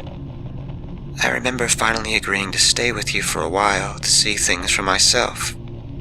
Your mom needed help, and honestly, I missed my sister.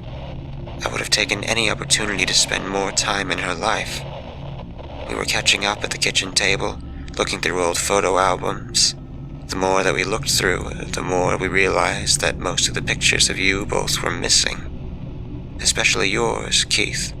You gotta remember, this was back before everyone kept all their pictures on their phones. Pictures were printed out at photo labs, brought home and saved. There were no backups. Once those pictures were gone, they were gone. We called the cops and made reports, but your father had alibis. He had an accountable life, interacted with a lot of people at his steady job, not to mention lived 3 states over at this point. There wasn't really much they could do with no evidence and even less proof. Everything changed when Rona took an unexpected sick day from work. The schedule hadn't changed since they moved in. Rona always had weekends off and worked weekdays from 6 a.m. to 3 p.m., even holidays. Nobody was supposed to be there. Due to her being sick, she still took you kids to daycare. You both were dropped off like normal so she could go back home and rest. Sleep is off, kinda. Keith, you're like that too when you're sick. You turn into a big koala. You'd sleep 16 hours straight if I let you. Jesus, I keep getting off track. There's just so much I want to say, so much that I haven't been able to say until now. When your mother arrived home, she walked in on the person in the kitchen. He was eating fruit that they bought at the market the day before, a pomegranate. No one can say what happened for sure in that kitchen, but I can tell you what it looked like from what the officers had found. The track interrupts as she breaks into a fit of hacking coughs. She was attacked with the kitchen knife he was using to cut the fruit in half. Her body was mutilated so savagely that at first I was convinced it was your dad. Even after all his alibis and current location, who else could have done something that brutal to someone? Rona had no enemies. The truth of the matter was much worse than I imagined. Investigators caught the man a few miles away shortly after the crime. He confessed to everything. I guess thinking maybe it would lead to some kind of absolution. Well, it didn't. Not to me. I could kill him 10 dozen times every day, and I'd still go to bed at night without a sister. The man they caught was a transient by the name of Terrence Haynes. He'd been convicted of small crimes here and there throughout his life. Rona had stopped for gas one night real late on her way home after covering for someone who had called out. Haynes had climbed in the back of Rona's car and covered himself up with clothes to hide. You know how messy your mom always keeps her car, Abby. If you remember, that is. They made it all the way back home and she never knew he was back there. He waited until everyone went to sleep that night, crawled out of the car and entered the house. Your house had a crawl space just underneath the back room for storage and whatnot. Rona never went down there because she didn't have anything to store and didn't like small spaces. The most horrifying thing about it all was what investigators found in that crawl space. Haynes had pictures, dozens of them. They were all over the walls and ceiling, mainly of Keith.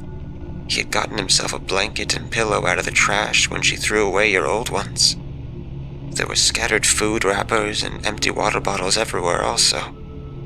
After I fought your father and gained guardianship of you both, police officers told me that there was evidence to suggest he'd been living under there for more than 4 months, right under Rona's nose. You all were living with a murderer the whole time and didn't even know. He ended up getting 35 years to life due to a mental illness technicality.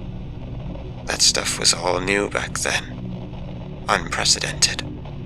Now I hope you can understand why I didn't tell you.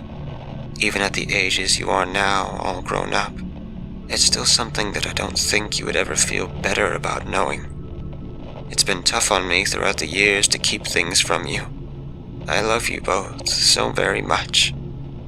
Please forgive me and know that we love you, and that I finally get to see my sister. The recording stops just as the phone rings. Aunt Melody had just passed away in her sleep. My efforts to suppress my tears now fails me.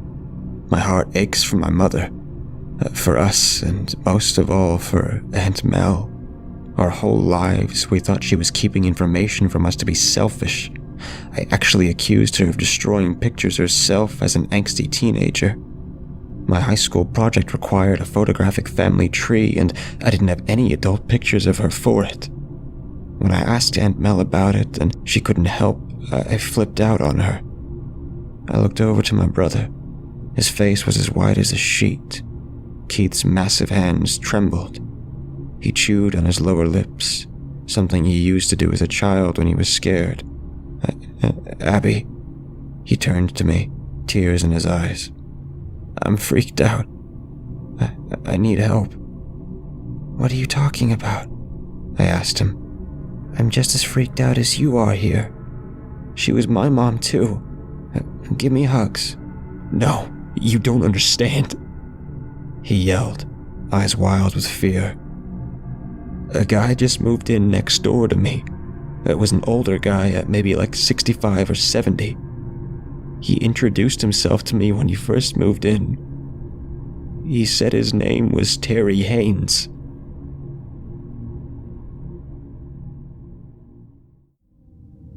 You know the feeling you get when something just isn't right? That feeling of some unseen eye crawling over your body, making a shiver creep up your spine and goosebumps prickle up your arms. That feeling of dread as the primal lizard voice screams in the back of your deepest thoughts. Danger, danger, proceed no further. Sure you know it. Everyone has experienced it a time or two. We're trained from a young age that the monster in the closet isn't real, that nothing is in our bed, and the shadows on the walls are our minds playing tricks on us. Unlike hunger or our need for oxygen, the something's off feeling is one our species purposely dampens. We're taught to seek out the logical reason, to assume we're paranoid and laugh it off. The truth is, the feeling is a survival instinct. And sometimes, something just isn't right. The lizard voice was blaring, clawing at my brain as my car's headlights sliced through the darkness and fell upon the weathered wooden sign. Faint white letters read, "Welcome to Cedar Hollow." The planks of wood making up the sign were an ashy gray, and someone had clearly taken potshots at the unkempt monument. Yes, as we neared the roadside sign, overgrown with weeds and its forbidding letters, my lizard voice was begging. Alas, I'd been trained so well that I chalked my bad feelings up to the late hour and the fact that our GPS had lost signal miles before, not to mention our phones were useless with their own no-signal messages. Good old Appalachia. "That's weird," the bookish young woman riding shotgun uttered as she trailed her index finger along the accorded map. "What is it?" I asked, keeping my eyes on the road. "Cedar Hollow isn't on the map," she spoke, moving her index finger to the bridge of her nose while she pushed up her stylish glasses. "Well, baby, the map is new-ish," I reasoned. "West Virginia isn't like Florida. Hills and valleys galore, and I wouldn't be surprised if some places just got forgotten out here." Forgotten. Poor choice of words, as they did nothing to assuage my discomfort, and I could tell that Jordan's unease was just as palpable as she folded the map and crossed her slender arms over her university sweatshirt. Perhaps her own lizard voice was hissing. I tossed a glance her way as we passed the ancient sign, autumn leaves blowing around our tires, fluttering down in the darkness behind us as we traversed the winding road. "How you doing?" I asked her. She turned her eyes from the dense woods outside of the passenger window towards me. She truly was stunning in an unconventional way. With one hand, she pushed the shaggy, shoulder-length mahogany hair behind her ear and looked nervously at me with amber eyes. She took a deep, wavering breath before speaking. "My parents aren't racist," she started, but was cut off by my sigh. "Oh, come on, Jord. You said you'd tell them." I got out before the petite girl interrupted. "I know I did. And I tried, Ben. I just don't know how to bring it up," she said, sounding sincerely apologetic. "What's wrong with, hey, Mom and Dad, the guy supporting me through this tragedy and driving me all the way to Delaware, who I've been dating for the last year, happens to be black," I said, slyly grinning as I gave her a side-eyed look. My dorkiness apparently shining through as she cracked a smile. "I really am sorry, Ben," she said, softly through her grin. "All good, baby. If they don't like me, it's whatever, as long as you do." My words oozed cheese. "Besides, we may not even make the funeral. I have no clue where we're at," I added. My bad news seemed insignificant compared to hers, so I was confident I would stay out of the doghouse. The endless forest that surrounded us all but blocked out any light from the sky, and the moonbeams that did manage to cut through the foliage made the trees look skeletal, sinister. Even the pines looked like they were watching with an unnatural amount of glowing eyes as we traveled the barren road. Again, that primal voice did its best to reach me, but I told it that those weren't eyes. Of course they weren't. Logic said that those pinholes of glowing light were nothing more than the moon peeking through the branches. Nothing more. "Hey," Jordan said, tearing me from my thoughts. "What's that?" She squinted behind her glasses and pressed a finger against the windshield. "Some kind of sign, maybe?" I offered, looking at the blue glow in the sky that peered back at us through the branches. "Oh my God, can we stop? I have got to pee, and we should call Mom and Dad, let them know where we are." Jordan spoke, a certain chirp of relief in her voice. I suppose signs of society had brought down her stress level. Not mine. It was 2 a.m. and we were deep in a West Virginia hollow. What business out in the middle of nowhere was open? "Maybe you can tell them you're finally bringing a black man to their nephew's funeral?" I asked in a scalding tone. "Suck it," she returned, rolling her lovely eyes. No further words were exchanged between us as we closed the distance to the glowing light. As the trees became less dense, their naked branches parted. The pole sign became clearer. A faint white glow emanated from the sign, welcoming us with blue cartoon letters to the small gas station between the road and the tree line. It was literally the only building we've seen for miles, and its very existence felt off. "Gas her up." I read the marquee's words and followed it with a long, exacerbated sigh as I pulled the car next to the lone pump beneath the canopy, connected to the small mart. Jordan groaned at the hillbilly name of the service station before asking, "Are they open, you think?" with a bit more hesitance in her words. Her lizard voice must have been whispering.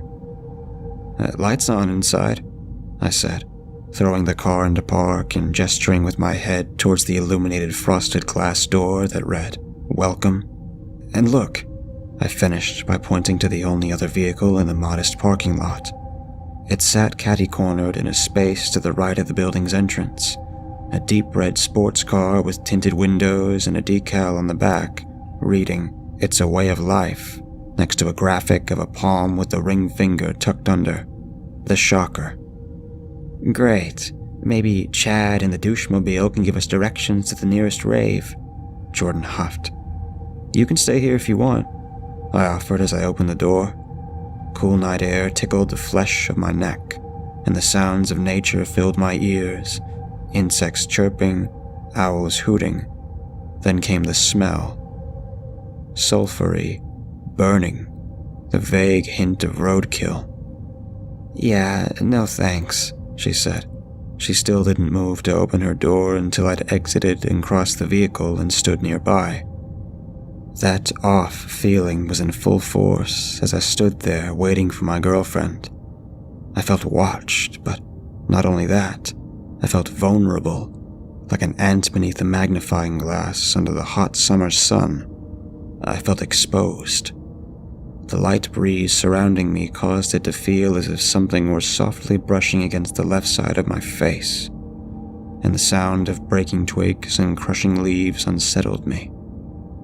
I wasted no time grabbing Jordan's hand and leading her past the pump, toward the glowing doorway.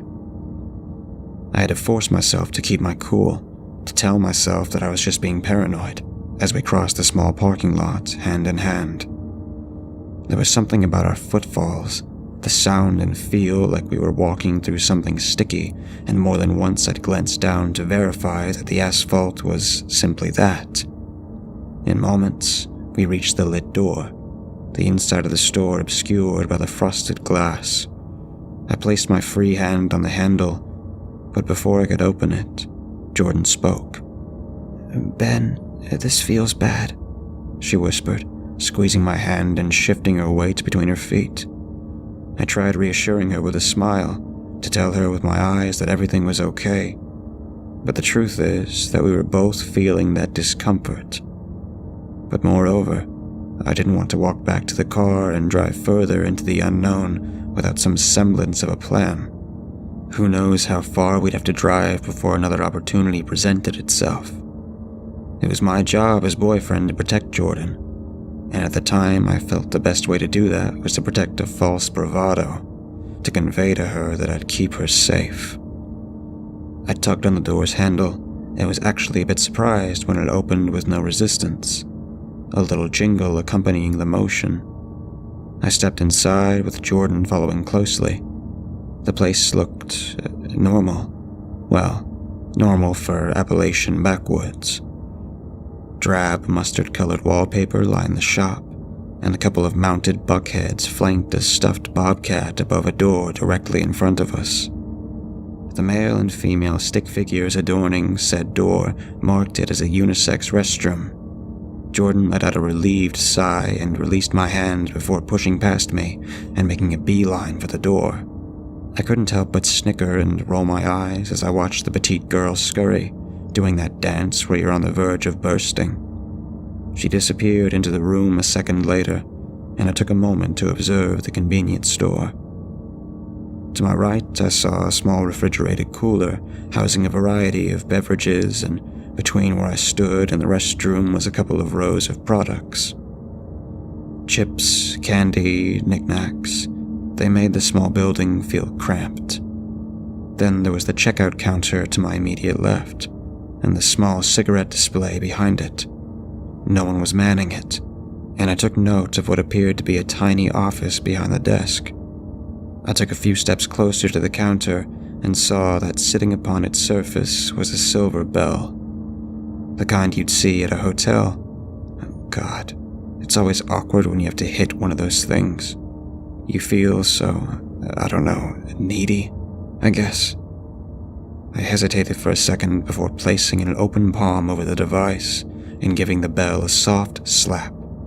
A sharp ding reverberated through the small store, and I immediately pinched the metal bulb, silencing it. No sooner than I had done that, a soft shuffling noise emanated from the office. Hey, sorry, do you guys have a phone? Like a house phone, maybe a pay phone? I asked before raising my hands and taking a step backwards as a figure appeared in the doorway.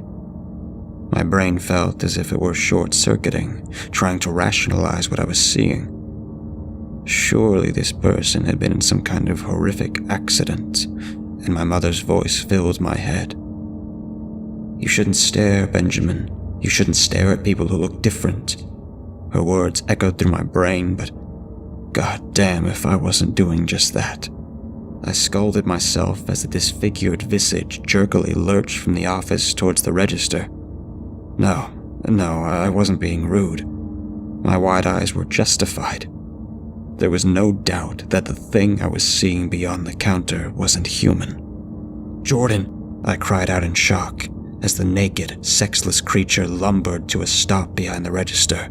The thing craned its bald head upward and locked its electric blue eyes onto mine. Its breast slowly rose and sank as it hissed raspy breaths through a vacant smile.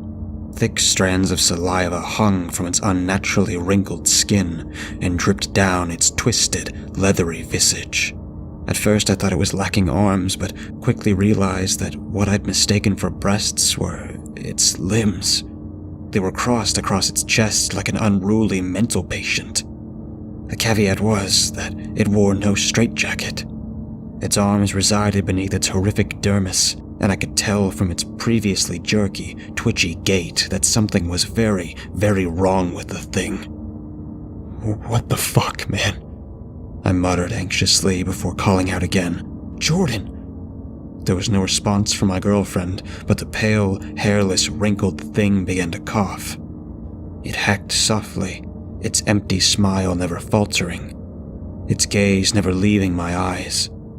From its gullet flew a jet-black glob of phlegm, which landed with a splatter on the counter. The bile pulsated as it sat there, and I had to stifle a gag. Feed. The thing spoke in a low, gravelly voice. My heart was racing, and a cold sweat had formed on my brow. What? I sputtered. Feed. The thing insisted. It then proceeded in a swift motion to ram its head into the counter hard enough for a loud cracking sound to be heard, even over the silver bell's ding. I flinched and felt my stomach turn as the thing rose back up, and I saw that the bell had lodged itself into one of the creature's eyes. But even that didn't dissuade the thing's awful smile. Without hesitation, it again smashed its face on the counter, setting off another ding, and I saw that the fluorescent lights above us were flickering. I began screaming as the bashing, the dings, and flickering lights continued. The monster's face was becoming more and more caved in as the beast rapidly mutilated itself before me. The same black substance that had coughed out sprayed from its cracked skull as the thing rapidly jerked its head up and then back down. By the 6th round, it stopped, and the lights went out completely. Thankfully, I wasn't left in the dark with the crater-like face of the being. A soft, flickering orange glow danced across the walls like the light of a campfire, but I saw no flame. I did, however, see that the place had changed significantly. The cigarette display behind the creature was smashed out and stripped of all products. Likewise, the knickknacks displayed were similarly raided. Only rusty skeletons of the racks remained. The mustard-colored wallpaper was faded, peeling, and wore an abundant amount of graffiti tags. There were several juvenile phrases covering the walls, but one repeated set of words stood out, as it was much larger and scrawled in frantic black letters. Beware, Valmardu. A muffled yelp came from behind me as the oily substance began to pour from the creature's shattered face like a faucet. I whipped around and saw that the refrigerator behind me no longer held beverages, but a blood-stained, wriggling burlap bag, which hung suspended behind the glass. My initial thought was that it was a puppy squirming and whimpering inside. The bag could hold a small dog, and the panicked movements against the fabric could easily have belonged to 4 limbs. Whatever it was in enormous pain, and instinctively I wanted to help, but that thought was quickly dispelled when I heard the restroom door clatter against the back wall. "Ben!" Jordan shouted as she struggled to pull her jeans over her thighs without stopping her run. She nearly fell, but managed to keep her footing as she bounded over one of the deer heads that had decorated the wall, now residing on the floor. She was a few feet from me when she got her pants up and was prepared to dive into my open arms when she saw the horrible creature standing stoically behind the counter. A shrill screech escaped her as she skidded to a stop, and I saw that her legs were wobbly. That wasn't all, either. Blood was streaked across her cheek, mouth, and chin, and her pants and the hem of her sweatshirt were damp with the oil-like substance. Her wide, terrified eyes immediately began to sob. "We gotta go, baby. Come on," I said, stepping towards her and grasping her hand. I turned us to face the frosted glass of the entrance door and practically dragged her towards it. The bloody bag cried out another volley of whimpers as we crossed the coolers, drawing a yelp from Jordan and sending a jolt through me. "What's in there, Ben?" Jordan shouted through her tears. I didn't answer. Instead, I snaked my fingers around the door's handle and jerked it open. The little jingle of its bell rang out and seemed to signal something, for as soon as the sound filled my ears, an eerie, staticky voice began to come from Craterface's gullet, unimpeded by the inky crude pouring from its gaping hole. "Fate has ordained that the men who went to the moon to explore in peace will stay on the moon to rest in peace. These brave men, Neil Armstrong and Edwin Aldrin, know that there is no hope for their recovery." Craterface croaked out. Its words sounded as if they were being produced by an antique TV rather than a monstrosity. What struck me the most, though, was that I recognized the voice, that jowly mix of nasally and deep. I'm a bit of a history buff, and Nixon's voice was easily placed. The speech, however, was not. In fact, it made no sense at all. I threw a glance over my shoulder. Beyond the wet, wide eyes of my girlfriend, I saw the rapidly expanding pool of murky black liquid had poured over the counter's edge, and as it continued to grow there on the floor, I could make out that the head and arms of a new figure, forming in the crude, reached upwards, seeming to pull itself from the pool. A jet-black being, with no defining features. I could hardly stand to look at the thing as it clawed at the air. I turned and pulled Jordan through the open door, turned again and yanked the door closed behind us. As soon as it shut, the frosted glass went dark, the fiery hue dying immediately, leaving us in only the faint light of the moon high above. "Ben?" I heard Jordan whimper softly as I felt her release my hand. As soon as I turned away from the horrible building, I saw why. She brought both hands to her blood-smeared mouth to stifle her cries. The parking lot was coated in a sticky layer of blood, the crimson substance glimmering in the moonlight. I saw that the marquee, the sign that had beckoned us like a bug zapper, was no longer lit. In fact, it was in a state of despair, cracked, pieces broken free of the plastic dome, which itself was stained yellow. Following the rusted post with my eyes, I saw that its base was overgrown with flora. Most upsetting, though, was the weathered skeleton wearing tattered clothes that swayed in the light breeze, held up by the noose hanging from the damaged sign. The red sports car parked near us showed signs of rapid aging too, taking on a more pink tone between the rust spots that spattered its body. The tires were torn and the windows smashed out, but my eyes were drawn to the open driver door, where a trail of blood led from the seat all the way through the parking lot, where it stopped abruptly below another hanging figure affixed to the canopy just beyond the ruined gas pump. It was less rotted, maintaining a few springs of hair and some patches of skin on the skull. It also wore a red jacket emblazoned with the sports car's logo. I shivered when I realized that the body of the man was swaying quite near my car, and remembered the horrible way my face had felt something brush by as I looked at the man's only remaining leg, the foot of which dangled exactly where I'd stood as I waited for Jordan to exit our vehicle. The skin of my face crawled, but the horror was far from over. I could see that the tires of my own vehicle had been shredded. The hood stood open, as did the passenger door. There, sitting in my car with his legs hanging out, was a thin man. He wore an old pair of overalls, and nothing else, save for an old, dirty bandana holding his greasy hair back. A wispy, patchy beard covered his cheeks. He was using a large hunting knife to pick at his fingernails while he stared at us. With one of his eyes staring at us, the other wandered, looking up and outward. "What do you think, Maggie? Food or string 'em up?" I heard him say in the thickest country accent one could imagine. His sinister smile revealed that most of his crooked teeth had rotted away. "Mama's getting tired of squirrel," another voice chimed in from our right. The accent was just as thick, but with a noticeable impediment. I jerked my head to the direction of the new sound while Jordan continued to sob. My eyes caught the silhouette of a stick-thin woman rounding the side of the convenience store.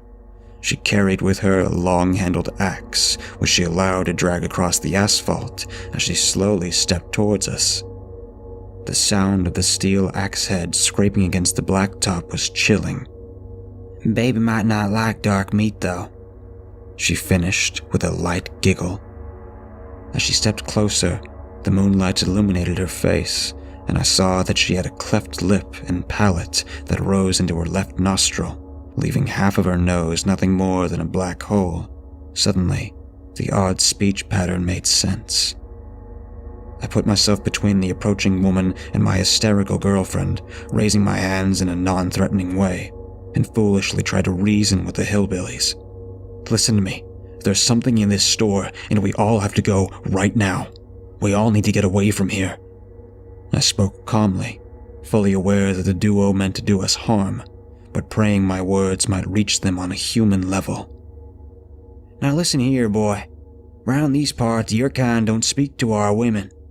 The man in my car spat as he stood, extending his arm and pointing his knife at me.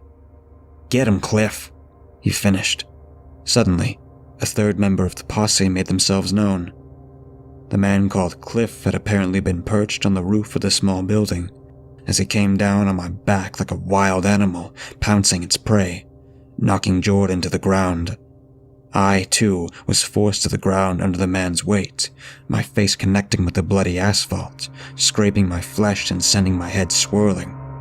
I fought to maintain consciousness as my eyes rolled and my head swam. I focused on Jordan's hysteric screaming and begged any god that would listen for help. In my confusion, I barely registered the fact that I was being dragged. All sound began to fade, and then blackness. I couldn't have been out long.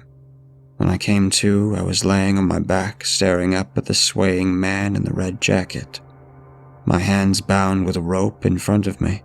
I heard Jordan screaming and noticed the second rope being lowered through the canopy above. My rope. "Wakey, wakey," said the man who'd been sitting in my car as he poked his head into view. I could smell his putrid breath as he spoke. "That good, Bubba?" A man called down from the canopy. I realized that it had to be Cliff.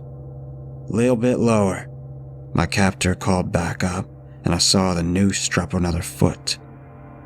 There you go. It was then that I saw Jordan. She'd been forced to her knees as well, held in place by the wooden axe handle pressed against her throat. Her hands were also bound, and I saw that her glasses were no longer on her face. Her terrified expression, along with the blood across her lower face, gave her such a ghastly look. I could hear her gasps and whimpers, and I hated myself for being so powerless. Then something clicked in my head that made everything so much worse. Food or string 'em up? Bubba had asked. I only saw one noose.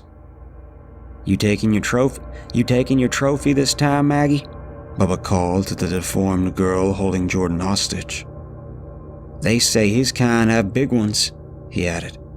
I guess we'll find out, Maggie spoke gleefully, eyeing my crotch. Just beyond her, I saw that Cliff was scaling down the canopy's outside post with ease. He seemed more than adequate at climbing, and made it to the ground quickly. Something about his movements seemed spider-like. The noose swayed inches from my face, and Cliff held the slack end of the rope. I watched as Bubba crossed the small gap to Jordan, handing his knife to Maggie and taking her place as Jordan's captor. He knelt beside my girlfriend and ran his vile tongue up her cheek, apparently not put off by the blood. You're gonna be delicious, and after, I'm gonna have fun with what's left. I heard him mutter as he groped Jordan's breast before standing again, axe handle returning to her throat. First, let's watch. Maggie was approaching me in some weird stride that was a hybrid of seductive and lanky. She playfully wagged the knife in front of her malformed face. Don't worry, you won't have to live without it for long, she uttered as she knelt before me and trailed the knife along my inner thigh. In an instant, the parking lot was flooded by a bright, blinding light. My eyes reflexively squeezed shut as I was in the direct path of the powerful beam. A thunderous boom ripped through the air, and I forced my eyes to open a hair. I saw that Maggie had stood, and her back was to me. Beyond her, I saw the silhouette of my kneeling girlfriend, and above her, I watched as the outline of Bubba's head limply fell to the ground. Jordan began to scream as the axe clattered on the asphalt in front of her. Bubba! Maggie's own scream joined the symphony. You killed him! She yelled out aggressively. Jordan, run! I shouted, climbing to my feet, and knocked Maggie to the ground as I pushed past her. Motherfucker! I heard the downed girl mutter as I stumbled around in the bright light. Thankfully, the more powerful beam suddenly vanished, and I was able to see much better after a second. The two headlight beams that illuminated the parking lot were much more tolerable, and I saw that Jordan was quivering, but managed to get to her feet as well. They're coming with me. A voice, an authoritative one, boomed.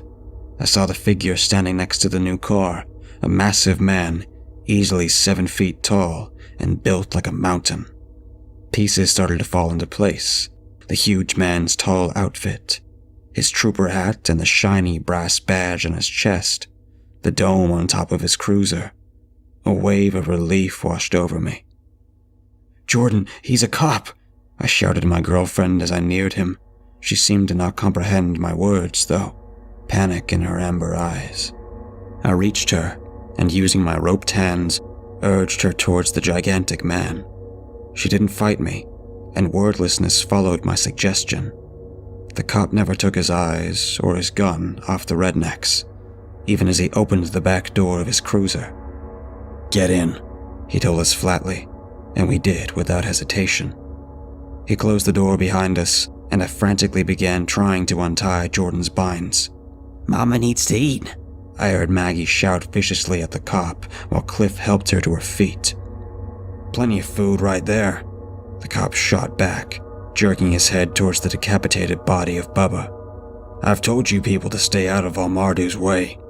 Starving ain't a bad way to go, he added sternly as he climbed into his driver's seat.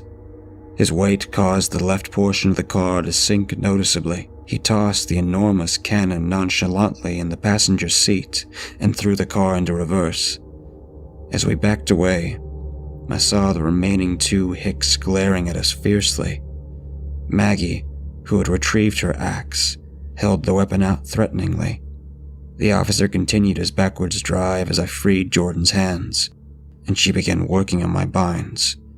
He then flipped the car's orientation with an abrupt U-turn, stomped on the gas, and suddenly, the cruiser began speeding into the darkness.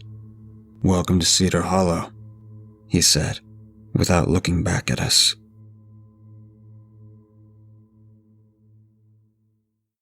I don't recall how old I am. It's been so long, time has moved at such a rapid pace that the past few centuries seem to have gone by in an instant. I know that Grace only died a few days ago, but it could have been last century for all that time matters to me. Even if it had been 100 years, the grief is still raw and painful. I suppose I shouldn't be expected to cope with her death very well. After all, she'd been one of my only companion in life for millennia. Our bond was formed over hundreds, if not thousands of lifetimes. It is not a bond one can forget so easily. I'm sure you must wonder just who I am. A vampire, perhaps? Or maybe a demon or evil spirit. I can assure you I'm nothing so malignant or interesting. What I am is simply an old man who has lived for far longer than he has any right to. My biography is long but not particularly interesting. I was no great hero, I partook in no historical events, and I committed no great atrocities. I simply lived the quiet life most of humanity seems to have aspired to since its dawn. I stayed by the side of my beloved, and together we drifted through time, making the most of our infinite lives. I was born in a city called Ur. My father was a farmer outside the city, and he raised me to do the same. The woman I would marry was named Amaritum. She was beautiful in her youth. We did not marry out of love, but out of necessity. Her father was a wealthier farmer than I, and he had no sons. He needed his heir, and so my marriage to Amaritum was meant as a means of binding our families. Less a labor of love and more a formal business contract. Still, we were happy together. We had children, we lived our meager lives raising crop and cattle. Amaritum was as good as a wife as I could have asked for. I'd say that she was before her time. Back then, her intelligence would have meant little to anyone, but I found it impressive. Perhaps some people these days may have called her a genius. She devised more effective ways to tend my crops and animals. Under her instruction, I dug channels to use for irrigation and watched my crop flourish. During a drought, a few years after our marriage, she saw us through it, and while the other farmers around us struggled, we endured all because of her. I would have been content with just that, but Amaritum was not. Her father died relatively young. He'd contracted an infection a few years after our marriage, and I had inherited his lands. While his death was a stroke of good fortune for us, it didn't come without a cost. Pain has remained unchanged throughout the duration of human history, and the loss of her father hurt Amaritum in a way I'd never seen in anyone before. She was different after we buried him, quieter and focused. When she began to take a greater interest in the world around us, I did not stop her. I thought it might be better to allow her to mourn, but she was up to far more than that. She began to study my crop closer, taking samples to prod at. I can't even begin to describe just what she was doing with them. Until the end, she refused to disclose what her process had been. What I do know was that her obsession was with life. We'd had several children during the course of our marriage, although only a handful had survived. Others had either died in infancy or been miscarried. It's the miscarried ones I remember the most. I remember that some of the things that had come out of her seemed properly shaped. Those were the ones she'd kept and worked on. She'd used small knives to cut the miscarried fetuses apart, studying their half-formed bodies. I never watched just what she did to them. Her work was gruesome and it frightened me. At the end, I had considered stopping her, but I truthfully wanted no part of it. 4 years, I ignored her experiments and led her to her own devices. I never questioned any of it. Even when she began to leave during the night and return during ungodly hours of the morning, I never questioned any of it. When our home began to stink with the strange things she'd boiled together, I stayed out in the fields. I knew she was working towards something, but I did not know what. My cattle began to die, never more than one at a time, always the oldest of my flock. One death would occur every few months, and when it did, Amoridum would ask me to dispose of the animal. "That meat is tainted," she'd say. "Bury it. Give it back to the earth." I'd never questioned her on that either. Only once did I see just what she was working on during the later stages of it. I was on my way into the house to rest, and I saw her outside, sitting by a fire as she set things into a clay pot. Several strange roots sat around her, but those were not what interested me. I spotted something red and small in her hands. It took me a moment to realize that it was a human arm. She'd miscarried every few months at that point, and I knew what that severed arm had once belonged to. I turned to leave her. I can't imagine she saw me. I prayed she didn't. Yet, at that moment, I began to fear my wife. Then, it stopped. Her strange experiments, her late-night disappearances, and the cattle deaths. Occasionally, she would still engage in whatever secretive work she had undertaken, but it seemed almost as if she'd gotten whatever answer she was looking for.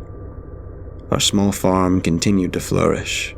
Our cattle seemed healthier than ever before, and I prayed that things might return to the way they had once been. I'd been working in the fields on the day I became eternal. I came into the house and joined my wife and my son for supper. When we were done, my sons were sent out to watch the animals as they grazed, and I was left alone with my wife, my Amoridum. So many memories of mine have been lost to time, but I'll never forget the way she looked at me that night. Nor shall I forget what she said to me. I haven't spoken Sumerian in so long, I no longer knew the language, but I remember the meaning. "We've made a life for ourselves, haven't we?" she asked me. She brought some wine and poured a cup for both of us. "As much as we can," I'd replied. She smiled at me and I drank the wine. It tasted sweeter than usual. I watched as she did the same, drinking deeply. She seemed to savor it, and yet I thought nothing of the reverence behind the way she held that cup. She said, "You know, we're almost as old as my father was when he died. I still can't believe how sudden it was. It was terrifying, wasn't it? I don't think I ever want to die like that. What about you, Ashmadu?" The tone in her voice had given me pause. The way she'd smiled, her eyes glowing with triumph, both warmed my heart and unnerved me. "I'd rather die on my own terms," I said softly. "As would I," she replied. "And we shall." At the time, I didn't understand her meaning behind that, nor did I grasp the meaning behind her smile. Now, though, now I understand everything. There was no immediate change. Our sons and daughters were married off. Amiridium and I grew older until one of our sons took over the farm, and we waited for death. But death never came, and that gleam never left Amiridium's eye, even as her beauty slowly devolved into wrinkles. She never outright admitted to me what she'd done. We'd never spoke of her strange experiments or the wine we'd shared. I suppose once I figured out what I was too afraid to confront her. I can't say if I was afraid she'd taken it away from me or what. She was so sure she'd defeated death. But I wondered if she really had. Years became decades. Our sons were replaced with grandsons, and in time we left them behind to start anew. Our bones were old, our skin was wrinkled and leathery, but we were still alive. Weren't we? We never went back to Ur. Instead, we traveled. We saw the rise and fall of empires and new civilizations. We saw human history unfold before us. It was a privilege, and yet it did not change the fact that our bones continued to ache more and more with each passing day. And with each passing day, we grew more and more numb to the pain. We changed our names so many times. Aphius and Lelia, Harold and Emily, Thomas and Grace. We lived as best we could. Even under the strain of age, our bodies could still do that much. Whatever concoction my wife had slipped into our wine that night kept us intact enough to do that much. But the pain was still so mind-numbing. While my wife seemed to enjoy the gifts of her immortality, I found myself tortured by it. Even as a young man, the agony I felt in my bones from the simple act of being would have driven me mad, but this agony was as eternal as I was. At times, I wondered if my wife did not feel it too. In thousands of years, she never once said, "I loved my wife, a Meridian, Grace, whatever name she went by. I loved her so much." But I don't think she realized the hell that existence was to me. I don't think she cared either. She'd won. She'd achieved her goal.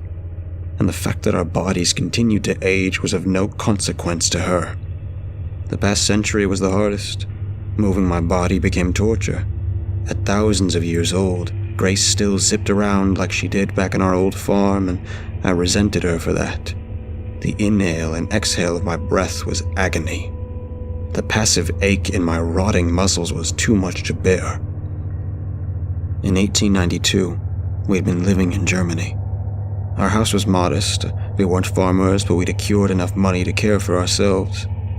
We had been sitting down to dinner when I looked up at her. Underneath the leathery skin and gray hair, I still saw that eternal twinkle in her eye, although I was sure I saw her wince as she moved her arm to cut her meat. "Do you think it's been too long?" I asked her. She looked back at me, still smiling, and she laughed. "Too long?" she asked. "Can life ever really be too long?" I hadn't said my answer. I knew she would not have accepted it. She never would have. In the end, it was the simplest thing that killed her. A fall down the stairs. Moving my arms to push her was no easy feat. But then again, nothing is easy these days. The mercy is, she died before she'd reached the bottom of the stairs. I remember the way she lay there, crumpled and broken. I remember trying to talk myself into throwing myself down after her, but even after thousands of years, I still did not have the courage. I think I do now, though. We were not meant to be eternal. Even committing this paltry autobiography down on paper has been a chore. I'd like the pain to stop now. I'd like to finally rest. I just hope that my wife understands why I did what I did. And when I answer to her in the next life, I pray she forgives me.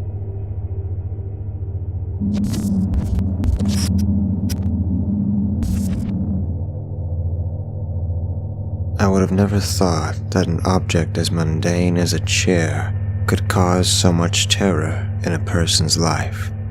Superstition often speaks of cursed objects, but I always found the concept to be laughable.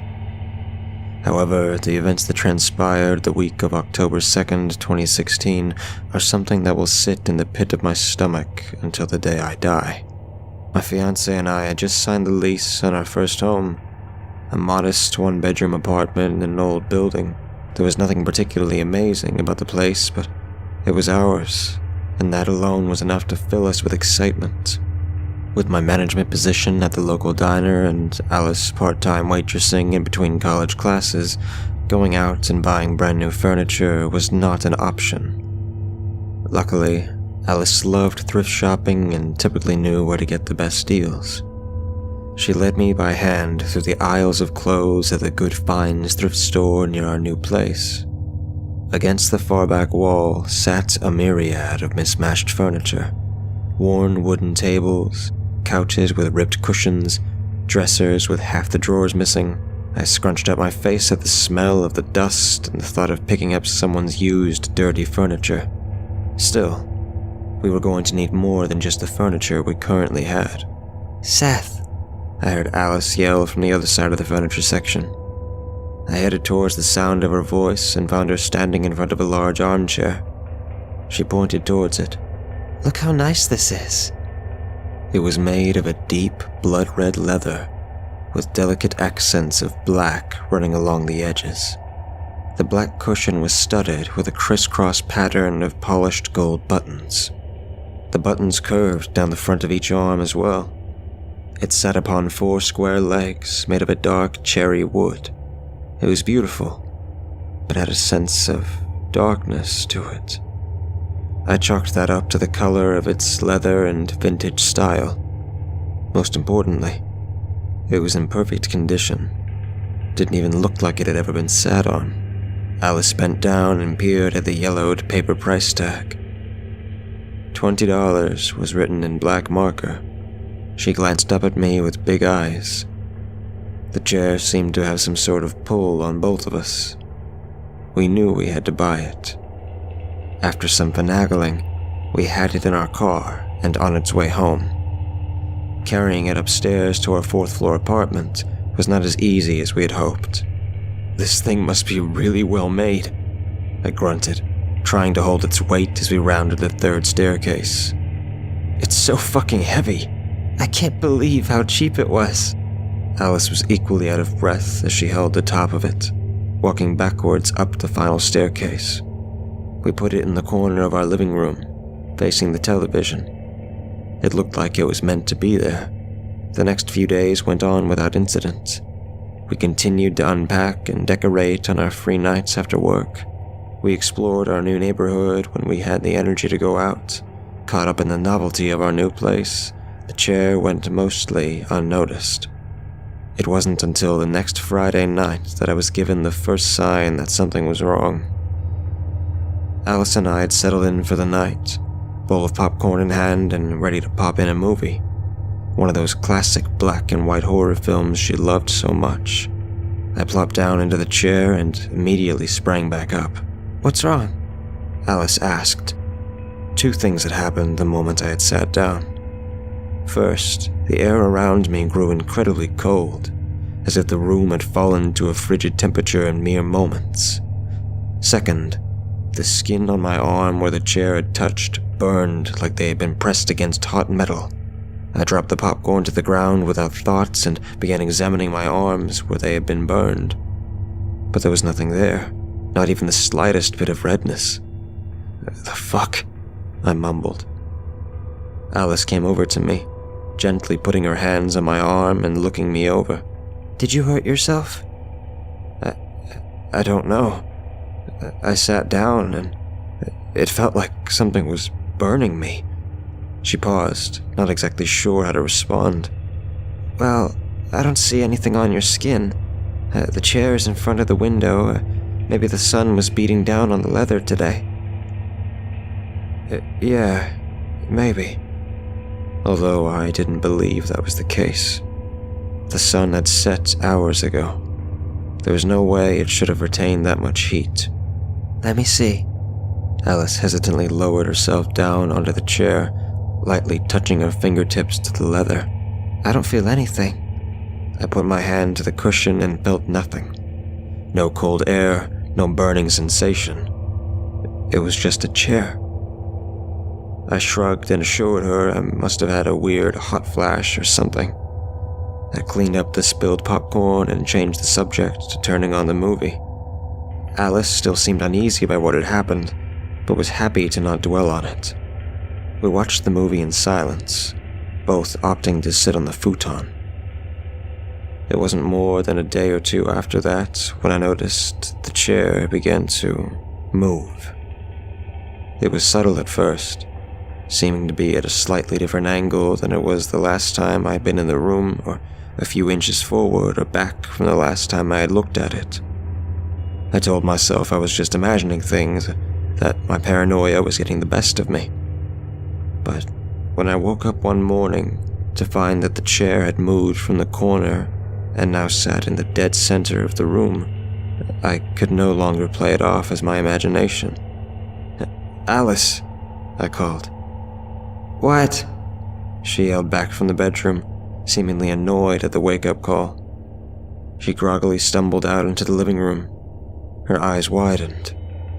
"Did you move this?" I asked. She furrowed her brow and shook her head. "No, you didn't?"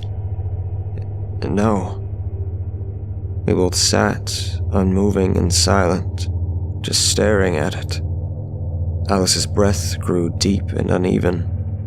"Did something, break into our apartment in the middle of the night?" I looked around the room. "I don't think so. Literally nothing else looks touched. If something had come in, they'd have robbed us. Nobody's going to break in an apartment and just move a piece of furniture." I searched the apartment top to bottom, ensuring there were no unwanted visitors lurking anywhere. There was not a single sign that anyone had been there. I came back into the living room, where Alice still stood, too confused to do anything. My eyes shifted from her to the chair, still sitting feet away from where it had been the night before. I never considered myself a superstitious person. However, I had seen enough horror movies.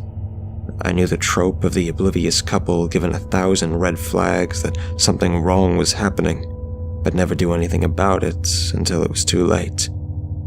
"Yeah, we're getting rid of this thing." Alice nodded without a word. We agreed to get it out of the apartment into the dumpster that evening, as neither of us had time to carry it down the steps before work. Given that we were already living from paycheck to paycheck, we couldn't afford to be late. That night, I finished my shift and went to pick up Alice from her job, as we always did. We didn't say much on the drive home. I think we were both eager to just get there and get rid of the chair. As we climbed the stairs to our apartment, I groaned thinking of having to carry that heavy thing all the way back out. Once we reached our door and I slid my key into the lock, we heard it. A high-pitched, blood-curdling scream coming from inside our home. It sounded like a child. I swung the door open as quickly as I could and rushed through the hallway into the living room. Alice quickly followed behind me. The screaming stopped upon us running in. There was the chair, tipped over on its side. Again, not a single other thing was out of place. No sign that anyone had been here. I stormed through every room. "Who the fuck is here?" I screamed, checking every closet, every dark corner, every single fucking inch of that house, but found nothing. I came back to the front door. Alice stood out in the hall, too afraid to come inside. "All right, we're getting this fucking thing out of here, now." I grabbed her by the hand and led her in. Without another word, we picked it up and began our descent to the dumpster.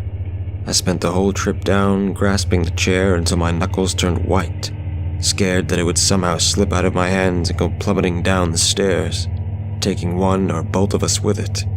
I think Alice was scared of the same thing. We managed to get it outside, both of us throwing the thing on the gravel next to the dumpster and letting out a sigh of relief.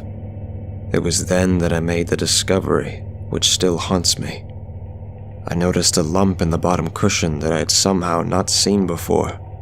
Desperate to find out if something was actually going on with this, or if we both were simply going insane, I took my pocket knife from my keychain and began to slice the leather cushion open. Shoved within the stuffing, I found the source of the lump. I pulled out a small, white silk bag, tied with a drawstring. I looked to Alice, who was visibly terrified. My hands were shaking. I didn't want to open it up, but I could feel that something was inside. I pulled the drawstring apart and peered through the opening, immediately dropping the bag onto the ground, the contents spilling out. Alice gasped. There was hair, several different colors, clearly from several different people. There were teeth. There were beaded bracelets and plastic rings made to fit tiny wrists and tiny fingers. There were the bones of the hands that once wore them. We called the police before even saying a word to each other. The cops came. They took the evidence, chair and all. We got a call from a detective the following week. The objects found were at least a decade old. The teeth were from 8 different children, all between the ages of 5 and 7. They tested the victim's DNA, but none of it came up as a match in their system. They took the whole damn chair apart, searching for any evidence they could find from the attacker. But there were hundreds of fingerprints on it. Mine, Alice's, a few workers from the thrift store that it had been dropped off at, and any thrift shopper who had touched it. The police investigated what they could, reached out to the thrift store employees to see if anyone remembered who brought the chair there, and questioned any of the shoppers they could identify through the fingerprints. All in all, they came up with nothing. Nothing else strange happened in our apartment after that, but the presence of the chair still hung in the air. We moved out after our lease was up. I think the children that were killed were trying to tell something, trying to get someone to find what was hidden in that chair. It hurts to know that the victims couldn't be identified. No closure to weeping parents. No honoring the dead with a picture or a name. But the thing that eats away at me the most is that the murderer could still be alive, still taking children from their homes. He might never be caught.